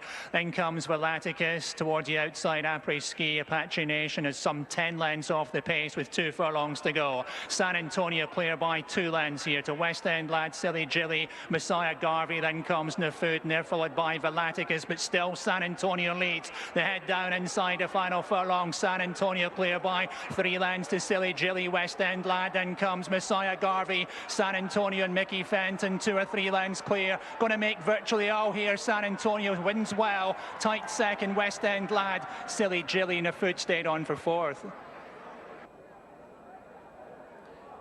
San Antonio then is your 8-1 winner at Ripon. It's a front runner's track. We told you that earlier in the programme. And San Antonio has made just about all for Mickey Fenton and classic winning trainer Pam Sly. Well done, Pam. Been a good old servant, San Antonio, both for Pam. And of course, prior to Pam was in training with Barry Hills. Used to have those old pink and black check colours that were carried once by a horse called Pablo to win the Lincoln. And Pablo, of course, is now trained in Moynihan. And as we go back to look at the Hampton Court Stakes, Moynihan is a good link, because we can go straight away and have a look at Moynihan. This horse here in the reddish colours. Let's just roll the tape and you'll see Moynihan, Richard Quinn. Look at this horse pulling. And once again, a hard puller doesn't get home. Moynihan just simply hasn't settled here at all in 4th place. Now, not much happens in this race now, so forgive me while I just forward wind the race a little bit, because most of it goes along nicely here. But there's a crucial stage in the closing stages as we head towards the end of the race. Moynihan's finally settled down. But the horses to watch out for now, in particular, Without a Prayer on the outside. Now, Without a Prayer is currently this horse there. So let's check out Without a Prayer and his wayward antics in the closing stages. And we'll explain to you now why you need luck in running if you're Kerrin McAvoy, who's with Collection. Now, Collection is currently towards the rear of the pack. It's that horse, I think, just about there, Collection, in the blue colours. So this is why you need luck in a race. Now, keep an eye on Without a Prayer on the outside. Now, Without a Prayer comes to have every challenge under Seb Sanders, but starts to hang right in a moment. He's under a right-hand drive now, which is the right hand. Now, look at Seb now. Hangs towards the rail. Now, if we stop the tape there, and you now look at the winner, Collection, he's got absolutely nowhere to go, Collection, Karen McAvoy. There's nowhere for him to go. However, the key to this race now is that Without a Prayer, who's hung right, now, as we edge it on, hangs the other way. And then the gaps start to open up like the Red Sea, because Without a Prayer goes back out. The horse staying on, edges slightly left as well, and suddenly Karen McAvoy has a great run. One other horse to look at, perhaps in your own time, is the Hamdan horse on the inside under Richard Hills. Richard Hills. That's Alpha Thar. That didn't get the best of runs, although was beaten in the end on merit. But there was a crucial stage when Richard didn't quite get the run. But here we have Collection coming through there, but if Without a Prayer and Staying On hadn't hung left at a crucial stage. Sensible thing. And it's the same with your finances. When you see problems coming, you can head them off with a First Plus secured loan. Just contact First Plus and you could rearrange your existing credit into one low monthly repayment. Because now, as a homeowner, you can borrow from £5,000 to £100,000 secured against the value of your house with this special offer from First Plus. It could be one of your more sensible moves. After all, being sensible is what we're all about. Call First Plus now on 0800 479 3000 or visit firstplus.co.uk. Get great results all around your home when you try new Sillet Bang Multi-Power. It was so quick and easy. Look how it cleans this toothpaste and my makeup stains. What a shine. And a new fresh smell. For taps clogged with limescale, look, it's amazing. Clean as a whistle. It also works in the kitchen and gets rid of cooking spills with so little effort. For great results all around your home, try it now. Sillet Bang Grime and Lime Multi-Power. Bang and the dirt is gone. And no more tedious scrubbing with Sillet Bang Grease and Floor, the new all-purpose cleaner that gives great results on large surfaces and even when used neat. Sillet Bang Grease and Floor. Bang and the dirt is gone. If your boiler broke down, could you cope without it? Could you afford to spend hours trying to find a local engineer you can trust? If you can't do without your boiler, then British Gas Home Care is something you can't do without. Any work is done by expert engineers, like me. We'll even give your boiler a yearly maintenance check so that it runs smoothly.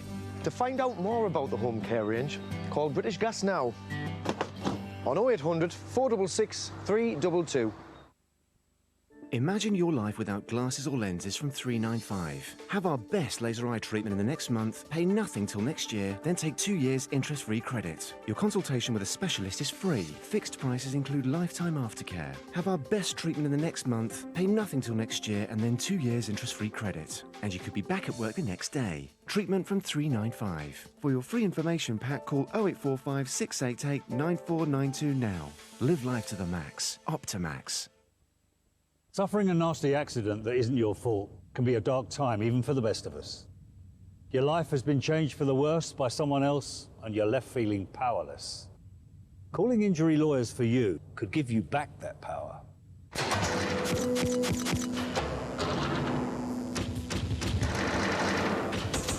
They're real lawyers who specialise in getting you 100% of the compensation you're entitled to. Empower yourself. Call injury lawyers for you now on 0845 345 4444. 100% lawyers, 100%. Winning jockey Steve Drown, scoring at a very competitive Britannia. Well done, because that's now your second Royal Ascot victory of the meeting. Yeah, it's, all the jockeys, it's so competitive. You've only got to look at like Frankie and them not have a winner. You have one winner, you think, almost my job's done, I've had a good week, whatever happens now, but to have two is fantastic. He finished his race off very strongly, 15 to love over on this side. You needed that real lace thrust, because obviously the two main protagonists in the race towards the business end were drawn either side. Yeah, I mean, he wasn't best away. He missed the kick a little bit, put me in a bit further back than I wanted, but he travelled through his horses, he picked up, and he's done it well, and I think fast ground is very important to him. He quickens off it nicely, doesn't he? He does, yeah. He's a good moving little bouncy horse, and he loves it. Britannia's are races that are always pretty difficult races to win, given the strength of the size of the field, but the strength of it this year I thought was very competitive. But it's the same every year. You know, I always feel you need to have a pattern horse masquerading in the handicap to, you know, do it. It takes a bit of winning, and you need a bit of luck in running what I had and everything to go your way as well. He's a nice horse then for the rest of the summer, isn't he? I would hope so if he goes the right way. You know, he's already had one big one, so that's a bonus. But yeah, no, I give him a little bit of confidence, and he's always been quite a sound horse. So no, he can really go forward. Again, riding for your boss later on, a horse that plenty of people, including myself, fancy for the King George, the 1.5 mile. You've got Trenchtown. Yeah, he's a smashing little horse. We stepped him up last time. He bounced back and ran a great race against a really improving horse of Michael Stout's. He's got to have a great chance, I would imagine. He'll love this ground too. Yeah, he'll love this ground.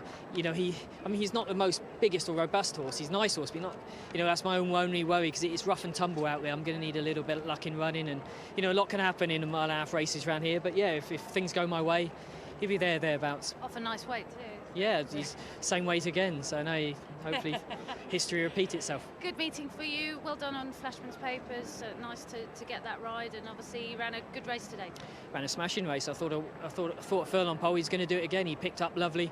He just perhaps flattened out a bit the last 100 yards. What you can't kind of expect. He's only come back 48 hours from a big run here on Tuesday. So you know, he's a smart horse, and I could see he'll be figuring in the winners' enclosure for the end of the year again. Well, we'd certainly like talking to you here and at the races. So from all of us, well done. Thanks, sir. I have the pleasure to be joined, or I'm joining him. Norman Ormiston is here. We've seen the colours before, yellow with green sleeves, and Ramona Chase was a loose horse. Norman! Oh dear, oh dear.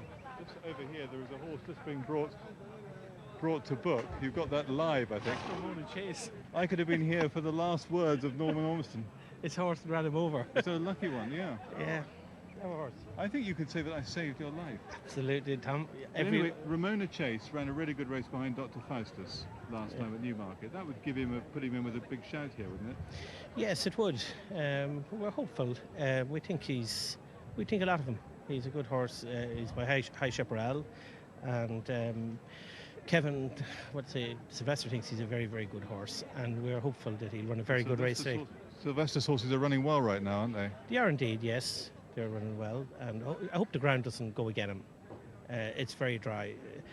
It's good to firm. He normally likes good ground, but we're hopeful that he'll, be thereabouts. It'd be nice to have a royal winner, wouldn't it? Absolutely. It's been very lucky for us so far. Yeah. El Hamri and Caldra has been very successful. I remember kicking myself, a horse that I'd followed an awful lot, and then didn't do it on the day that it matters. So that's my fault, not yours. Yes, we'll just have a quick, your horse is in that box number 8 there. We'll just have a quick glance there. There's number 3. We can just have a quick glimpse. I think I rather cowardly actually stood in front of you to protect me from the horse, but that's just the nature of the beast. Thank you very much, Norman. There is the horse, Ramona Chase. Looks really well.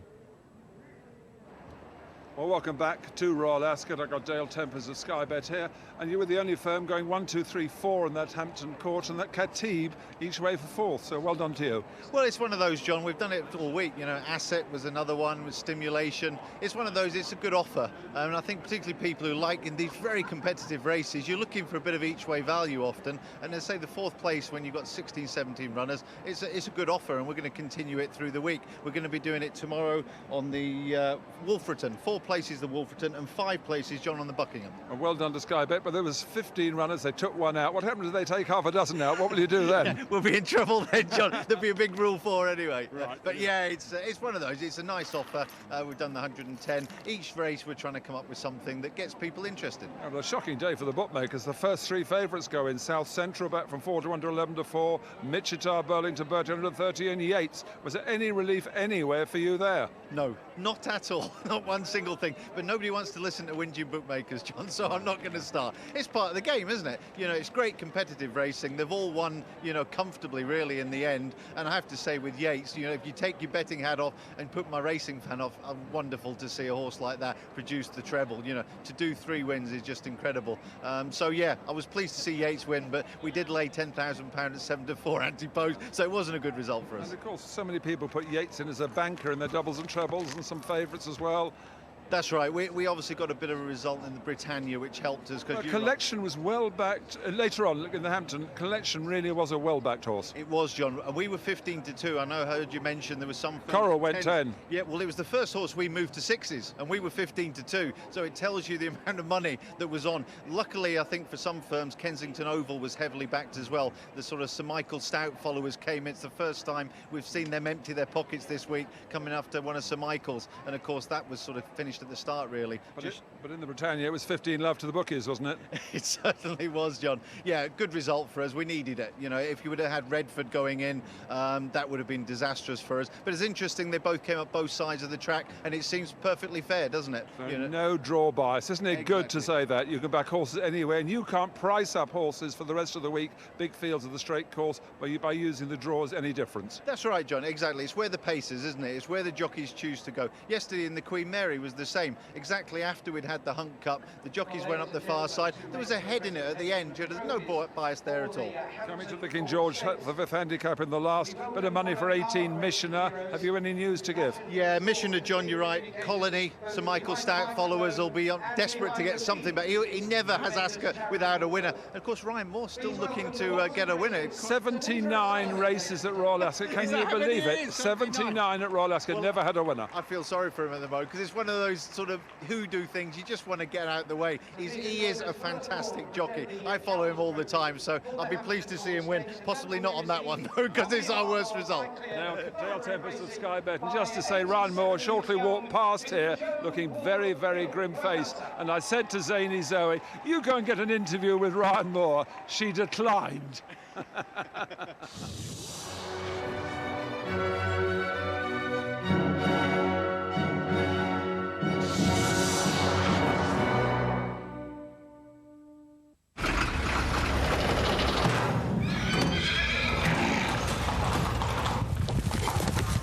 Bet365, your odds-on favourite.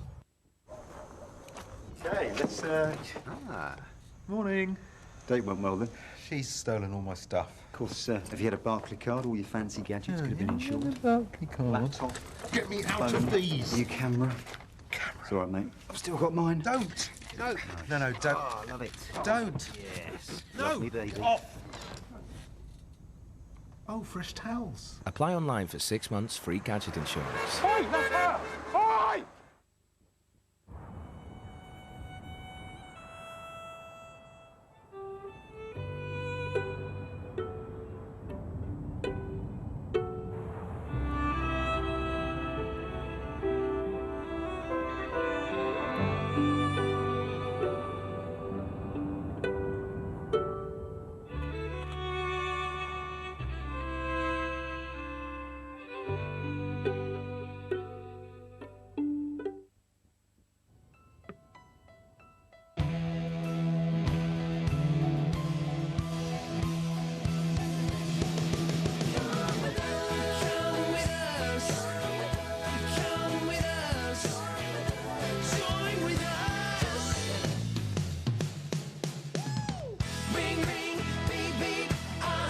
New Toyota Auris SR.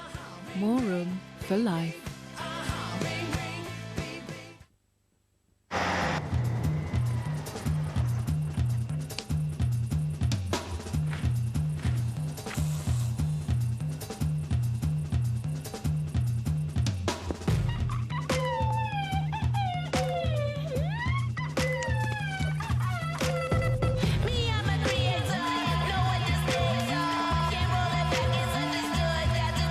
VO5 Extreme Style. Break the mold. Just arrived, love. No, I can't quite see the pyramids. I'm in Jordan. Chicago's great. BMI now fly to over 40 business destinations worldwide. The Kremlin. I'm looking at it now. But we also fly you back again. Enjoy some My Time with BMI.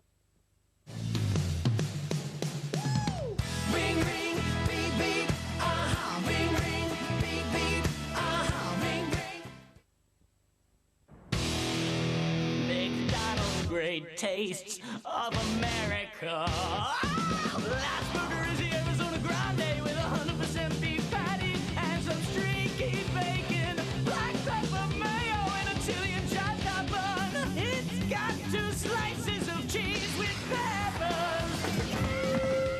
The limited edition Arizona Grande, the last of the great tastes of America at McDonald's. Welcome back to Ascot. I've got Damien Walker of the Tote, and the jackpot really building up.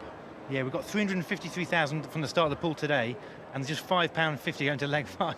Amazingly, there's 50p on Drill Sergeant, 50p on Guimard, 50p on Colony, and then £2.50 on the 20-to-1 shot Trenchtown, Roger Charlton. Don't know whether this is from someone that obviously the Britannia winner he's had. Maybe it's Roger Charlton's. I don't know, someone who knows Roger Charlton anyway. And then the Betchwood Kith, 50p there. So, and there's also a pound on the unnamed favourite. So potentially a massive payout for someone. Well, let's go to the horse once again. You don't want to win. Drill Sergeant, Guilmar, Colony, Frenchtown, the Betchworth Kid, and the unnamed favourite. If they don't win, how much will be in the jackpot tomorrow? We start at 353,000, so over $1/3 So it could go up to $500,000 at least, couldn't it? And by Saturday, $1 million. Yeah. Right. Good luck. Yeah. Thanks. Cheers. Of course, you have to remember the one thing the Tote don't want is for the jackpot to be won today. They will hate it if the jackpot is won today. They want the rollover to continue. And it may do. I hope you find the winner of the King George V Heritage Handicap. Colony, Ryan Moore and Sir Michael Stoughton. No surprises on the drift. Out to 11-2 from 9-2. And I'll just read you what Paul Haig has written on his blog on the Racing Post about Ryan Moore. He says, somewhere at Ascot, there's a voodoo doll of Ryan Moore. He needs to find it quickly and pull out all those pins. Well, I'm not sure if that's the case, but there may well be, the way things are going. It can't get any worse, can it? To be fair, actually, his horses have run okay. Maybe they just haven't been good enough, but Kensington Oval, of course, had a nightmare of a start. His chance went within a moment. Ask was run over the wrong trip. So there have been excuses, but Connolly on the drift, no surprises. And of course, people will be thinking, well, Highclere can't have 2 winners in a row, surely. Missioner, 13-2. Darahem, 15-2. Richard Quinn, 9s from 10s on Strategic Mission in the Sri Pecan colours, who of course won the Coventry Stakes here. Foolin, Marco Botti's been in good form, but that's on the drift now, 14 from 12, while Dream Desert remains at 12. And the one they've come for, once again, is Indian Days. 10-1 from 14-1 Indian Days. And bigger prices this morning. I think it was a 25-1 shot this morning, Indian Days. Now 10s from 14-1. And it is a price-wise horse. 25-1 early doors with Bet365 and Coral. Now 10s from 25s. Well, it's almost Indian weather out there at Ascot now. Beautiful afternoon. Let's head back to our team on track. It is indeed, certainly getting those shoulders sunburned here this afternoon. I can say, Matt, I think plenty of punters latching onto the idea that Collection has now franked that form, where Indian Days ran second to him when last time they met in a seriously competitive handicap up at York in quick ground. Indian Days put up a real good performance on that occasion. So obviously Collection's come out, just won our last race here, and that has boosted it as well. Well, he likes the ground, Indian Days. The trip has a query about him. He's up £19 from his Sandown win last September, up £9 from his Redcar win. The handicap has cracked into him, but nevertheless, he's 25-1 chance this morning with Bet365 and Coral. They're supporting him in here. And I must put a word for another outsider, Ramona Chase, number 3, our own Double D, David Duggan. And he introduced me to Norman Ormiston, the owner of Ramona Chase. They really fancy this, up to 1.5 miles. They're saying the trip will be right for it, and it's creeping ever so slowly up the handicap, but the handicapper may not have got hold of Ramona Chase, who's a 14-1 shot. Quite surprised to see Trenchtown quite so big there at 12-1. Thought he looked magnificent in the paddock, sticking with my selection. Steve Drown, though, can he have a treble during this meeting? It's been really nice to see him. Underrated jockey to notch up a double on Flashman's papers, of course, and then in our penultimate contest, 15 Love. Let's go and join our commentator for the last. 1.5 miles is the trip. And they're off. So the last race on Ladies' Day, a little bit slow to break, was Guimard, who crosses behind the field. Faster out include Drill Sergeant, Strategic Mission, and also racing prominently is Indian Days as they settle down through the first furlong or so. Out wide, a Savarin is also quite prominent in company with Darahem, and they are really yet to join up with the field. Savarin's been kept wide, and it's just being encouraged along to take a handy position as Strategic Mission looks if he's going to cross over and try and lead. Strategic Mission, Darahem, and still pressing on out wide Savarin. Drill Sergeant's doing his best to hold the fence just ahead as space is at a premium of Indian Days. Ramona Chase hasn't settled in about 7th or 8th, is racing very keenly up on the heels of Missioner at this stage. Moonquake is 3 wide on the outside of Trenchtown and Better Hand towards the back Dream Desert in company with Woolfall Treasure as they make the turn, and just about last to do so will be Gimar in the noseband. So turning at the far end and out in front Drill Sergeant, just jinked off the rails slightly. Still leads by about half a length from Savarain, who shows in second. In third, Indian Days is one of several who are taking quite a keen hold. Darahem is posted a little wider out on the outside of Strategic Mission. Missioner is amongst horses at this stage on the outside of Fiolin. Ramona Chase still being quite keen in about a 7th or 8th place on the inside of Trenchtown, with Moonquake completing that little group. Then comes Dream Desert. Gimar still towards the rear of the field with Better Hand. Woolfall Treasure, who's being ridden along, and the Betchworth Kid as they continue their steady climb, and they'll shortly be making the turn back towards home. Drill Sergeant with a narrow lead from Savarain. Strategic Mission, White Sleeves 3 wide. Darahem comes next from Missioner, who is ridden along. Then Indian Days from Fuelin. Ramona Chase caught tight on the inside of Trenchtown as they make the turn for home. And out in front, Drill Sergeant's made most from Savarain, who shows in second place. Indian Days trying to force a passage between the front two as they make the turn. Darahem's in 5th place ahead of Fuelin. Then Ramona Chase up the fence. Savarain coming hard to try and press the leader. Colony is making ground towards the outside, so Savarain, Indian Days still can't get out from Drill Sergeant. Behind these in 4th place and staying on is Colony down the outside into the final furlong. Savarain, Colony down the outer. Indian Days has finally got a split in Drill Sergeant. Colony on the outside of Savarain. Ryan Moore riding for his first Royal Ascot winner has got a willing partner in Colony, who's stretching out towards the line, and the ghost is laid in the King George. Ryan Moore's first Royal Ascot winner. First of many, I'm sure. Colony beats Savarain. Tight for third, Dream Desert, and running on Moonquake from the back of the field from behind these Drill Sergeant. Trenchtown. I wonder if he was listening to John McCririck beforehand. There's quite a big cheer for that victory there. Colony.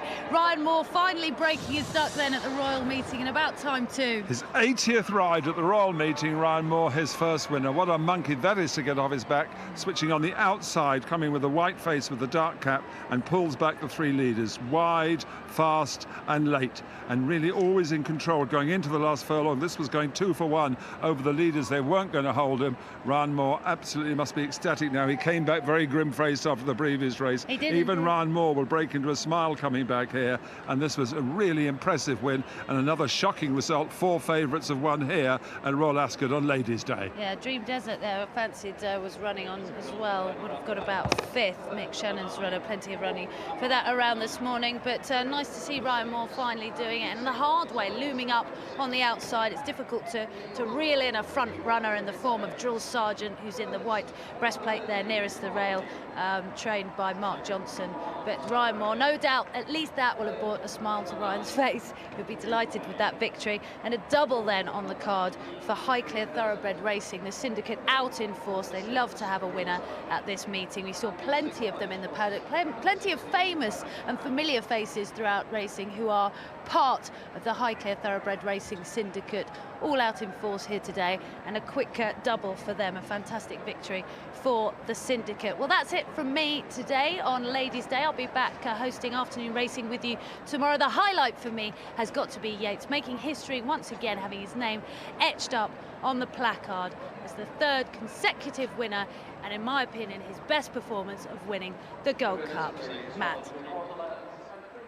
I tell you what, Colony, well done to Ryan Moore. And the thing that was so nice was that he didn't go mad with the whip, which must have been so tempting, but he didn't. Total professional. They're off here at Ripon on the off. I'll just run you through the betting. Master Nimbus at 3 to 1. Court of Appeal 9 to 2 from 30 to 2. Fenner's at 5s. It's 7's bar. Here's commentary. Inside Court of Appeal, then Ballin' Freddy and Mr. Pete, but Missouri racing keenly goes on as he head into the back straight. Missouri to Finnegan's Rainbow, the orange sleeves and cap, then Court of Appeal in maroon and grey racing in 3rd place. Ballin' Freddy to the outside in green with the yellow sash. Shenandoah Girl to the inside, pink sleeves, and Mr. Pete, and they're followed by Bramantino. Barman further down the field, Master Nimbus. In the back market, attached by 3 or 4 lengths, is Gamester's Lady. So heading down the far side with 9 furlongs to go, and it's Finnegan's Rainbow and Missouri together for the lead. Then Court of Appeal, who won this race 2 years ago, back in 3rd place. Finnegan's Rainbow to the inside, the Shenandoah Girl to the inside, Blue and White Diamond racing in fourth. Then comes Fenners, they're followed by Ball and Freddie. Then comes Mr. Pete in blue and yellow to make their way to the final mile in this Bowman Robinson Ladies Derby. Missouri, Red Jacket on the outside of Court of Appeal. Shenandoah Girl racing in third. Ball and Freddie next in the field. Finnegan's Rainbow dropping back into fifth. Barman making ground on the inside of Mr. Pete. And then comes on the outside Master Nimbus in the black and orange colours. Fenners next to red sleeves.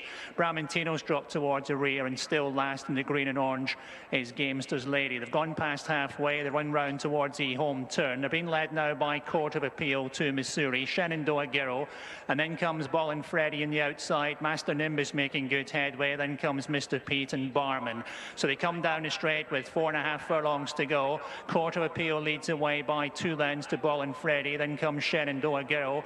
Then comes Master Nimbus and Alison Daniel making good headway in the outside. Mr. Pete back in fifth. They've gone clear from Fenners and Finnegan's Rainbow. Heading down to 3 furlong marker. Court of Appeal now been reeled in by Master Nimbus, who's travelling strongly. 2 lengths away, Shenandoah Girl. Then comes Mr. Pete and Ball and Freddie. A break then to Fenners. They're racing down to the final 2, and Master Nimbus takes over and goes away. Master Nimbus by 2 or 3 lengths to Court of Appeal, Mr. Pete, and then comes Ball and Freddie, and then the weakening Shenandoah Girl. But coming down to the final furlong, it's all Master Nimbus here. Clear by 6 or 7 lengths to Court of Appeal. Then comes Mr. Pete. Behind them, Gamester's Lady staying on. But inside the final half furlong, it's going to be another winner here for Alison Daniel. And Master Nimbus clear by the best part of 12 lengths. Master Nimbus romps home to win in great style. Master Nimbus wins tight second. Mr. Pete and Court of Appeal and Gamester's Lady ran on for fourth.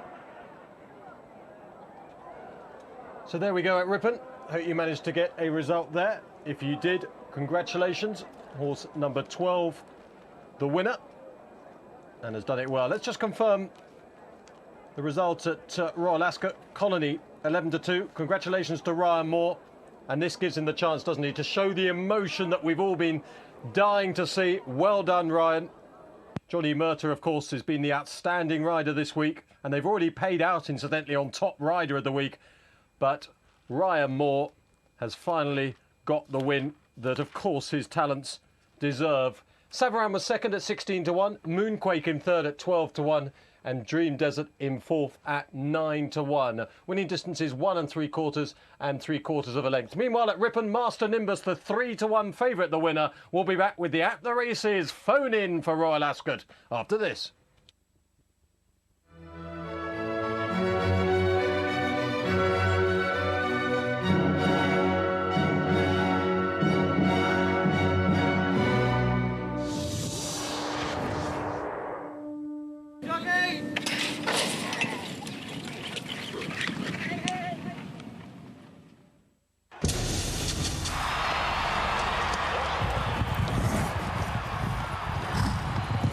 Bet365, your odds-on favourite. Style that lasts. Secret, new from LG. You're a superhero, for God's sakes. People should love you. Oh my God. Do I look like I care what people think? You have a calling. I ain't wearing that. What? It's a little tight. Life here can be difficult for me. I'm the only one of my kind. You deserve better. I will be better. Hancock.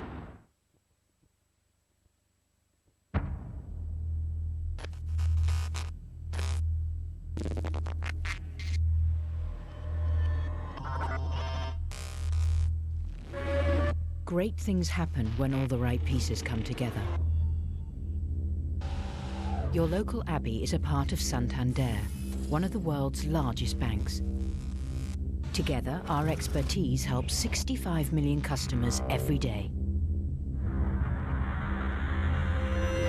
With a range of bank accounts we're building for our customers' needs.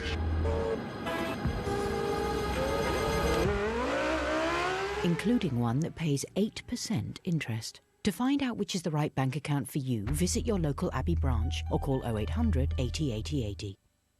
Tesco Compare, the car insurance comparison site, where you can discover lots of exclusive offers, such as 1 month's free cover and a £20 gift card from More Than, to a range of other deals, such as a £100 Air Tours holiday voucher from Swinton. Well, every little extra helps. TescoCompare.com, the car insurance comparison site. Hello, we're the Barnes family, and this is why we love Weetabix. I'm training for a marathon. Weetabix is a good energy food. Sorry, I've just locked myself out. It's great because it helps fill me up to lunch. I try to be healthy, and Weetabix fits in with that. I just have it with semi-skimmed milk. If they've had 1 portion of fruit on there, the Weetabix, that's a good start to the day. I love Weetabix. I always have 3. Oh, that's where the Weetabix is going. No wonder we get through 48 a week.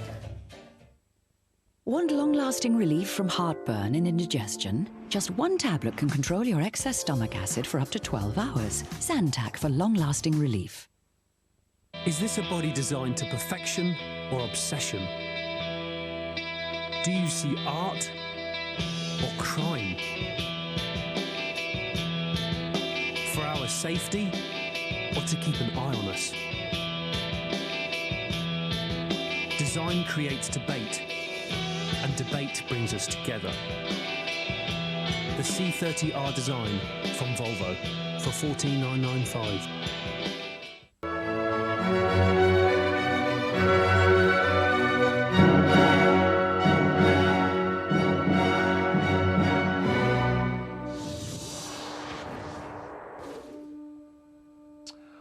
Good evening, everyone. Welcome to the Royal Ascot phone-in on Sky Channel 415. Yes, you've tuned into At the Races. Another terrific day at Royal Ascot. The day that Yeats made a bit of history and became a Gold Cup winner for the 3rd time. If you'd like to chat about that or anything else at Ascot, or even better, if you've got some selections for the next 48 hours, then do get in touch. 0207 is the number, 253 1995. 0207 253 1995. Over the next half an hour or so, we'll be mixing the phone in with, of course, live racing for you. We have a race at Tipperary in around 7 minutes. Before then, though, we're going straight to line number 3. Adam in Worksop, hopefully, is on the telephone right now. Good evening, Adam. Welcome to At the Races. What's happening in Worksop? Hiya, Matt. Not much. Oh. Just a quick one. Just want to praise Steve Brown at the Royal meeting. I think he's been absolutely excellent on all his rides, and especially on 15 Love Today and Arthur's Girl. Yeah, and of course he was a winner early in the week. He's got 2 Royal Ascot winners. And, well, Frankie dropped him off at Epsom. How many Royal Ascot winners has Frankie had this week? Good point. But he doesn't get the praise he deserves. Fantastic jockey. He's a nice guy as well, isn't he? I mean, I know people say, we say it on television, people just think we're being sycophantic because we want interviews, etc. But he is a genuinely nice bloke. Brilliant. And are you someone who back him, or are you just a fan of him? I'm not really I wouldn't say I'd back any jockey by just the name, but I just think he don't get the praise he deserves. OK, Adam, look, thanks for your call. Well done to Steve Drown. Thanks for calling in. No worries. Thank you. Bye. Let's head off to line number 1. Ian in Warwick. Good evening, Ian. Hiya, Matt. How you doing? I'm all right. Look, we just had a guy saying Steve Drown's the business. What do you think? What do you want to chat about this week? Well, I've backed a few winners, I've got to be honest. Art Connoisseur and Jamie Spencer. I don't follow jockeys. Right. But if you want a jockey that is going to give you 100% every time and knows what they're doing, the only person at the moment that's at the top of their game is Ryan Moore. Yeah. And Ryan delivered that horse today. It was perfection. I think it was Monday night at Windsor. There was a couple of them down the outside, and Ryan, he judged the pace, and he was fantastic. Yeah. And, you know, champion jockey elect again, he'll be the champion jockey for years to come. Johnny Murtaugh's a good jockey, yes. I mean, Johnny Murtaugh's always on the best horse. Yeah. I don't always think that Ryan Moore is. We saw Karen McAvoy today on with a superb ride, but Ryan Moore is head and shoulders above the rest of them, and that's why Sir Michael Stout has got him. Of course, when he got the job with Sir Michael, everyone said he'd be champion immediately because he would be on the best horses, but I think it's fair to say Coolmore in a league of their own as far as Group 1s are concerned. What about the way Ryan presents himself to the public? I get a bit of stick on this programme sometimes because he's so miserable all the time. Even when he has a winner, we struggle to get a smile